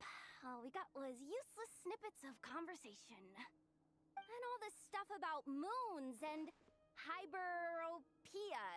What a load of baloney. Seems like people back then had a few screws loose. I understand your frustration. We found the same issue. Each phantom only showed a very brief moment in time. There isn't much value to be found in these miscellaneous fragments of a civilization's history, no matter how glorious it may have been. If there's a silver lining, it's that these phantoms are harmless to the present reality. They shouldn't get in the way of the festivities. Paimon agrees. And not just because it's the first thing she understood in this whole conversation. You look disappointed, Nefer. Is something the matter? What do you think? We all worked our tails off, but the only one to gain anything from it was you, Lady Moonjanter. Well, please do share the Hyperborean records with me. I will gladly inscribe them in our people's documents. Oh, duh! Yeah! That was it! Hyperborea! Hyperborea. I'm serious. Only an expert in the Frostmoon Scions and their history can turn these records into valuable research material. The alternative is to let them gather dust on the Curatorium's storage shelves until the pages turn yellow. Nefer, you're wise enough to know that cooperating and sharing the profits is the best course of action here. Well, that goes without saying. Sure, let's do that. Huh? But didn't you say we aren't supposed to give out intel for free? Sorry. Shutting up. Shutting up. Now is not a good time to push Nefer's buttons. Yeah, Jehoda loves to do that. Anyway, back to Moon Prayer Night. I'm thinking that we should prepare something a little special, aside from the usual decorations and so on. You mean a parting gift? Can't go wrong with food. Although, does food go bad on the moon? Perhaps a lantern would be a better choice. It might be dark up there. It could prove difficult to light a lantern on the moon. Magical stones might serve that purpose better. What about a clockwork mecha model from Fontaine? I've got a whole bunch at home. I use them for fighting practice in my free time. None of these sound like things she would be even remotely interested in. But we don't interact with her enough to know what she likes. Yeah. It would really save us the guesswork if someone could find out what she's into. Wait, what the? Traveler? They're all looking at you. Okay, fine. I'll find a chance to ask her. Great! Haha, problem solved. Now, I need to stop by Dory's. Gonna need her help sourcing a bunch of stuff for the festival. Then let's leave it there for now. We all have our own business to attend to. Traveler, if you find out what Kutar likes, let us know right away.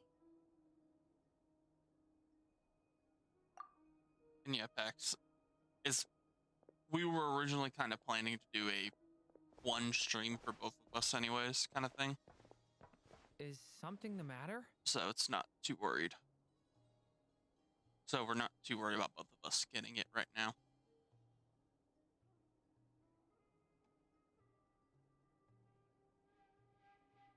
I'm fine.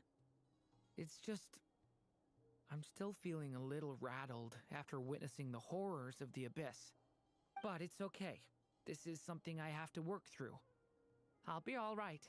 Thanks for your concern. Well, don't put too much pressure on yourself.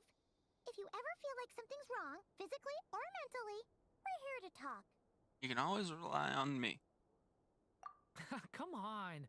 Stop treating me like a kid.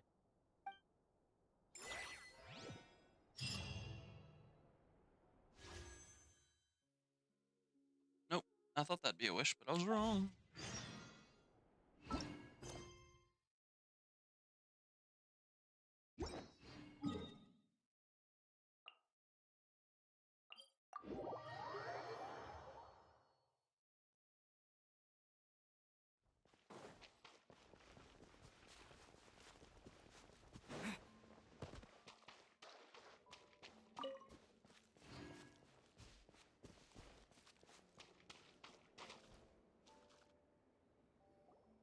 Columbina, we're back! Huh? She's not here. I can't sense her presence. I can't sense her presence at all. Weren't there a few Kuhenki here last time too? Where did they all go? Maybe she took them out for walkies. That's a ridiculous line. Walkies? For Kuhenki? You're not pets, you know. Oh, well. Looks like we just came at a bad time. Let's try again tomorrow. There's still a few days until Moon Prayer Night, so we're in no rush. Besides, she needs time to rest anyway. Fair point. Let's go. I will as soon as I get out of here, Kenji.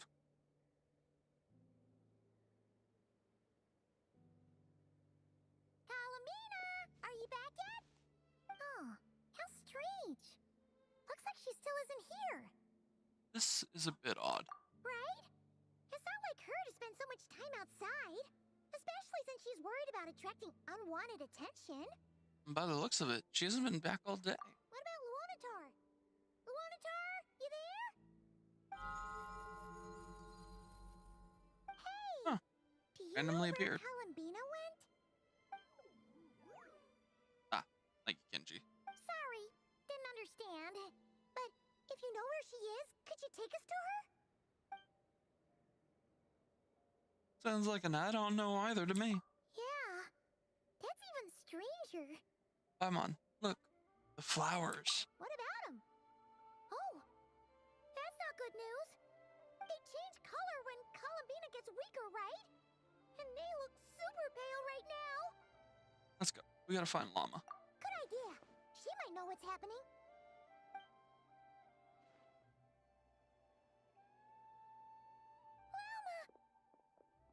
Ah, it's you.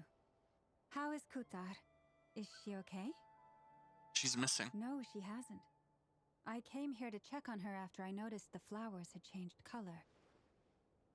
Based on past precedent, she must be very weak right now. Even getting up to walk would be a struggle. It seems unlikely that she wandered off outside. Not to mention that she doesn't do that at the best of times either. So yeah, this is super weird. Has anyone approached Silvermoon Hall lately? No. Very few people are in the know about Kutar's whereabouts. And if anyone suspicious had visited, they'd have left some sort of evidence. Come on, let's go to Nasha Town. If anyone has seen her, someone there will know about it. It's not Kry's information hub after all. Makes sense. Let's go!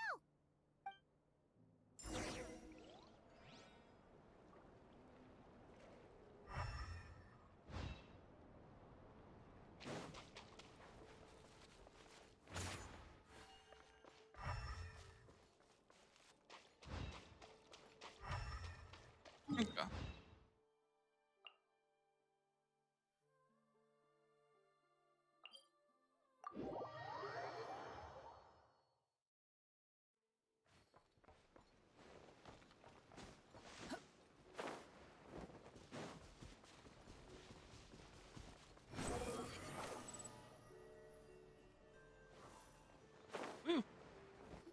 Or the glider activate at least. Wait a moment. Is it just Paimon, or is this stall kind of suspicious? It's never been here before, right? No, I don't recognize it.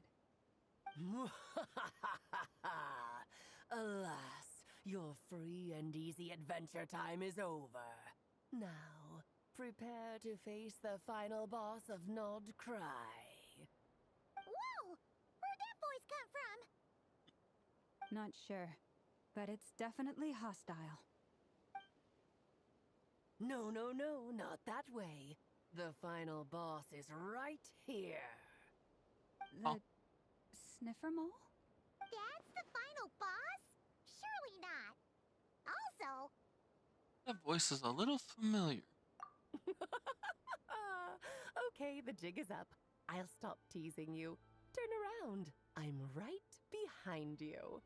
It seems I've managed to leave quite an indelible impression, even though you've never seen my face. Ah, nothing could make a great mage more pleased with herself. Oh, that's awesome. Mother of Klee? Oh. I didn't know that, and that was awesome. That was amazing how she revealed her own name like that. What I is am going on? absolutely astounded I've heard by that that. all the big shots in Teyvat have long, wordy titles that Just stun fucking people amazing. speechless when they make their entrance. Unfortunately, none of them are affiliated with the Hexen Circle, and we ourselves keep a very low profile. The notorious name-dropping doesn't quite work for us. Still, I, for one, think I'm Yeah, she really does. quite amazing. So that didn't stop me from coming up with a title anyway. Alice? It's really you this time? Not a lantern or a Dodoko, but Alice in the flesh? Oh, that's right. So, what do you think? How does it feel to finally meet me? You look like...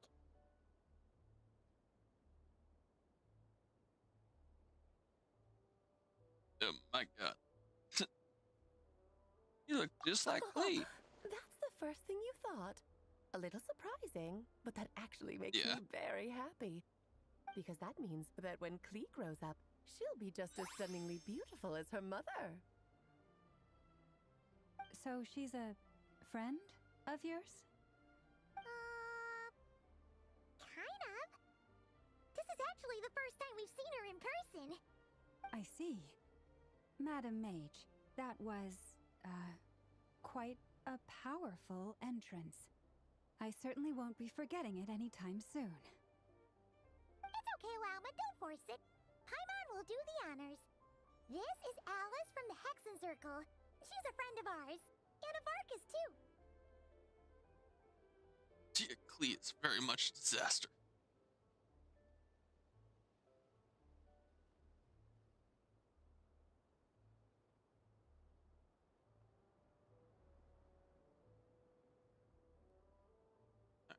Let's see. She's helped us out a lot in the past. That's right. She's a good person, just kind of unpredictable. Well, what is the human heart if not unpredictable? If we could not do as we please, how would we differ from machines? I am Lauma, Moon Chanter of the Frost Moon Scions. It is a pleasure to meet you. Oh, I know. Before you got here, I spent a good, 15 minutes getting up to speed on Nodcry's present situation. In other words, I've read the whole in the last episode part, so we can skip the pleasantries. Fair enough. Well, Miss Alice, I can already tell that you have quite a unique personality. You'll get used to it. Paimon sure is. So anyway, what are you doing in Nodcry, Alice? Oh, I thought I told you already. This time, I'm the final boss. Wait, we actually got a fighter? What the fuck? And what a formidable foe I shall be. Powerful, Yeah, I confident, love her decisive, pyrovision just and off good the luck hat and finding my everything. weak spot. You will never succeed. I'm gonna send a formal request for Jean to put you in solitary. Jean, I can't Drat. remember. My one weakness, and you found it in an instant. Fate has been dealt a devastating blow. Thus falls the great Dodo King. Why are you playing along with this nonsense? For funsies, of course. What's wrong, Paimon? Are you disappointed in me? Am I a gigantic letdown? No, it's just... You seem like a busy lady. And this is the one time you've shown up in person. Paimon figured it would be for something more high stakes than just goofing around. You're quite right. I'm here in Notcry because something big happened. Something big enough it caught the attention of the Hexen Circle.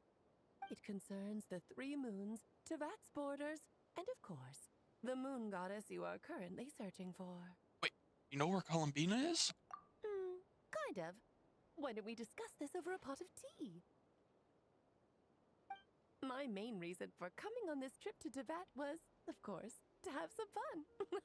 But I do technically have a job to do as well, namely, maintaining the stability of Tevat's borders. I'll skip over the complicated parts, but to sum it up, abyssal energies are all that lie beyond Tevat's border. What'd you forget to tell me? We'd find ourselves in a real pickle if they ever made it through. And the phantoms you've been seeing are a sign that the border has been disturbed. No wonder they tend to show up around Moon Prayer Night. Is it because the real moon is now so close to us that its power can cross the border? In part, but only a negligible amount passes through. Just enough to influence the verdant crests and so on. And as you've noticed, there has been an unprecedented number of phantoms appearing this year. The influence of the moon beyond the border cannot explain this. No. There is another far greater factor at play. The trilunar syzygy. A trilunar syzygy? Syzygy. Eons ago, That's before the heavenly principles came to Tevat, it was the then 3 moon goddesses who controlled the laws of this world.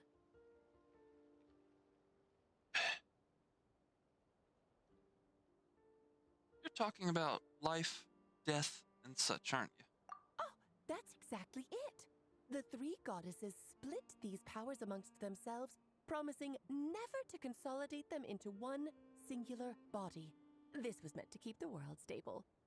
But, fast-forwarding to the present, the eternal moon's marrow is with you, while the iridescent moon's How the hell do you marrow, stay which sober? should never have appeared in this world, has been retrieved. Add that to the presence of a moon goddess in the flesh and... the power of all 3 moons is gathered here in Notcry. There hasn't been an event like this since the War of Funerary Flame. And it's having a noticeable effect on Tevat's borders. Why are you so concerned about borders, if I may ask? Because I wish to give my darling daughter a peaceful, sunny environment to grow up in. Is that a good enough reason? Kinda sounds like you're dodging the question, but it does make sense. Well, that's one reason anyway, and the most important one. The others are a little complicated to explain. For instance, cleaning up after dearest Miss R. Albedo could tell you more about that if you're curious, but right now, I have a more important question to ask you.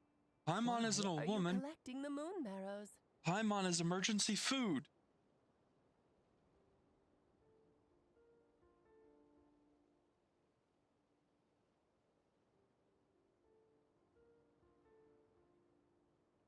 Ax, you're gonna bring down a wrath that even Alice couldn't save you from right now. If you keep poking fun at Sam like that.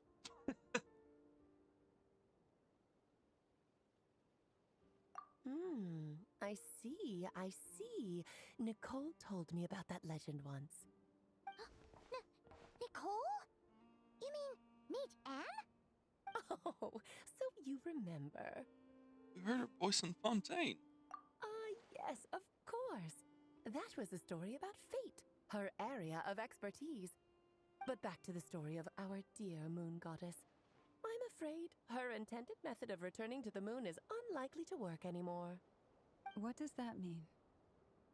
She may be missing. Why pick one or the other when I could do gone both? Anywhere. She has disappeared.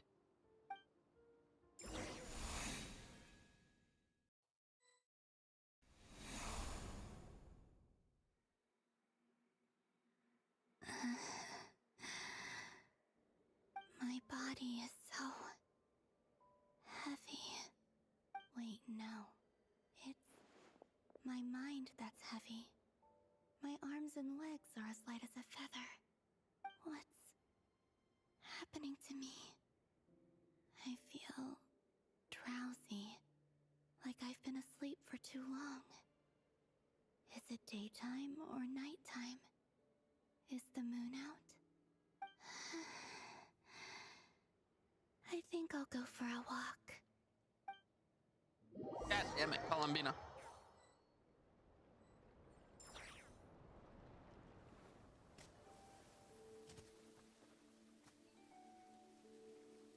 Are you out for a walk too? Oh, let's see.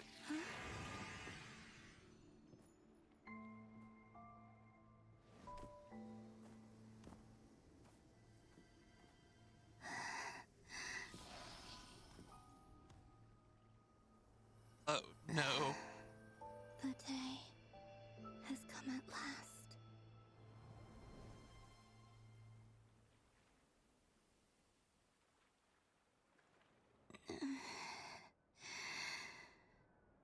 Have I grown so weak that I can't even sustain my physical form? But Moon Prayer Night is nearly here. I was so close to returning home. Death is near. Is this how it ends? Will I return to the moon after I disappear? Or... I don't want it to end like this. So far, at least, I still exist. Even if not physically, I can still feel. But as my power wanes, I'm sure that too will fade. I suppose I might take one final look at this world. The world where I was born.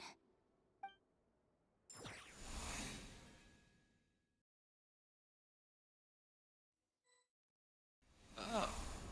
Come on, come on! Well, that's really fucking cool, Kenji. Wait for me! The Frost Moon Enclave.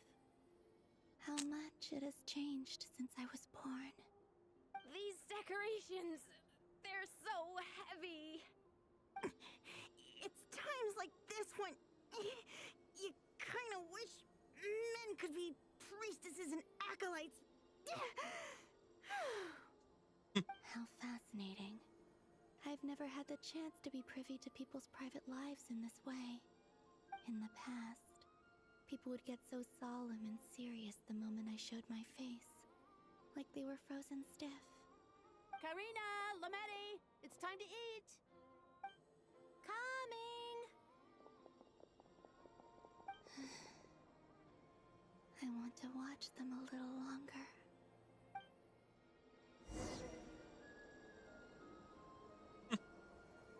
Oh, we actually get to play as Columbina a little bit here. This is cool. We'll go get some grub, Kenji. We'll be here when you get back. Maybe.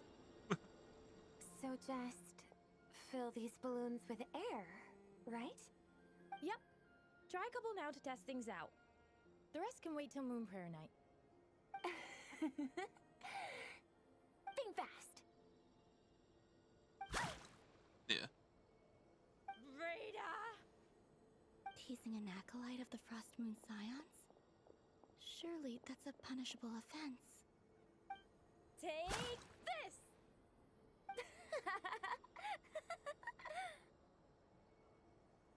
Huh?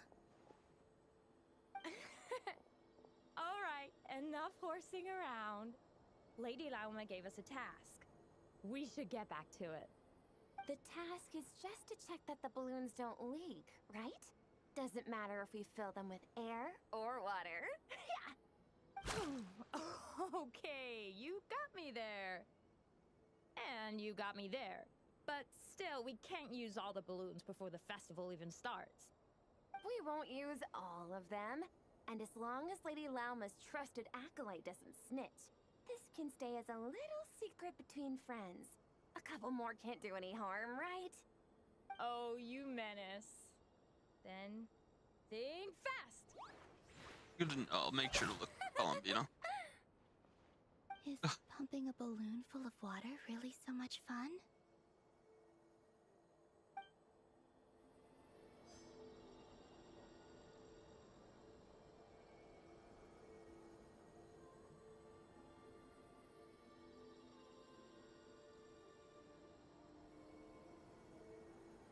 Dude, Dude, how she moves around is like so fluid and pretty. Yeah. I'm not gonna lie there. Well, yeah, I'm kind of not surprised. She very much struck me like she would be Lunar Hydro.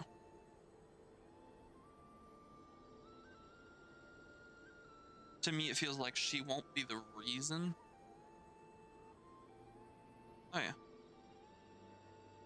Seems like she'll be able to do like stuff like lunar blooms, but without actually triggering herself. She'll just cause lunar blooms to possibly do more damage, maybe? I don't know. Just a random thought.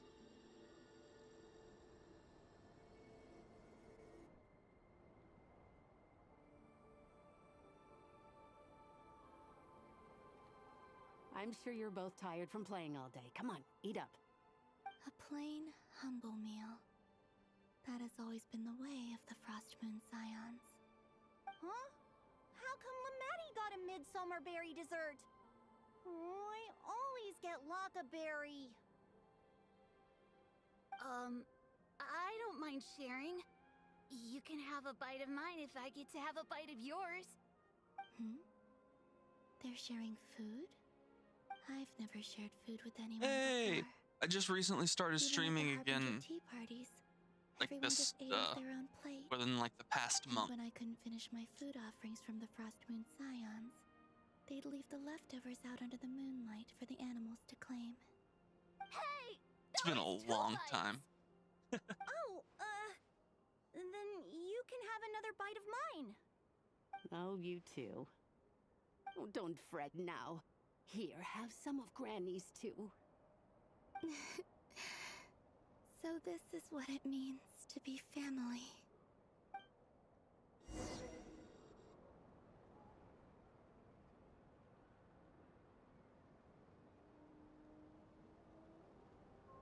I'm seeing so much that I'd never usually get to see. They'd never act like this when I was around. How have you been these past few years? It's nice. Being Glad able to see you just popping up. watch people in peace in these final moments. Oh yeah, What a that rare name rings clear opportunity. bell to me. I think I'll go take a look around Nasha Town too. Maybe the Traveler will be there.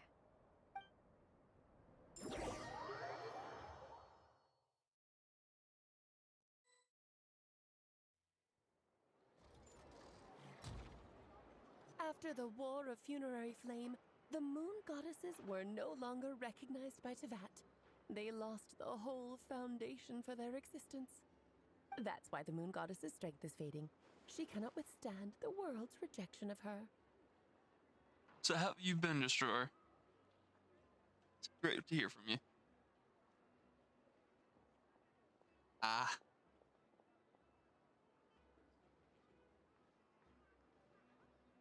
Yeah, those classes will really kick you. Just like what Columbina said, the world itself is rejecting her. To be more pedantic about it, the Moon Goddesses did something to offend the heavenly principles, and that's why they were ousted. Something of a recurring theme in Tevat's history. Theoretically, speaking so candidly should put me in their crosshairs too, but they can't tell me what to do. I'll say whatever I want. Anywho, the Moon Marrow energies were but a drop in the bucket for her, and that battle against the Ray Hair of Solnari only weakened her further. Fortunately, it happened close enough to Moon Prayer Night when the Kuvaki concentration here is high. That's the only reason she managed to survive this long. What do you mean, fortunately? You said she disappeared. We're too late. Ugh, what a headache. I thought this was all common knowledge. I guess I have some more explaining to do. Okay, buckle up. It's time for another lecture. Alice is ridiculous. Ah. Now, I said That's why earlier you're still. that the Moon Goddesses lost I the hope that foundation essay for goes their great for you, man. The reason for that has to do with the natural order. Basically, the rationale for their existence in Tevat was lost. The same logic applies to the present Moon Goddess, too. Consider her existence so far. Her comrades in the Fatui called her Damselette. It's been a hell of a few years. By the Frostmoon Scions. But these connections have now been severed, whether by her hand or yours. So, the rationale that once sustained her existence is now gone. Wait, we did that to her? Oh, well, strictly speaking, yes. But let's not start pointing fingers, shall we? I'll only end up as the big bad villain, and that's not the kind of final boss I want to be. If you're making light of this, hopefully that means you have a plan. Of course I do. I'm only the greatest mage in the whole entire world. Now, if you wish to find your moon goddess, there are 2 problems we need to solve. Firstly, we'll need to strengthen the connection between her and Tevat, at least enough to sustain her until Moon Prayer Night. I've been trying to keep up with it, but like within this past year thing, the past couple years, things got so hectic, I tended to disappear off the face of the earth. I'm afraid a bygone faith and a former home won't be of any help to her now. Do you know I need her to kick name? back up and get back into it all, though. Yes, names are very important things. A name is a fundamental concept that anchors one's entire existence. Then your first job is to find it. As a moon goddess, I'm sure she must have a name she identifies with. What have you been up to? Like, do you play anything lately? Is her true name, and she's never really accepted either of them. So, finding out her real name is enough to sustain her existence? Yes, I know it sounds like a small step, but every journey begins that way. So for now, that's all we need to focus on. The second problem is with her plan to use the moon marrows to return to the moon. Unfortunately, piercing through the false sky will take an enormous amount of power. Given her current condition, she won't be able to provide anywhere near enough power, even if she recovers her physical form. But no need to fret. Nicole's the expert in this field, and I'm sure she'll figure something out. Wait, Mage N is going to help us out too?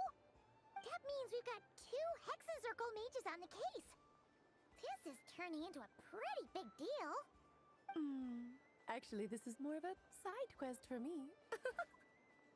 Like you said, I'm a busy lady, so I can't stay for too long. I'll have to return to Tevat's border soon. Well, thank you for telling us all this. That's the upside you get for looking out for my little Klee. Hopefully that will incentivize you to carry on keeping her company in the future. Anyway, jokes aside, you'd better get moving. It will take quite a miracle for the moon goddess's consciousness to hold out till Moon Prayer Night. Oh, I suppose I might as well tell you where Nicole is before I leave. Off you go now. Time to meet your new friend. Oh, yes, and a little suggestion. Don't forget to mind your heads. What? What? I wonder how Durins doing. I should really go see him before I head back. Metal Gear Solid's really cool. Super busy. I most certainly am. There's so many children I have to keep tabs on just in Mondstadt. Durin, Albedo, Venti, Varka. Those are some unexpected names in there. Klee didn't make the list, huh? Of course not. Klee is my pride and joy. I have no qualms about her, because she's the best child in the whole wide world. Yep. Klee's a little angel. I'm glad you agree. Well, all the best. See you when I see you.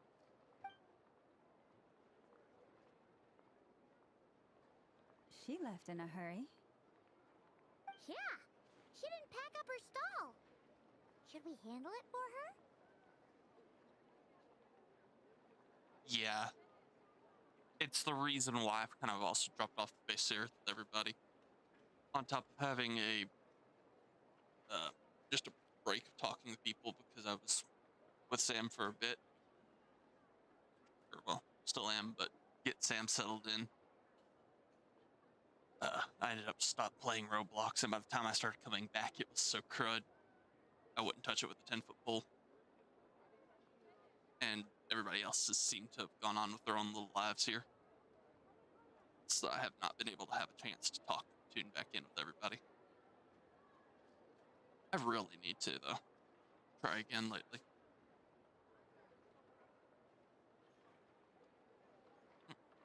doubt that's necessary. A mage of her abilities doesn't need our help. I must say, I'm now very curious about her daughter. Klee, wasn't it? What's she like? That's a long story. Come on, we'll fill you in as we go.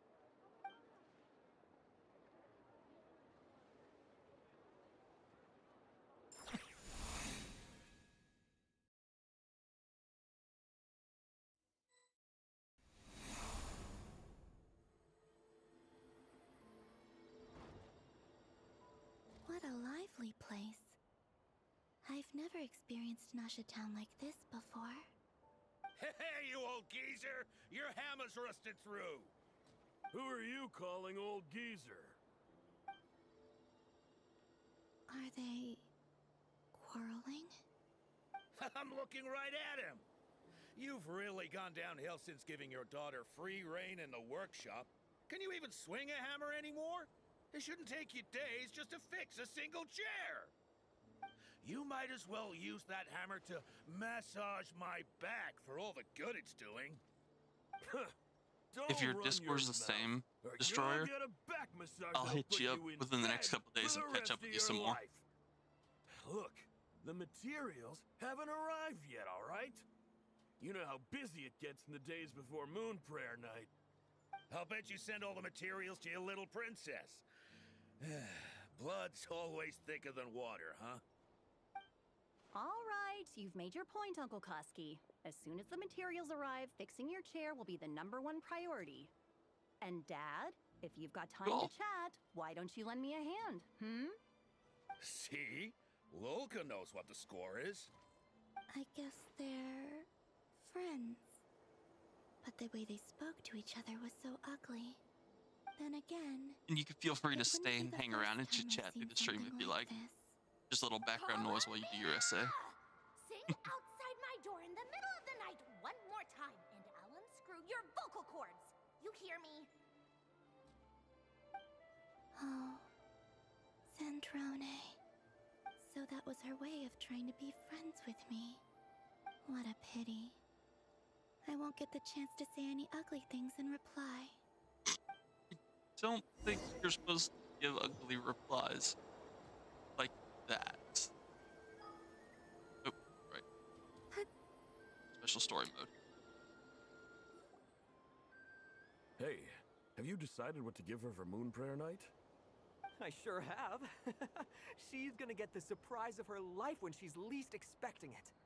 Then I'll whip out the ring and pop the question. The surprise of her life. What a fun turn of phrase. Cool, I get the picture. You can spare me the gushy details.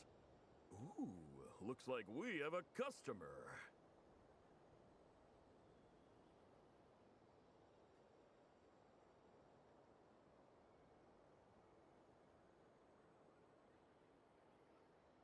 Hello there, ma'am. Would you like some Moon Prayer Night candy? Well, I'm glad you got your essay finished. Hope it gets you high marks. Talking to me. And when you do get off, I hope you sleep well. I'm excited to get back talking with everybody again. Here you go.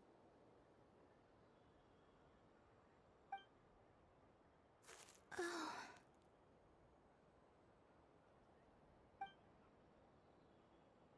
Come back anytime. Right. Now, where were we? Oh, poor Columbina. She thought she was going to get candy, but it went to somebody else. I still held out hope.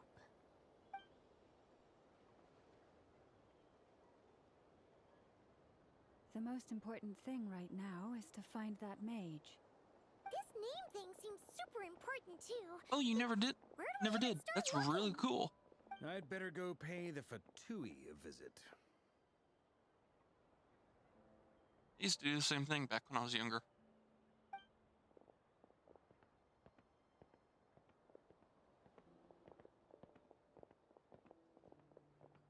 Oh, poor Columbina.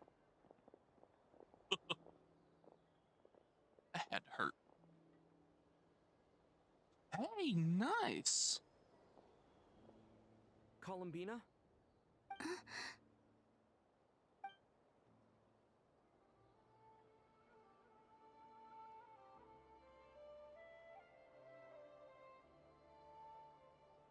Oh, that's amazing. Traveler? Man, you've came far. Let's go! This is no time to be spacing out. That's really impressive. Good shit.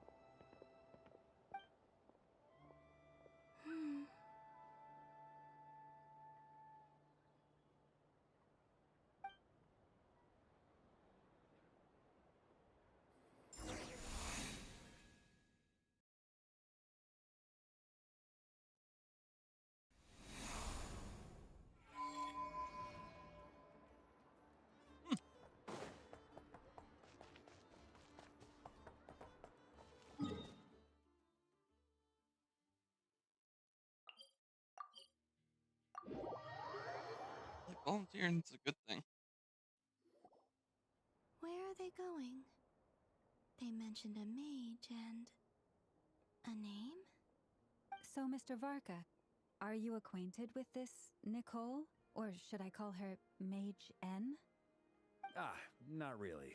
We've never met, though she has come up in conversation. From what I've gathered, Alice kinda took Nicole under her wing. Taught her how to speak in a more ladylike fashion, that kind of thing. Huh. Hard to imagine Alice as an etiquette coach. Yeah. That's awesome. Alice is a larger-than-life personality, I'll give you that.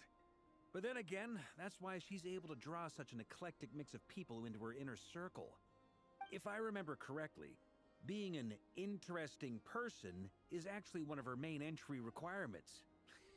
So, if you ever I'm wanted honestly to join very the Hexen glad to hear Circle, you've been doing I'm sure so you'd well. both be eligible to apply. Hey! Don't go around making promises on Alice's behalf. I wouldn't dare. Ah, damn. I'm just trying to paint a picture of the Hexen Circle for you. Okay, sure. Anyway, since none of us have ever I'm met glad they're marking Nicole, your sheets how are for we you. supposed to find her? We can't just go up to every woman in sight and ask, "Hey, are you Nicole?" Maybe something she's wearing will give it away? Like, a Still wind figuring bloom pinned things to her out. chest or something. Wait a minute. But I've been doing coding and Alice stuff. never said Nicole was from Mondstadt. Getting degrees in that. Oh, true. I've recently moved to a new house as well. And that's where we're currently at. And I also got Sam moved in with us. Python, we'll be learning CSS, HTML, C++. Those are all on my tracks.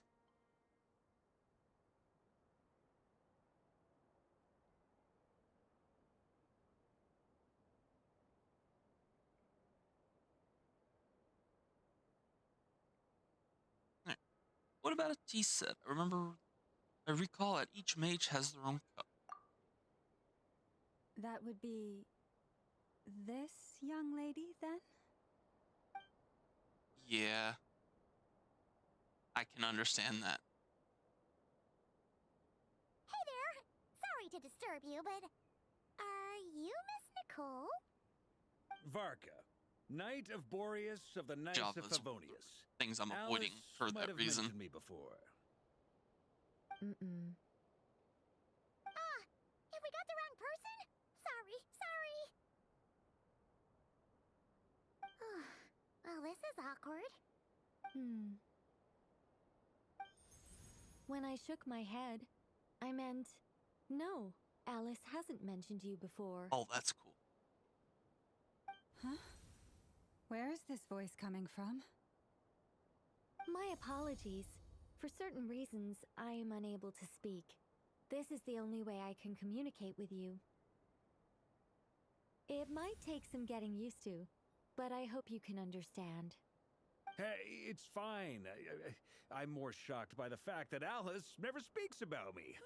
I mean, As for you two, we have crossed paths twice before, but it is nonetheless a pleasure to finally meet you. It's really you! Thanks for all your guidance in the past. You're quite welcome. This time, Honestly, things are different. good luck with the Java. We have reached the unwritten pages of the story. You might say that we stand at the crossroads of fate.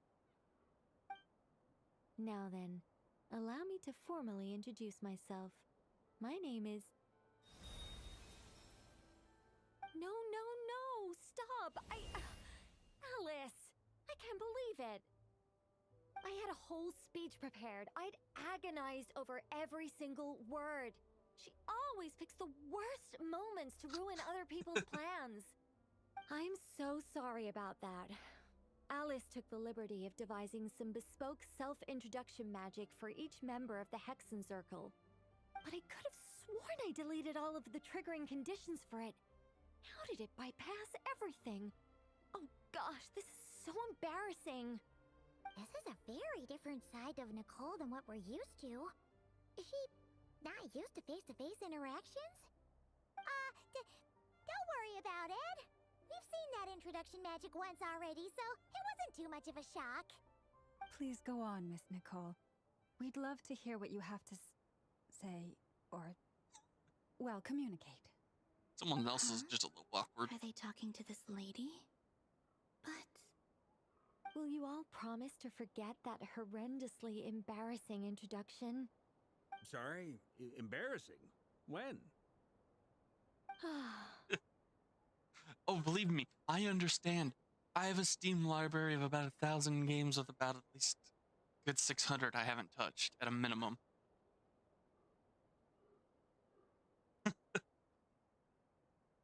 I've got a backlog that has its own backlog.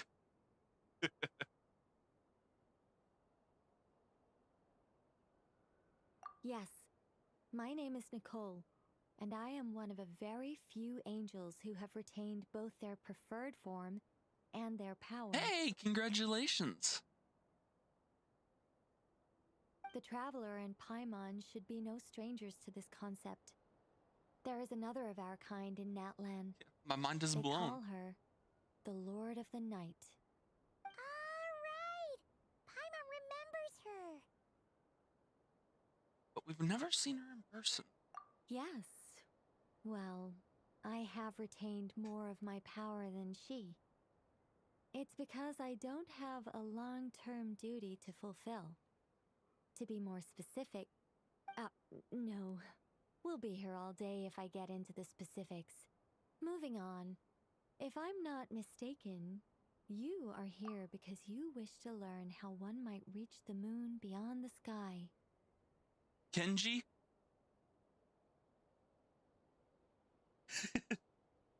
I am going to quote a game just for you. Maybe if you got rid of that yee ass haircut, you get some bitches on your dick. I'm sorry. Sorry, not sorry.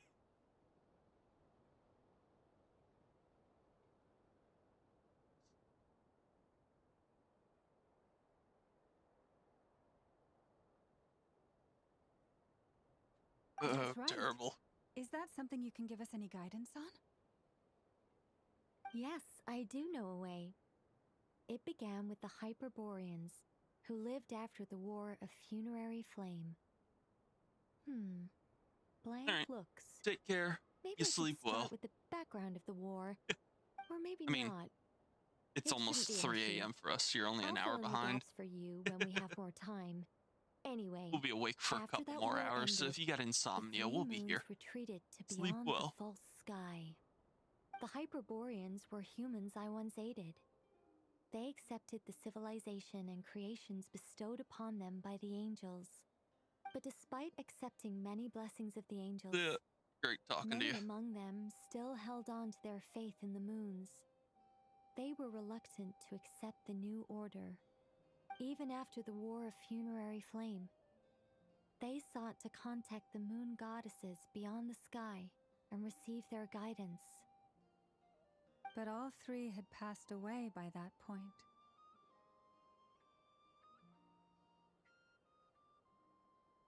This mage has a unique method of communicating. Is she talking about the moons? Yes, but they did not know. And so, still they prayed for the moon goddess's mercy. After building titanic structures that consumed vast amounts of Kuvaki, at last they glimpsed the moons and heard their voices. But of course, they were gravely disappointed, for it was then that they realized the 3 moon goddesses were dead. Oh, that's such a sad story. It is. Humanity was in a very sorry state at that time. The angels who had once aided them were gone, and the war of funerary flames had left them homeless and destitute. Just a second, I gotta ask. How relevant is all this history to the task at hand? Well, I mean, it's... Okay, it seems we've drifted into irrelevant narrative waters. It's been a while since I've had the chance to speak inside someone's head. As soon as I got started, I lost control, and the words just flowed out like a waterfall. What I'm trying to say is... Right, yes, that's it. The relevant part is the ritual created by the Hyperboreans. The fact that they bypassed the false sky and saw the true moons implies that they successfully built a connection between Tevat and the outside world.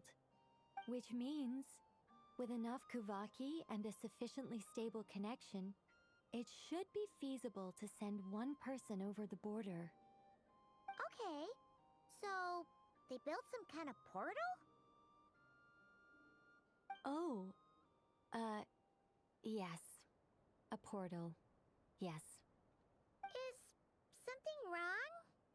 You sound disappointed. I just didn't expect you to summarize it so well. It turns out I could have said all that in one word, if only I'd managed to think of it. No, please, it's fine. This is invaluable knowledge. I'll be sure to record and preserve everything in writing. Oh, really? Well, in that case, I suppose I could backtrack and add some more detail. I did gloss over a few things so far. Whoa, whoa, whoa, time out. Let's summarize what we've got first. The Hyperboreans were the last ones to use this method, right? So we somehow need to find whatever structure they built and make sure there's enough Kuvaki to power it up. Luckily, we have the moon marrow of both the eternal and iridescent moons, so we're all good for Kuvaki. Which means the key issue we need to focus on is finding the place. Yep, meditating really hard over there, since with nothing to do. Although, I expect the structure is long gone by now. That said, what if we could take advantage of the phantoms to travel back to a time when it still existed? Well, travel back isn't quite accurate. It's more like we'd be creating a handshake between 2 points in space-time. We wouldn't even have to pick a time when it still existed. It could just be a time when it still appeared in phantom form via projection, or we could project our own phantoms, fold them together, and... You look lost. Was that too hard to follow? Yeah, things got a little, technical there. Paimon's brain is reaching capacity. All right. Let me think about how to put this more simply. Okay, got it. Over the next few days, I'll search for phantoms that we can use. Once I find one that meets the criteria, I'll let you know and we'll regroup. By completing certain rituals, specific individuals will be able to enter the phantom and make it to the Hyperborean structure. If everything checks out and it looks feasible, we'll just need to wait for Moon Prayer Night, and we can send the moon goddess back home. I'm really skimping on the detail here. Is this making any sense at all? I think so. For now, we'll just wait to hear from you. Yes. Basically, yes. Great. Counting on you. In the meantime, we'll focus on finding Nicole, the moon goddess's name. The one who flunked simplifying everything. My name? Are they looking for a way to stop me from Simplification disappearing? 101. Excuse me, Miss... Go on, Miss Nicole. This conversation was a little all over the place. I didn't catch your name. I am Lauma, of the Frost Moon Scions. Ah, I did wonder. I noticed that you listened very intently when I spoke about Hyperborea and the moon's history. If you'd be interested, I'd love to visit you this evening and go through it again in greater detail. Also, if you were serious about making a record, it would be too risky to simply write down the raw details as is. I would suggest some tweaks. Maybe rewrite the stories as fairy tales or fables, perhaps even prayers. Anyway, we can cross that bridge when we come to it. So, see you later then? Oh, and no need to prepare anything. Just a cup of tea will do. See ya! She seems friendly. It's just... She's a little awkward. It's so nice to find someone who's actually willing to listen. I've been dying for a chance to finally go through all this systematically from start to finish. Any longer and I'd probably start forgetting it. Now Paimon gets why Alice told us to mind our heads. What did I tell you? A lot of quirky people in Alice's orbit. Now then, the next order of business is, where do we start looking for the moon goddess's name? Maybe the rest of what Nicole has to say might I give us some hadn't clues. seen her that time. Once I've heard her out, I'll summarize the salient points and share them with you all. I'm also inclined to review our other documents. Yes, our faith was first established by our Hyperborean ancestors, but many of the more factually accurate records are from after Kuthar's birth. I have a hunch that the Fatui might not know something too. Sounds like we're gonna follow Kalabina's journey through Devat, huh? In that case, we'll start by heading to the Frostmoon Enclave. Sounds like a plan. Take this with you. I'll see about getting in touch with the Fatui. It'll probably just be Arlecchino and Sandroni again. They're the only ones who would want to help. Thank you, Mr. Varka. All I gotta say. Don't mention it. Honestly, I'm more comfortable dealing with the Fatui than prying into the details of a young lady's childhood. Catch you later. I should follow them, just in case there's some way that I can help.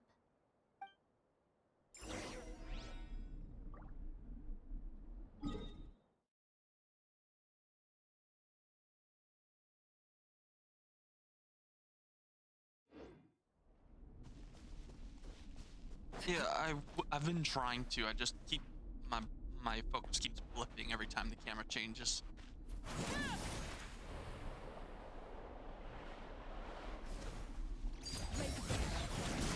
Everybody stand!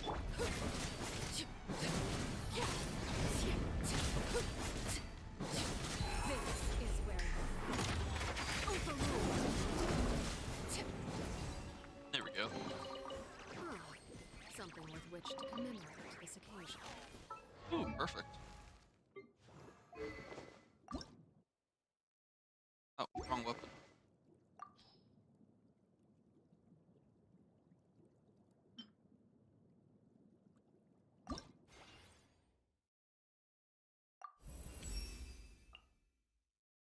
Honestly, no.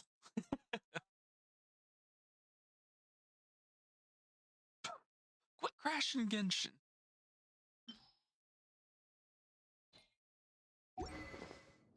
Dude, I was having issues with Genshin today. It was just constantly flipping in and out for me when I was first starting. Oop, did not mean to do that.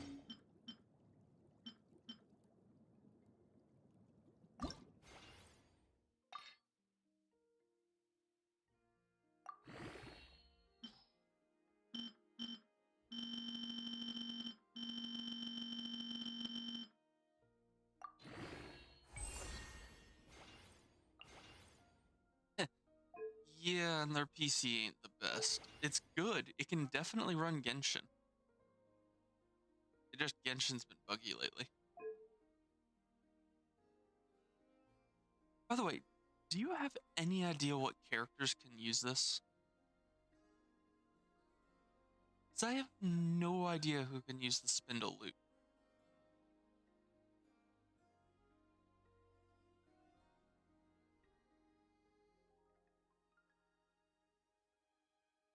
Llama? Seriously.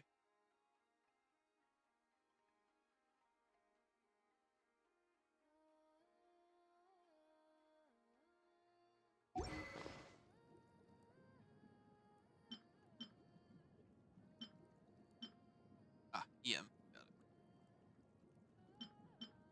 Yeah, but my thing is, I can't figure out what characters it would go good for. I don't even think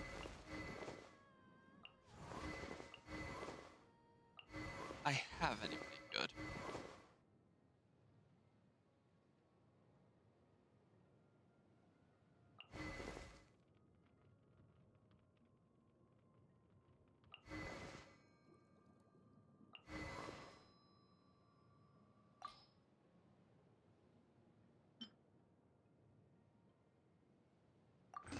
But she'd be good to have it.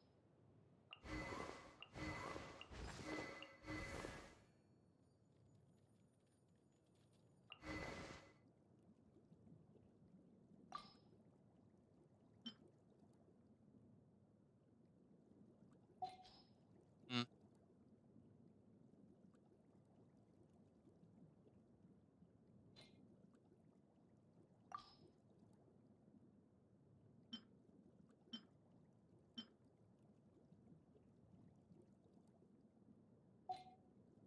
Llama, Sidali, Mizuki, Ifa, Sucrose, and Nahida. Okay. So literally the only person out of my list for that is Sucrose and Ifa.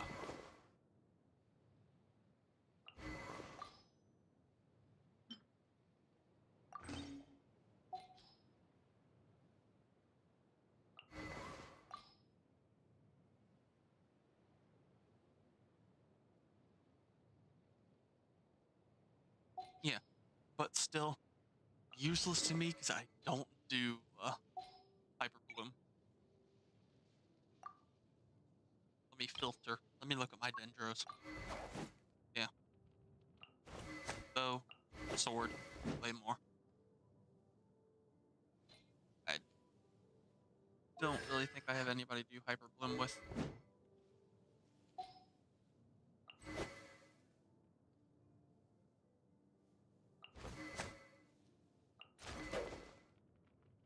On my Catalyst, I had that pulled up just a moment ago.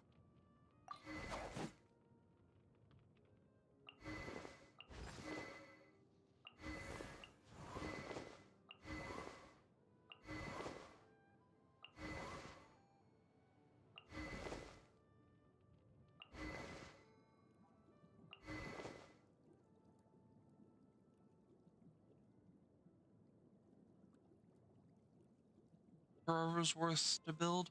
Alright. I'll probably have to build her at some point. She's kind of been on my low on my list.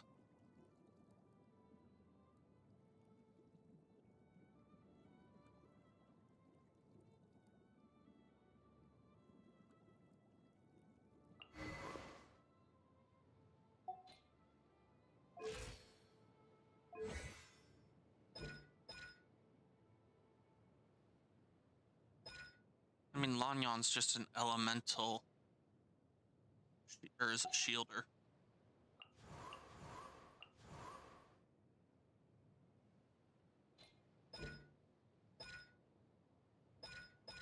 I mean, maybe this, maybe Hazo.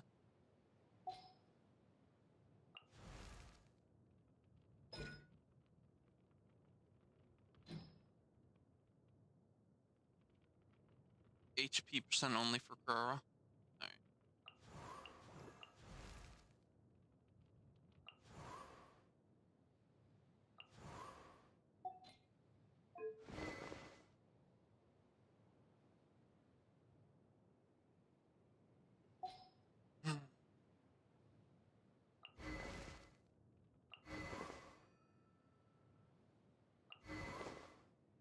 Alright. I'll have to make sure to keep that in mind. Alright,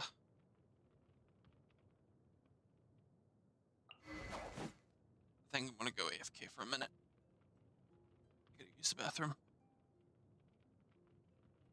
I'm gonna leave this on this screen here instead of the be right back. If anybody has any opinions for what characters could use that spindle loot, I'd greatly appreciate it. I will be right back.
Apologies for the delay there. I am finally back.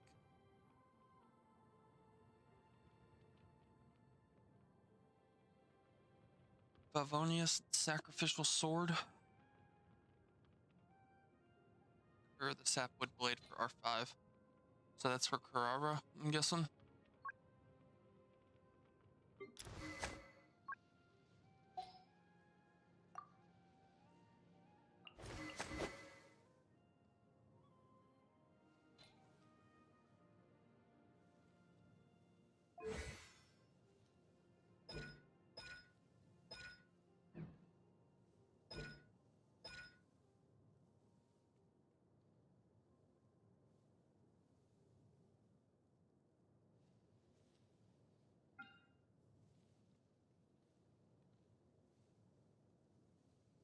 8 seconds versus 12.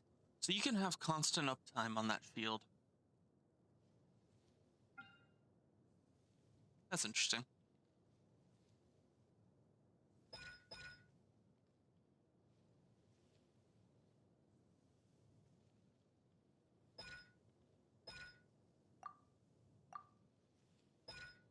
Hmm.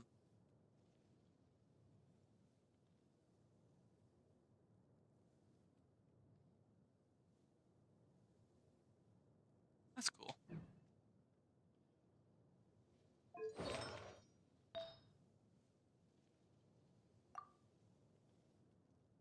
And you recommended the 2 Nasty and Kasha. Yeah, seems about right.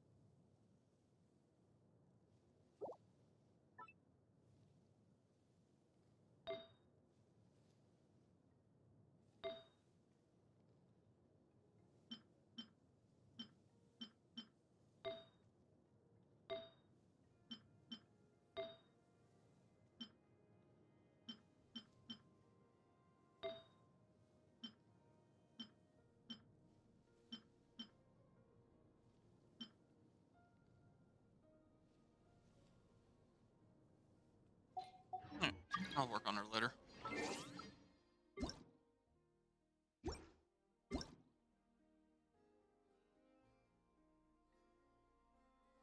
Oh, come on. What is...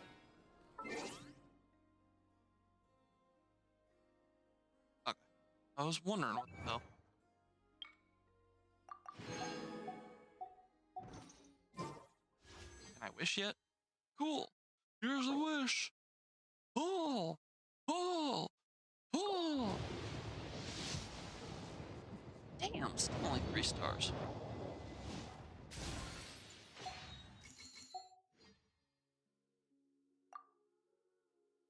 Crikey.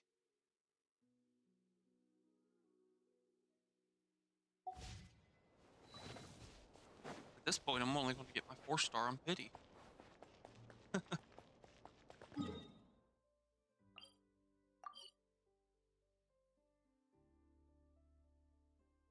Let's see. Do I have anything? What do I need to do for all this? Okay. So I just have to complete it in time. I don't get anything along the way like I usually would. And this is still Act 5.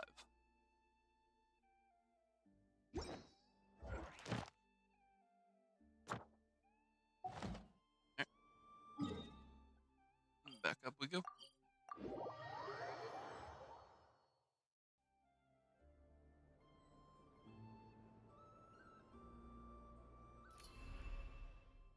Oh, did not mean to hit that button. Staring into my eyes is ill-advised. I can't promise you'll like what you see. A while ago, I took the time to organize all documents in our possession that pertain to Kutar. What you see here is the material I consider reliable. Hmm? You're saying there's unreliable material too? Yes. Most of the information we have was transmitted through an oral tradition. Inevitably, some of her stories were mythologized and deified over the years through countless retellings. That's why I organized them into reliable and unreliable. There's no sense seeking answers in history unless we can ensure the veracity of the historical record. Makes sense. All right, let's take a look through.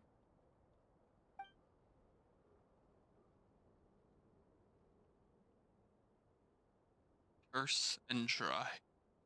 Clear and concise would be one way to describe the writing style of these historical records, but you could just easily describe them as terse and dry. And since Llama already knows the material like the back of her hand, the quest to find any new information in these texts is tough going. Almost all these records refer to Kutar instead of Columbina. Although neither of those is her real name. Paimon's not sure what point she's trying to make. Oh, very nice. What we can gather from these records Nice is that stats. the Frost Moon Scions worshipped her as a god, placing impossible expectations upon her. I cannot fault them for their earnest faith, but for all their devotion, worshipping her day in, day out changed nothing. I imagine that none of it resonated with Columbina. It wouldn't surprise me if, even back then, she had already begun to reject the name Kutar and everything it represented. Lama speaks the truth. When I heard them call upon Kutar with hope and expectation in their voices, they may as well have been calling upon somebody else. That'd be nuts. When you were organizing these texts, what criteria did you use? Well, that's a bit complicated. I looked at the level of detail, perceived authenticity, prose style, and how realistic their portrayal of Kutar seemed to be. Amongst the Frostmoon scions of today, only I know of her existence, and I alone have spoken to her face to face. As such, I know that there are certain things she simply would never do. That being said, I have sensed some changes in her lately. Changes? Me? Oh, seems like this is getting us nowhere. Oh, for what it's worth, why don't we check the unreliable sources too? Sure. Give me a moment.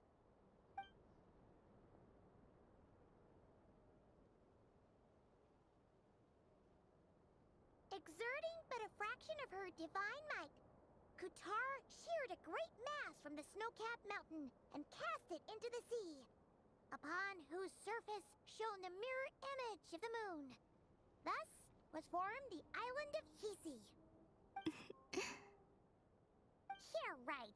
That doesn't even begin to pass the sniff test. The three moons are not but lies through and through. Only one moon has ever shone for us, and Kutar is her name. Subjectivity is strong, this one. We've heard something like this before now. The vast majority of ancient texts are filled with fanciful tales like these. I trust you understand my criteria a little better now. Kutar did not speak, merely gazing into the distance in silence. And where her gaze landed, this was her prophecy. Clearly, whoever wrote this text never even met Kutar. Otherwise, they'd know that her eyes are always closed. What about you, Traveler? What are you reading? Seems like a collection of anecdotes. Come on, let Paimon see. The child wished to build a wooden nest with which to shield a fledgling bird from the cold. But being so young and lacking in strength, the child could not snap the branches from the trees. Kutar was passing by. Upon seeing the child, she summoned forth the Kuhenki, who built a beautiful nest for the child. Hey Jay, how you I doing? remember that. Not knowing the meaning of Kutar's divine intervention, the child dared not to respond, and thus ran home to call their parents. But Kutar was gone. The Moonchanter declared the event a miracle and took the nest as a relic, placing it on high for all to see. The child was named as one favored by the goddess, and was greatly respected amongst the people. Yet, Got tired of playing no further Dispatch. miracles were bestowed, and this matter was forgotten in but a few years. Huh. Any thoughts after reading that? If it's true, it gives off a somewhat lonesome feeling. Yeah. Columbina probably just wanted to join the kid in making nests. Ah. Gotcha. I'd originally considered this a fabrication, because Kutar did not perform any similar actions in subsequent records.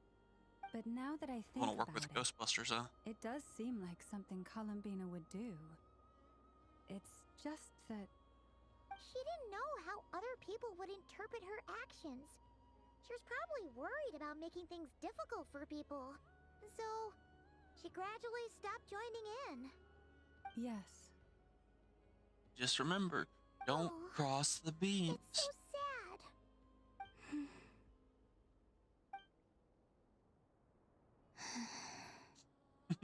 And now, I can make no such gestures of warmth, even if I want to.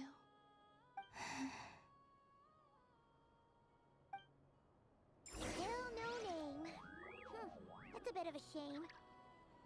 But we we did learn some interesting stories. That's gotta count for something. Barca said he was Who's gonna set up a getting meeting boring? with Arlecchino and Centroni, right? Let's go back to Nasha Town and see how he's doing.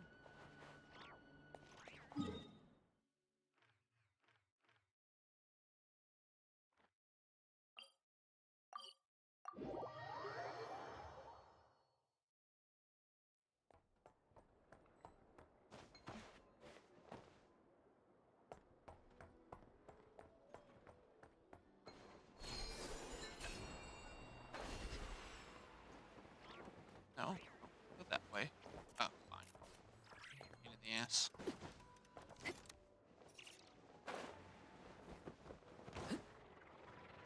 Ew.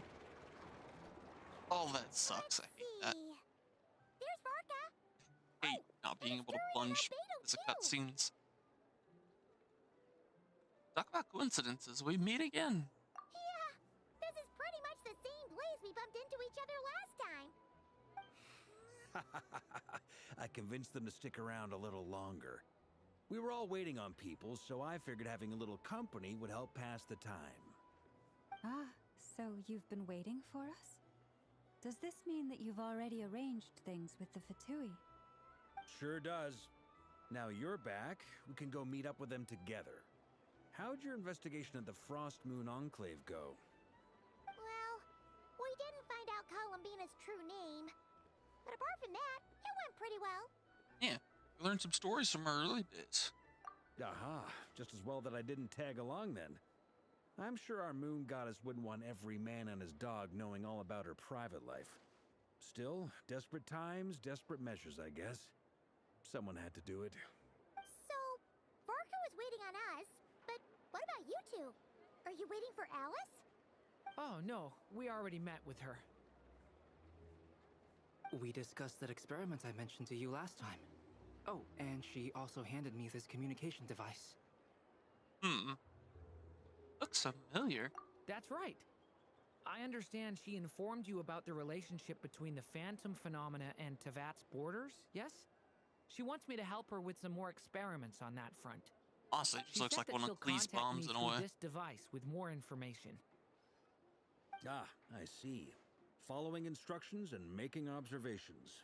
Pretty common research method. Takes me right back to Albedo's lab. Wait, then who exactly are you meeting? Someone you know. Albedo's met him too. But I don't think Miss Lauma or the Grand Master have been introduced. Introductions are overrated, especially in cases like this. Hey, Wanderer. So, it's not like the Academia has prohibitions against going abroad. Also, I applied for leave. I've been writing to Hat Guy since obtaining a human form. I've already brought him up to speed on everything that's been going on in Nodcry. Hat Guy? Turns out, I actually have heard that name before. Oh? Then why did you react the same way I did? I only knew the name, not the fella. But since we're all here, let's do some introductions for what it's worth. I'm Varka, Grand Master of the Knights of Favonius. Lauma, Moon Chanter of the Frost Moon Scions. And I'm a Driosh from the Vahumana Darshan of the Sumero Academia. Hat Guy. Good to see you again, Mr. Guy. I believe we last saw each other on the boat ride here. So they came to Nodcry together. Mind you, the only reason I came here is because there's someone I want to look into. Who's that? The Doctor, also known as Dottore, second of the Fatui Harbingers. Just as I thought. From the tone of your voice, it sounds like there's bad blood between you. I was reviewing our archives and noticed that a lot of information about him was missing. Left a bad taste in my mouth. That's all there is to it. Dottore, or Zondique, as he was then known, once studied at the Academia, but he got kicked out before he could graduate. Zondique. I've heard that name before. Back in the ruins, when the Ibis King mentioned that student, that was the doctor? So the Harbinger's #2 man is a college dropout? How embarrassing for them. Last we heard, he was planning something. We actually heard that a few times before, even coming to Notcry. But we haven't seen a trace of him since we got here. He only appears when something interests him. For all we know, he might have left already. But the fact he did something here at all is worth noting. It'll fill a couple extra lines in his file. Why does it sound less like a file you're writing and more like a criminal record? Anyway, we were just about to meet 2 of the other Harbingers. Want to come along? You might learn a thing or two about him there. Sure. Even though they're Harbingers, well, they're old acquaintances of ours, so, you know, when you talk to them, try to be... I got it. The Frostmoon Scion's relations with the Fatui remain tense. Forgive me if I do not attend. In that case, we'll continue assisting Miss Alice with her experiments. Good stuff. Everyone's having a fruitful time. All right, we better get going. I'll lead the way.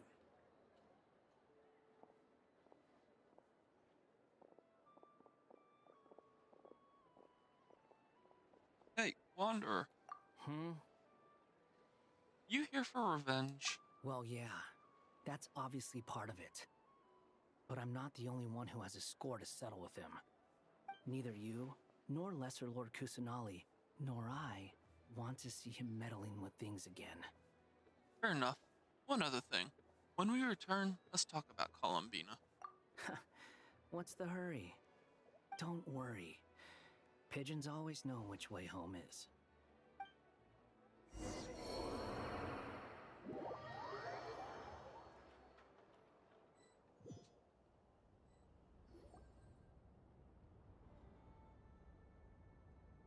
Arlecchino! Who is this? A scholar from Sumeru. They call him Hat Guy. He's an old friend of the Travelers. Gotcha. Wait, this is the Academia representative you wrote about? He doesn't exactly look the part. I believe this will prove my identity. You'll notice it bears the seal of the Sanctuary of Surasthana. Well, what do you know? So it does. All right then. My mistake. It's fine. I expected as much. What? So as I mentioned in my letter, the Academia's got its eyes on Dottore. But this matter remains top secret.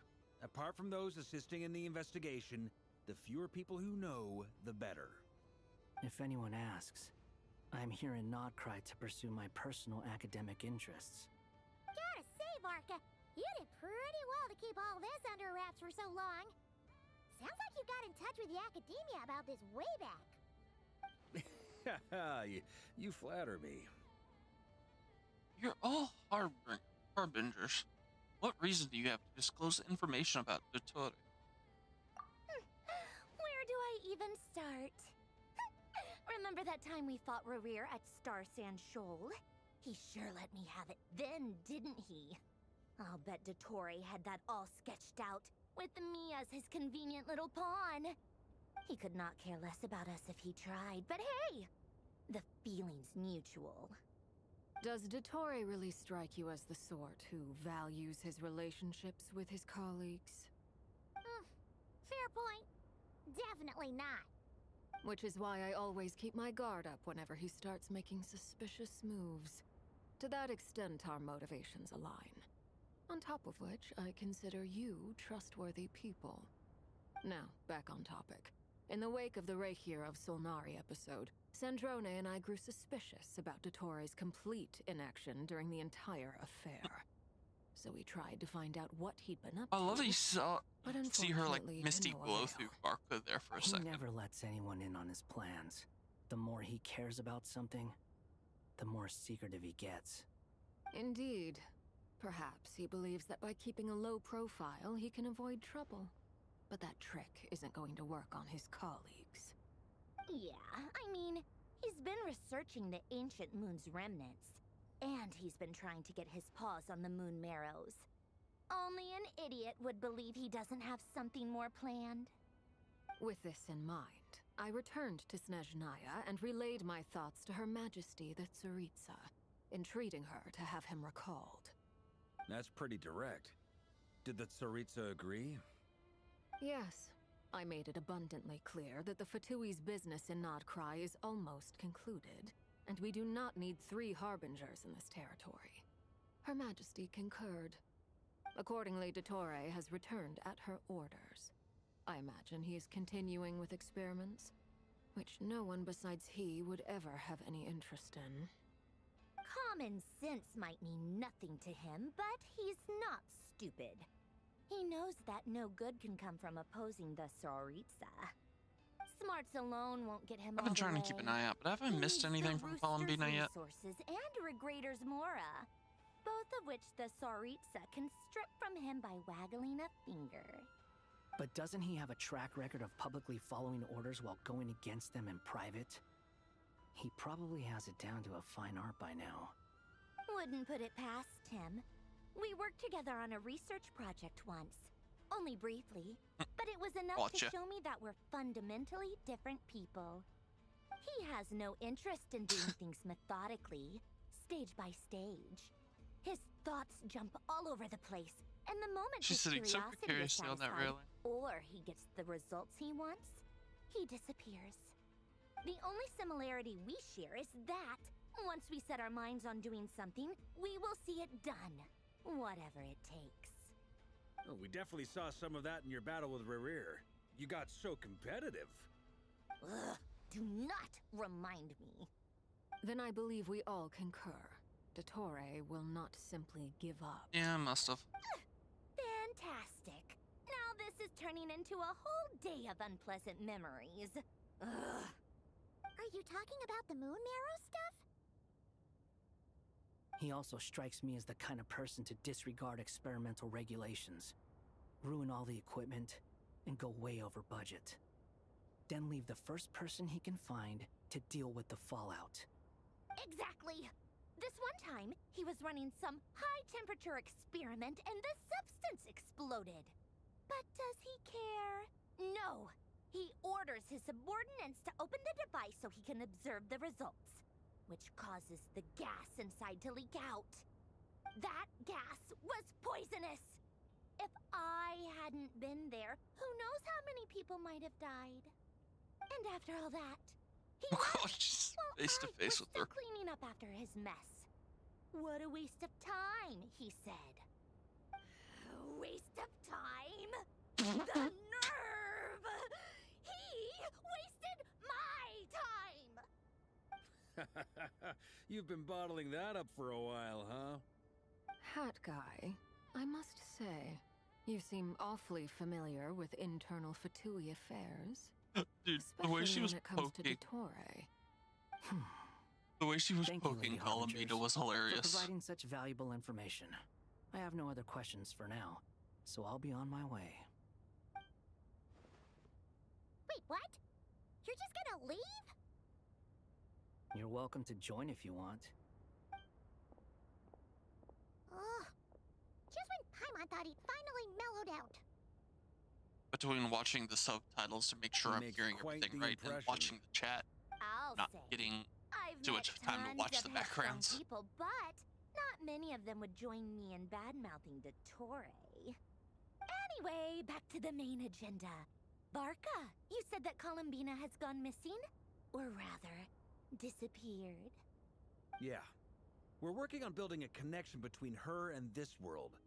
The simplest method is to find out her real name. I've actually asked her that question before, but she said she didn't know. Considering our relationship, I doubt she was lying to me. What did she do while she was with the Fatui? As far as I recall, she was never dispatched by Her Majesty to claim a gnosis or anything like that. The Tsaritsa's plans had long contained a place specifically for her. I always thought that was weird. What could she do that the rest of us couldn't? Knowing what we do now, it's probably something related to Kavaki, right? More than likely. When she first arrived, Columbina would often go to Her Majesty and ask when she could start the task assigned to her. But Her Majesty always gave the same reply. The time has not yet come. So she spent her days in Snezhnaya doing basically nothing. The Tsaritsa has summoned a beautiful blind maiden to be a harbinger, giving her the third seat by virtue only of her enchanting voice. It was a dumb and stupid rumor, but the reality of the situation made it hard to refute. And what happened after that? I imagine she stopped caring. She no longer seemed to care why she had been recruited, and Her Majesty never gave her any missions, so she just continued to sing in the flower garden. For my part, I was busy. So busy, in fact, that watching someone be that idol had me fuming. But still, I got the sense that she had long been used to a life of other people claiming she was needed when she wasn't. I just felt that having a place to stay would cost me something eventually. And so I waited quietly for the day that I would have to pay the price. And on the other end of that spectrum, you had me. Someone once told me that I had the lousiest work and the toughest luck. That's a good way of putting it. I forget who said it, but those words have always stuck with me. Sounds like something Wanderer would say. No wonder. But you've done your job exceptionally well all this time. Because at heart, you are a conscientious person. Thanks for telling us all this. What is it? Something come to mind? It's nothing. I'm just even more eager to learn her name now. I want to shout it to her from the rooftops. That makes sense. Nothing screams you are needed like your name shouted from across the town. Well, good luck with it. But if you ask me, Columbina is still the most shoutable name. I'm just so used to it now. After all the arguments we've had, I can't be bothered trying to remember another name for her. Nor I. Sandrone. Harlequino.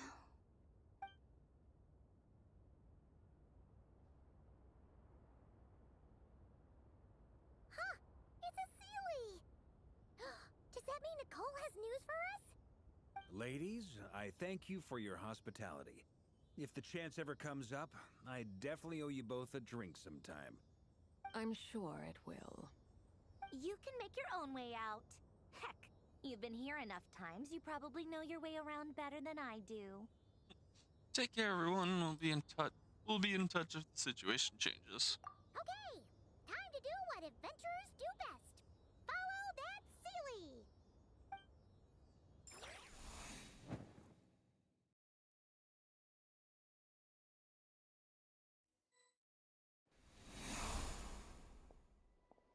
Here you are.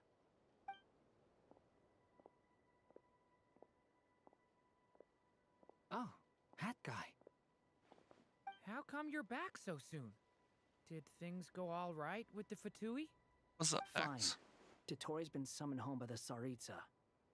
Couldn't get much more than that. How about you? Any progress with the investigation? Unfortunately not. We've tried everything. Different phantoms, different locations, different points in history. But the results were the same each time. Abyssal monsters roaming the land. People crying out in despair, with no hope of being rescued. Every time I see it, I can't help but think, is this what it was like in Mondstadt when Dragonspine Durin attacked? And if I fail in the task I've been given, will I create yet another tragedy? Bro, what? That's just meaningless speculation. When we encountered similar phenomena previously, I tried to interfere with those illusions, using sounds and lights to guide them. However, we could not change their fates. At most, we were able to extend their existences. The events of the past are like fate that has been written into Irminsul. There isn't a living thing in Tevat that can escape its past. But Miss Alice instructed us to try to find ways to change the outcome that these phantoms face. It's an impossible task. Can't you just refuse? Since she asked us to do this, I feel like it can't truly be impossible. Or if it is, well, mages can make the impossible possible. Yeah. I could not have been Hell of born a long a Durin stream, huh? otherwise. But you also said that your past 39 attempts were fruitless. That's true. But you're still going. Yes. After this many futile attempts, surely you realize that you're not doing this because you still believe what some I've mage seen told where you. that's happened a couple times. It's because And you want her Kenji, I'll be hypothesis getting to off here come in like true. the next 15 It's minutes or so. I'm something just you trying to wish get through for the deep chapter. inside. So, think for yourself about what you want to do. As long as you don't believe it's futile, it isn't. Yeah. Previous experience Even if I indicates don't that we rest, cannot I touch still the need to get phantoms, off here in like 15 minutes to which make limits food. the effectiveness of our interventions. If we want to clear this hurdle, we need to break this rule somehow. Same thought here. Following the same rules means repeating the same failures. Reducing ourselves to mere playthings of fate. So you mean we need to figure out a way to make contact with them despite knowing that we can't? Yes, and I suspect that's something only you are capable of. Everything in Tevat is logged in Irminsul, but the withering that once occurred in Sumeru was a sign that the Great World Tree was being corrupted. This corruption allowed things that should not have existed in Tevat to appear. This is tantamount to rewriting reality to an extent. You're saying abyssal power might be able to affect those phantoms? No one's ever tried it before. If you're gonna try it, it'll take courage. And you have to be confident that you can control it. Is anyone there? Has anyone seen my daughter? She's missing. I have to find her. I hear someone inside. Spargana? Are you in there?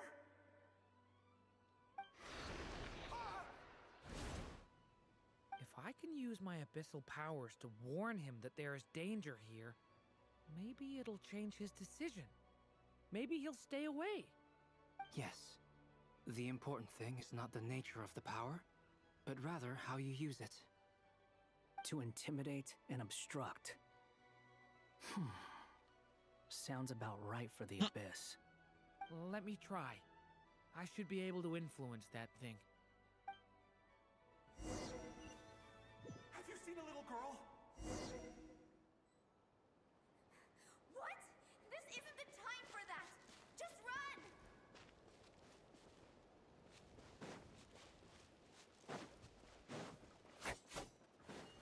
I hear someone inside. Spargana? Are you in there?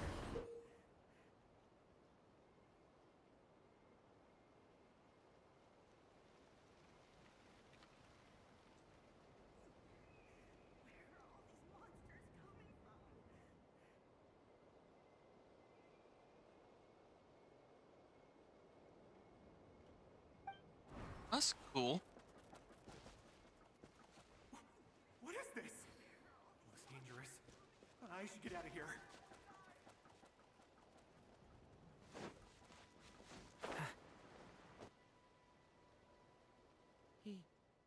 He really left. Huh, we did it! Don't celebrate too soon. Follow him. See what he does next. Monsters approaching from the front. You need to stop them and create an opportunity for him to hide.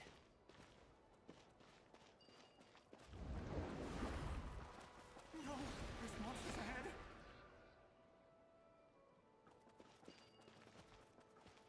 Wait, is that the barrier I saw earlier? Why is it appearing now? controlling it. The monsters are gone.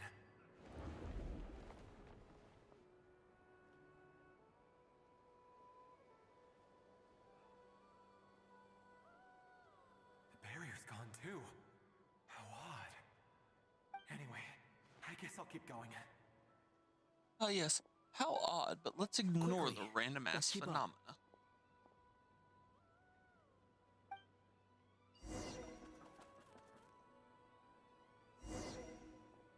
Wait, there was someone else here? Don't go any Get further. what We've got you mean. anti-monster traps laid out everywhere. Get what you mean, Bex.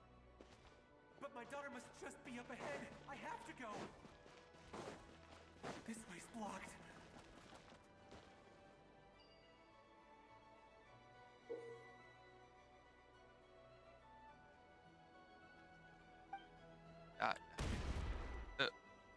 Should have waited.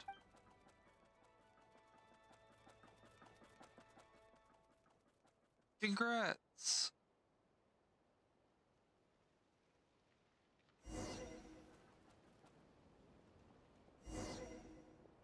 Wait, there was someone else here? Don't go any further. We've got anti-monster traps laid out everywhere. But my daughter must just be up ahead. I have to go. This way's blocked.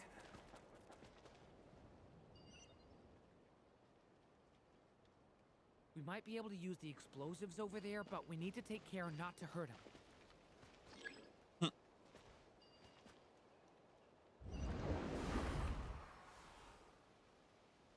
I'll use the barrier to keep him at a safe distance. This barrier seems to be helping me somehow.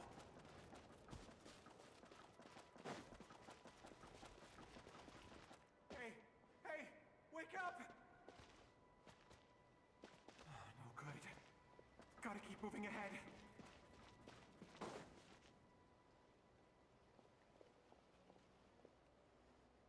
Oh, that's cool. So many monsters! There's still a chance, Durin. Use the traps. Max, you're the one who brought it up.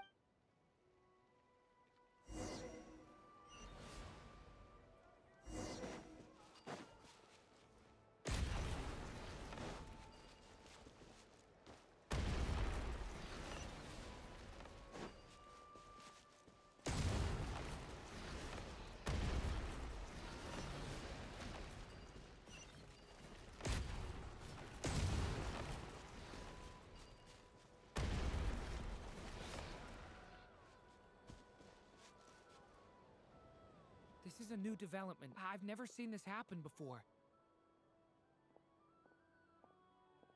We might just be able to save this person.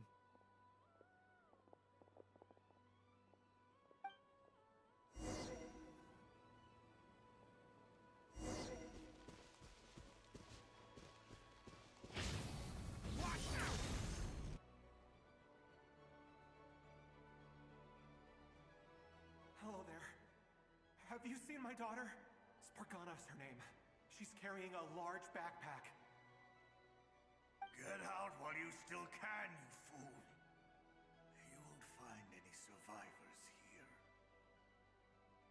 But I can't just leave her here. She must be so scared right now. Sorry. Wish I could help, but I haven't seen her.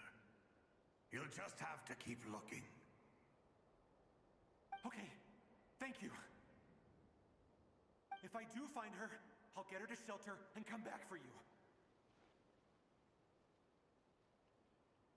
Don't bother. That's interesting. What's that noise? Monster!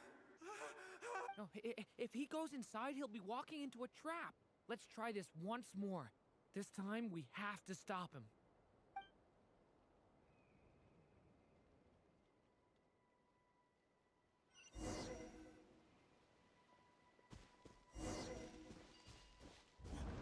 Why? How will I know where Spargana's gone like this? You know what? I'll trust this strange barrier. It's gotten me this far after all.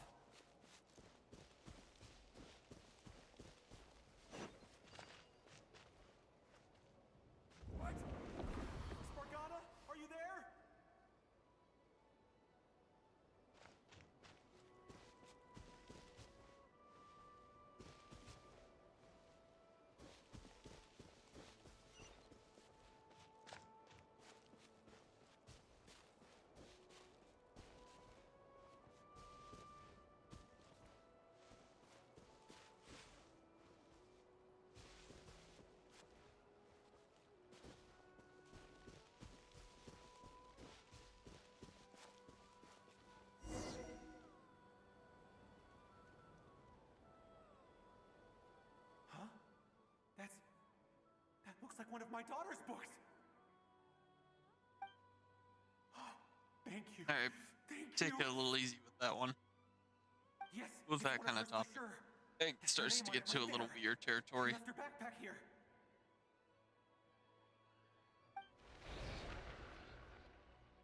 Durin, just like last time. Use the explosives.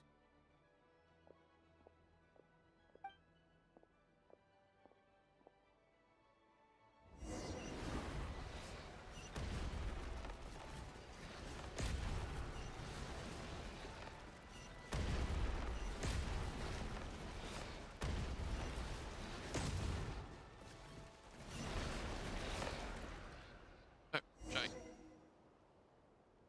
It won't work. There's not enough left. If he makes it in, he'll die. But then, this clue could be the key to him finding his daughter. It might not be the only one. Better he misses that clue than loses his life. I guess so.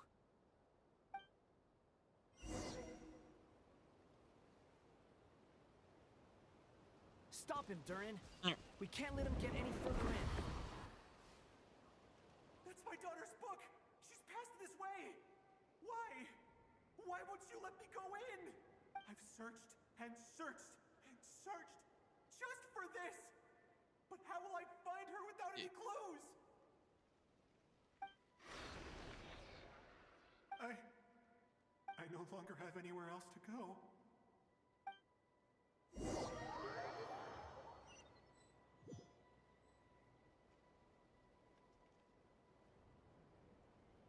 I'm sorry. I'm so sorry.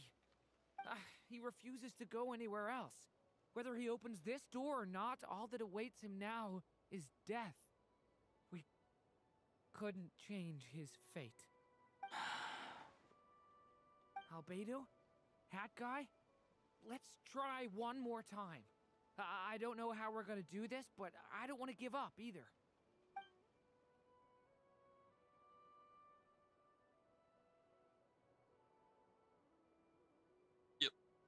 Why am I here? What's going on? All these scenes running through my head. Where are they from?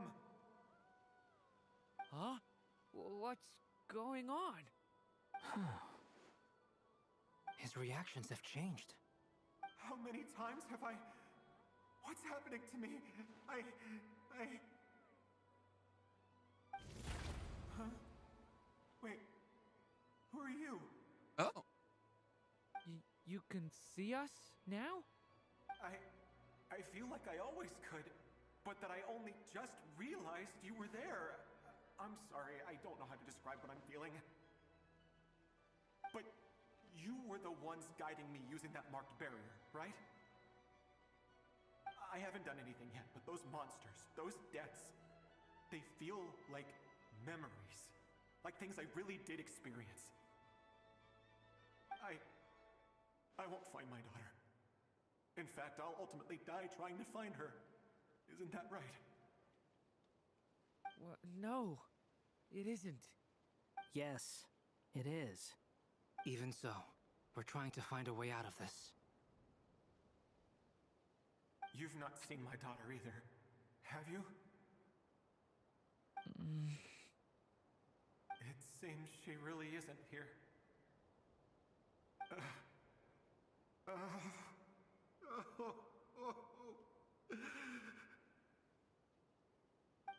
I'm sorry we couldn't help you. I'm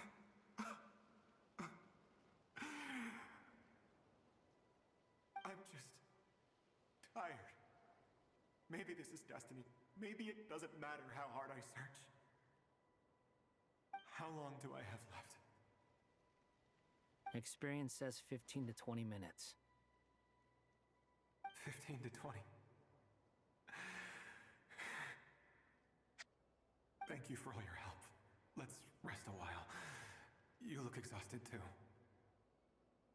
Now's not the time for you to start pitying us. It's not pity. I'm just realizing that I've only got 10 or so minutes left. You know?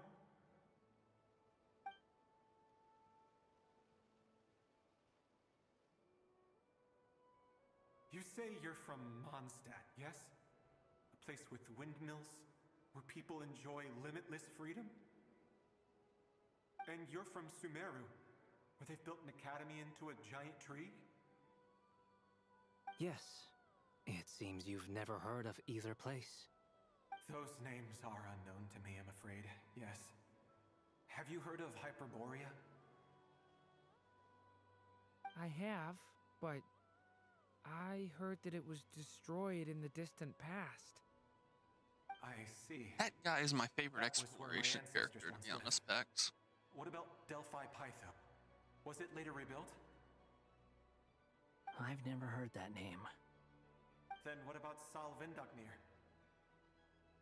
I have seen that name on stone tablets on Dragonspine.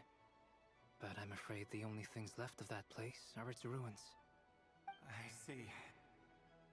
Sure enough, I was responding there to was no your way to turn this around. thing of Hat Guy's name at now. Hat Guy's my favorite character to use I was the when one who asked exploring. to chat, but it seems like we're too many ages apart. His ability to There's fly barely is great. any common ground to start from. It's all right. We did hear something new, at least. From how you speak of your lives, things must be going all right for you, I guess. They are. Mondstadt is a place of freedom and happiness.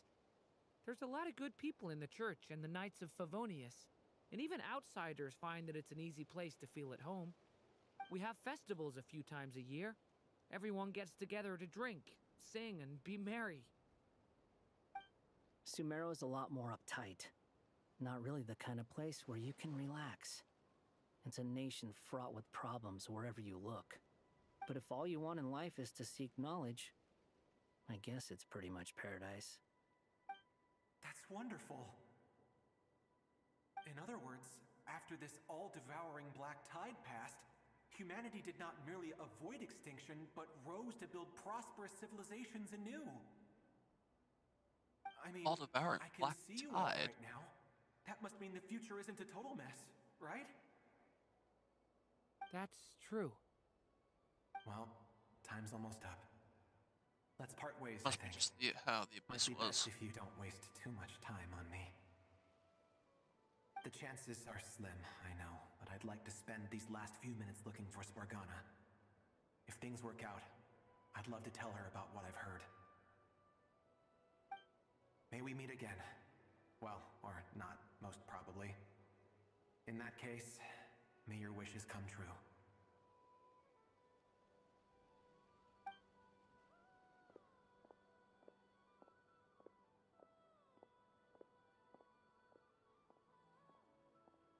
He's gone. In a few minutes, he will meet the end that was his to begin with. The ending of this tale did not change, but I believe that we've just made the most progress we have yet. May your wishes come true. If only it were so simple. Hat Guy, could I ask you a question? You've never talked about your past. It seems complicated, and it weighs heavily on you, too. Would you be willing to tell me about it? I mean, sometimes it's better to get things out in the open. Take that guy we try to help, for instance. At least he said goodbye with a smile, right? I know about Albedo's past.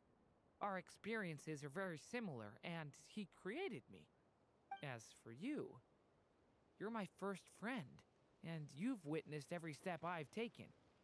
But by comparison, I know nothing about you. Either way, I mean, we're still best friends. But if I knew more about you, I might understand your thoughts a bit better. I've told you about myself. I'm a student at the academia. And what did you do before that? Prepared for the entrance exam? All right. If you really don't want to talk about it, I won't press you any further. I was a puppet built from the branches of a white tree, using technology left behind by the Conrian schools of mechanical engineering. A white tree? You mean an Irminsul tree? Yes, a branch of Irminsul, that was once connected to the main tree. So you had a human creator too? Yeah, but my creator abandoned me after deciding that I was a failure. After that,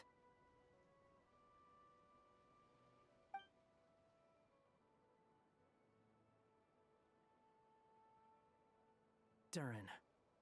Resisting the influence of the abyss, suppressing the urge to destroy, trying to do the right thing. None of these things are easy. But no matter how hard they are, trying to rewrite past wrongs is far harder. You asked me if you would create a new tragedy if you failed. I told you there was no point speculating about that. But the real answer is, yes, you absolutely will. That guy. But at least you've got people here to help steer you away from the wrong path. So, just keep aiming towards the light. I will. I promise. All right, break time's over. Hello? Durins speaking. Hello, friends. Mm-hmm. It's me. What have you been up to, You can't what Detecting X some unmistakable with fluctuations here at the border. how you want The Durin as a amplitude isn't plush. particularly high, but they're completely different signals from the ones before, and the scale is comparable to those I've detected previously. Alice. Yeah. We were unable to save that person. However, he appears to have retained a portion of the memories gained through that cycle, and was able to hold a conversation with us. I see. Well, that is rather odd indeed. It definitely merits further attention. Could I trouble you to keep trying the same approach? I need to gather some more data. Counting on you. I should probably have Nicole come and check this out as well. Hey, finally completed.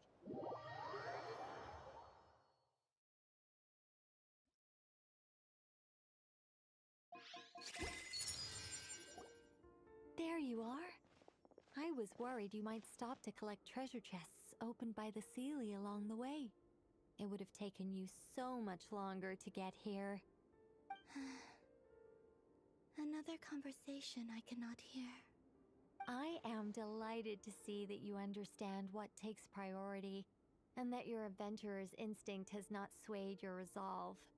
Really, I must applaud you for it. You should know.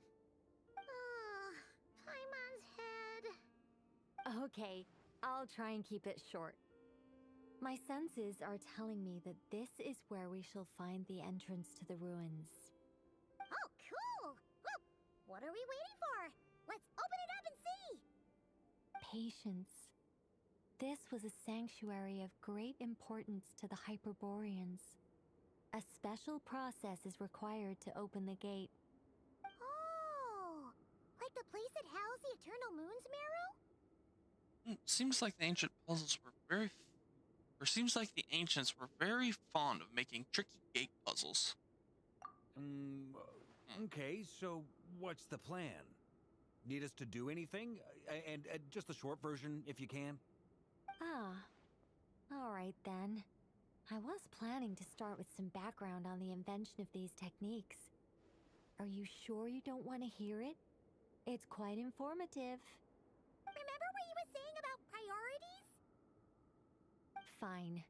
Simply put, we need 3 human representatives to successfully undergo a process of Kuvaki resonance. Think of it as a test from the 3 moon goddesses to see if the entrants are qualified, with the most recognizable qualification being Kuvaki. Pretty sure Lauma would ace that test. Oh, wait. But we need 3 people.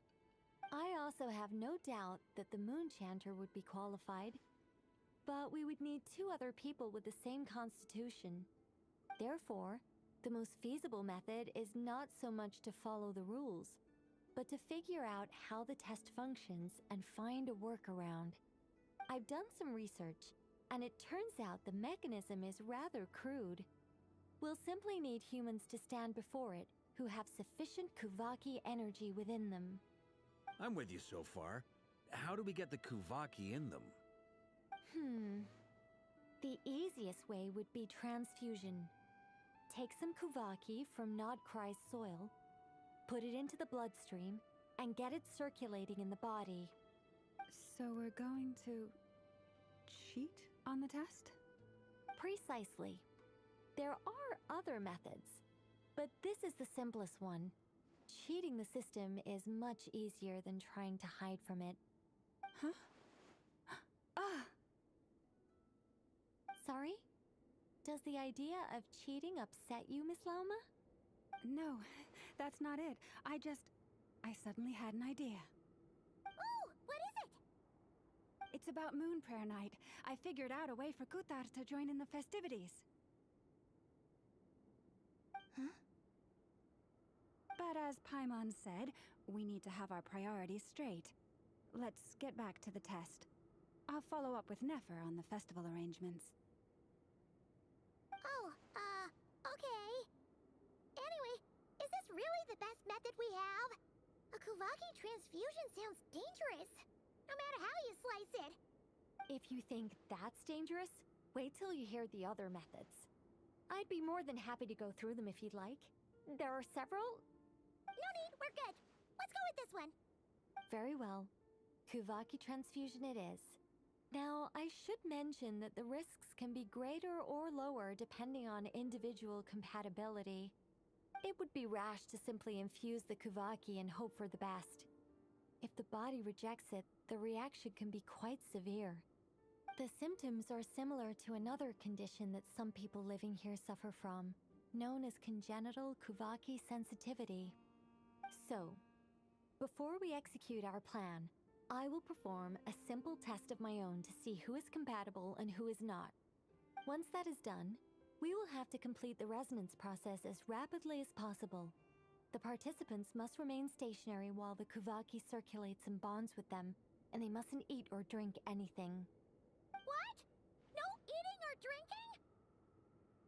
That's some hardcore fasting. They'll all be monks by the time they're through. How long will they have to keep that up? 3 days. Jesus. Oh, that's so long! And we still need to find 2 more people who are not just compatible, but also willing to volunteer. Fasting? What are they talking about? Yeah. Figured the Traveler and the only other one would be either Arlecchino or Sanjone. Really? Don't you want to think this through? Haha, count me in too. 3 days without food? I can handle that. Miss Nicole has made it clear that this is the easiest way. The way I see it, there's nothing else to discuss. It's time to step up. Compared to having Columbina disappear completely, fasting for a few days is nothing. Yeah, you're right. In that case, Paimon volunteers to be Captain of Logistics. She'll keep the fires lit and grab some spare clothes to keep you comfortable. Good work, Paimon. Then we'll start with you first, Traveler. Please step forward.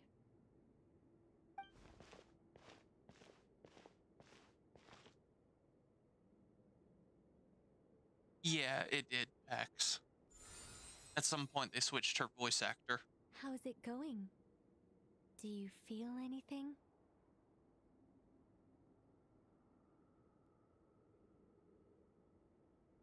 No, I don't feel anything. How about now? Nah. And now? Still nothing. What about now? Nothing at all. Did you do something? You guys, it's not a competition, you know. All right, I'm officially impressed. Even as a descender, you can withstand far more than I imagined. It's like I summoned a giant stone titan to arm wrestle you, and your arm hasn't even moved an inch.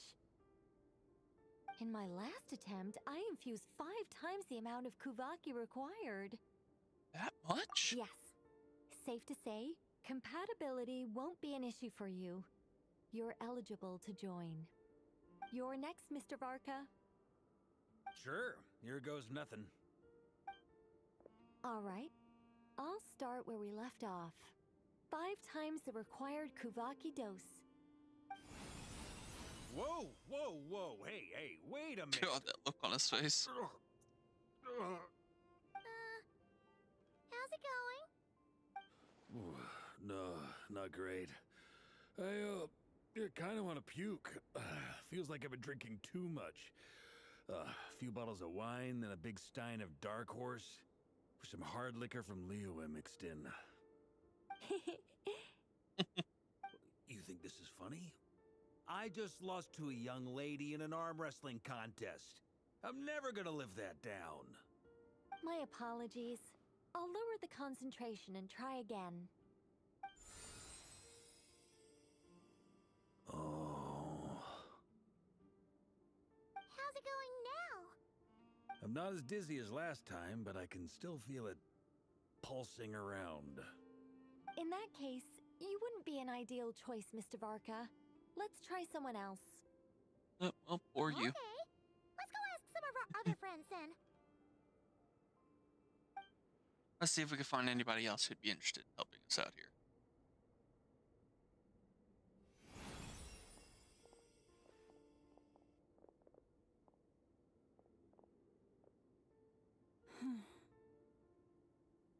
No surprises here, Miss Moonchanter. You're perfectly compatible. You may join.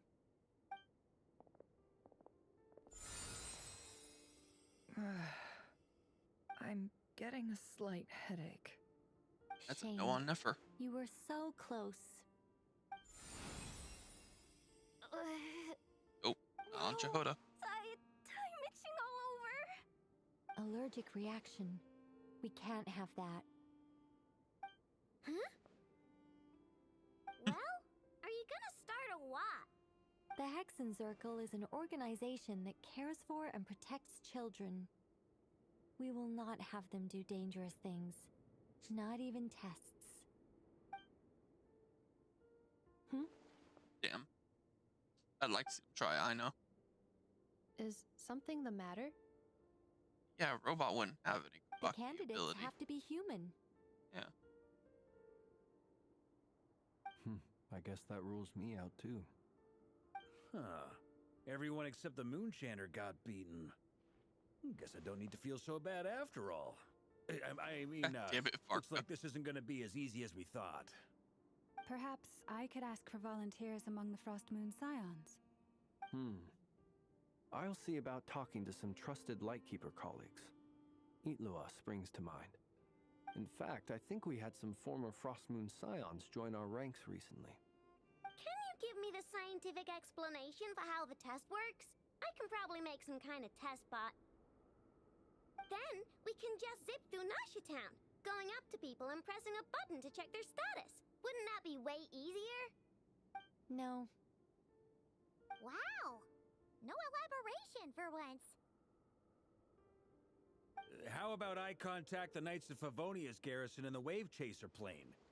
Shame that Lohan's already left. And that guy's even tougher than I am. Strange. The moon goddess is clearly revered by many people. So why is she on the brink of disappearing? She mentioned that the world has rejected her from the very beginning. And when we fought the Reikir of Solnari, it seemed like she exhausted her power for our sake. Also, Paimon's not sure revered is the right word for how people feel about her. Gratitude, certainly. For my part, anyway. It's basic reciprocity. She helped us, so she deserves our help in return. Yeah. Even though she looked like she didn't care, she still saved a ton of people, including me.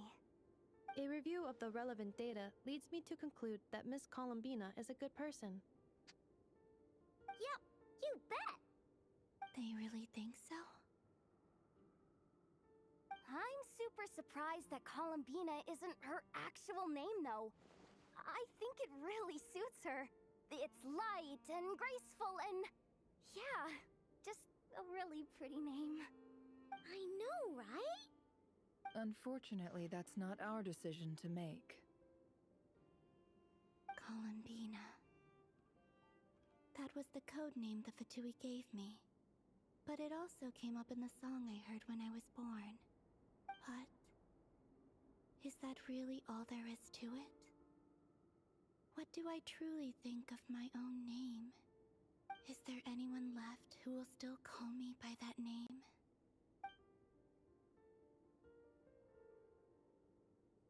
You told me to pick whatever name took my fancy. Why didn't I pick Columbina? Maybe because I felt like that she never wanted to become Putar and be worshipped as a god. Moon Prayer Night is getting closer by the day. We're running out of time. We need to look for other candidates. There's Arlecchino. Then allow me to try. Huh? What are you doing here? She's got the other moon marrow. What do you expect? Contacted your friends via the Adventurers Guild. Sandrone has been keeping an eye out for something like that, so she informed me. Since I have the ability to accommodate a moon marrow, I should prove to be a suitable candidate. Arlecchino. When can we begin? I see. We can begin right away.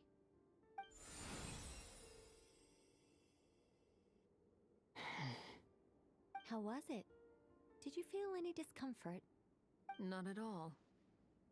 Then it seems we shan't need to look for additional candidates after all. Great! Cool.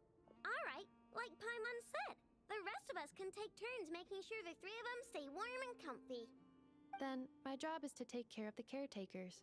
I will ensure everyone receives food and accommodation. Let's do this. No time to waste. I'm ready as well.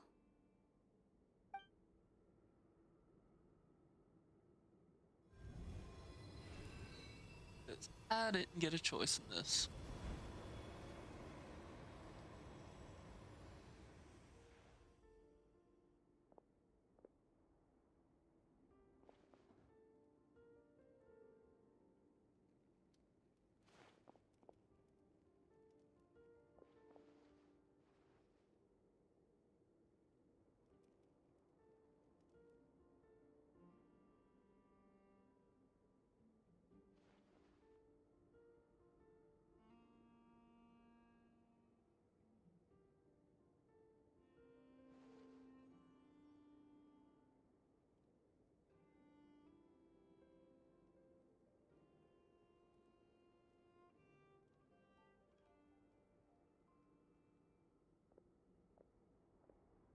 The work is done. The sacred scroll shut. The stars grow dim, the people silent. The white sun sets, the silver moon rises. O path to the temple, appear now before us.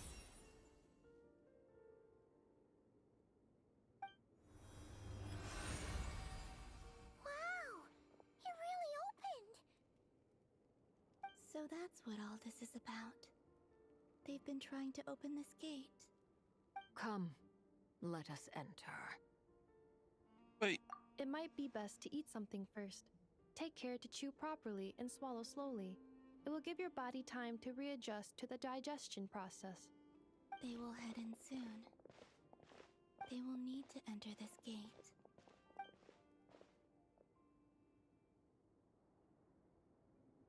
Huh?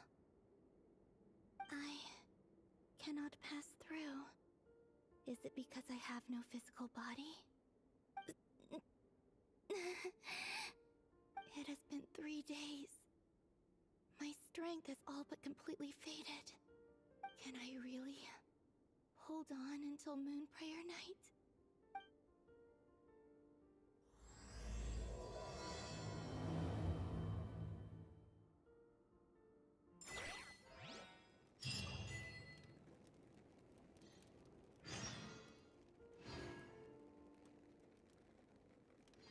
Alrighty.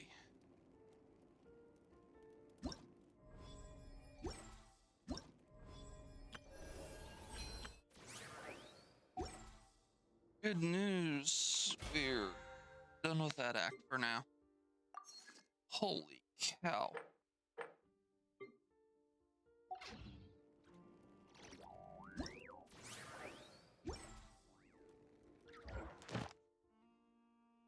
We have a wish to do, ladies and gentlemen. We have a wish. That's also my daily's done.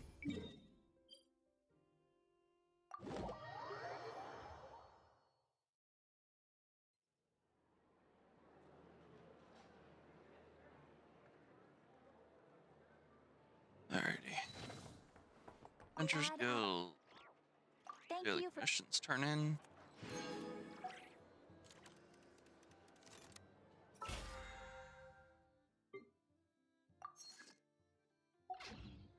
Alright. Now to do the Finch Ball.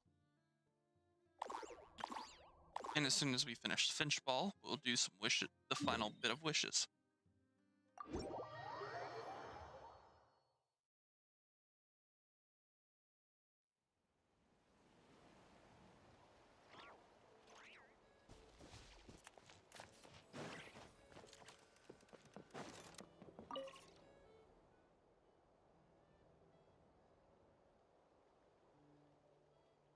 Another round!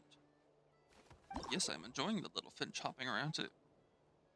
Finch techniques. So we got a splitter and a fireball.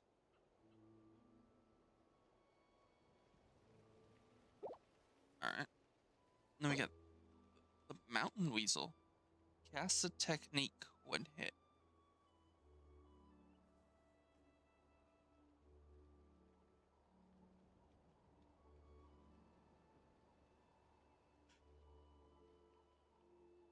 Shameless, Chip Bandit.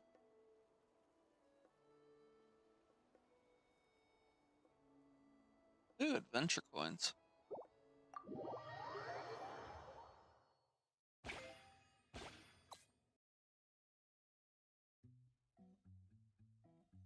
After the mountain weasel is hit a sufficient number of times, it'll summon a ward, which must be hit with multiple strikes to break. Once ward is broken, they will be stunned, which will give you double points. Alright.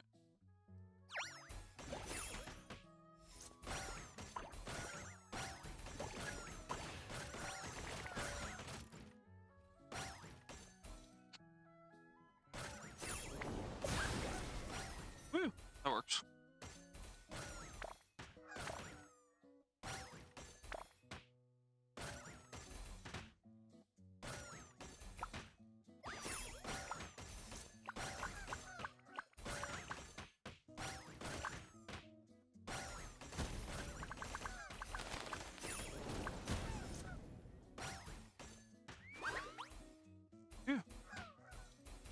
So far, so good. Just keep it up. I got it. 10K.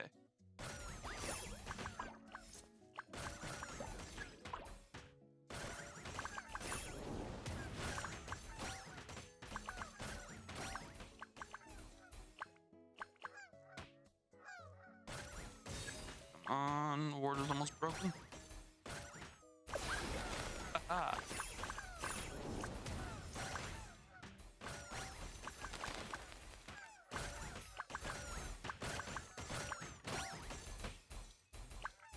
Hit him! Hook him up!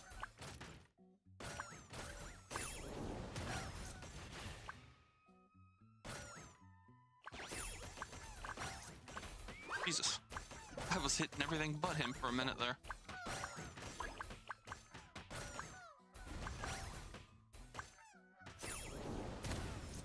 Wait, the enemy's gone. What? Did I just kill him enough?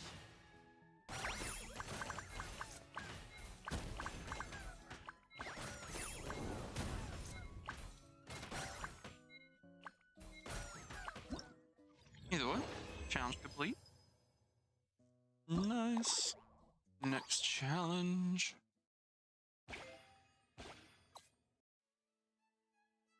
They'll burrow into the ground, leaving 2 secret source cores. When they collide with their Finch Ball,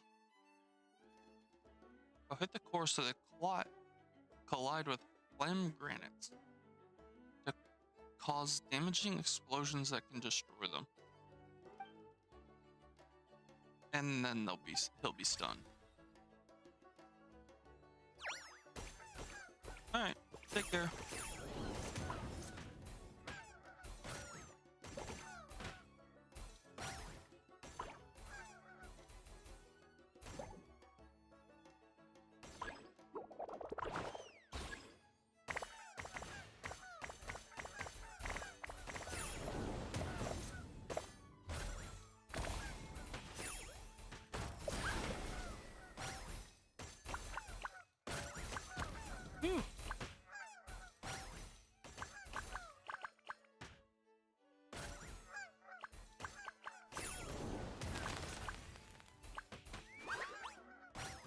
Come on, get up there, hit him good.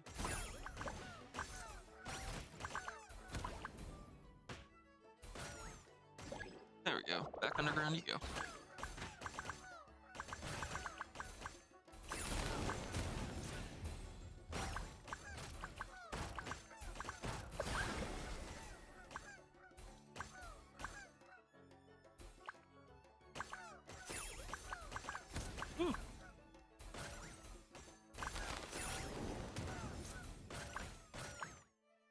Nope, get back up there. Come on. Bounce that. Bounce. Oh. Oh shit, I fired it straight down. Ah, crud. Missed my shot. Woo! Bounce, bounce, bounce. Ooh. That was a good shot, too.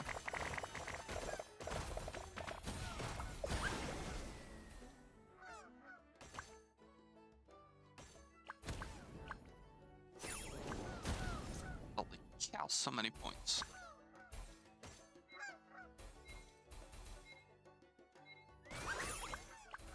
Mess them up. Oh, almost got 20k. At least I got almost 18. Sweet. And that marks everything done for the challenge. Take care, Jay. I don't know if I had said that or not.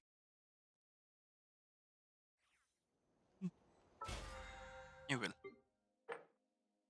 1500. Very nice, very nice. Alrighty. We got some wishes.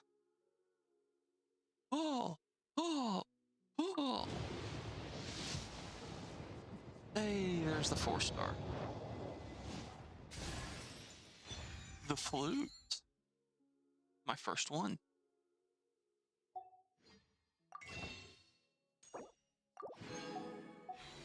Pull, pull, pull.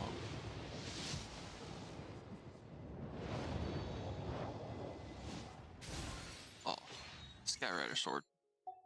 Let's see what the last one gets us. Here we go, ladies and gentlemen, the final one of the night. Come on, show me something good. Oh.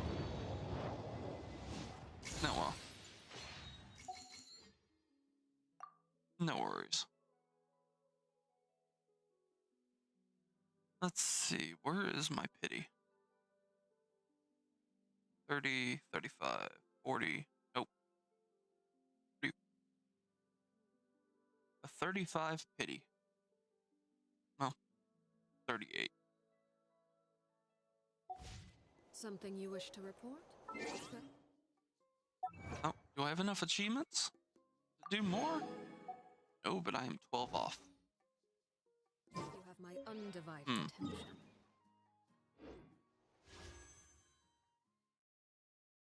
Now I'm 22 off. Okay. Alright, everybody. Well, this is going to be the end of the stream here. This has been a blast. This will be the end for the night. I hope y'all have enjoyed your time here. I've enjoyed everybody tuning in. And I will see you all... What is it? I will see you all Thursday. Take care, everybody. No. 10 p.m. Eastern Time, Thursday.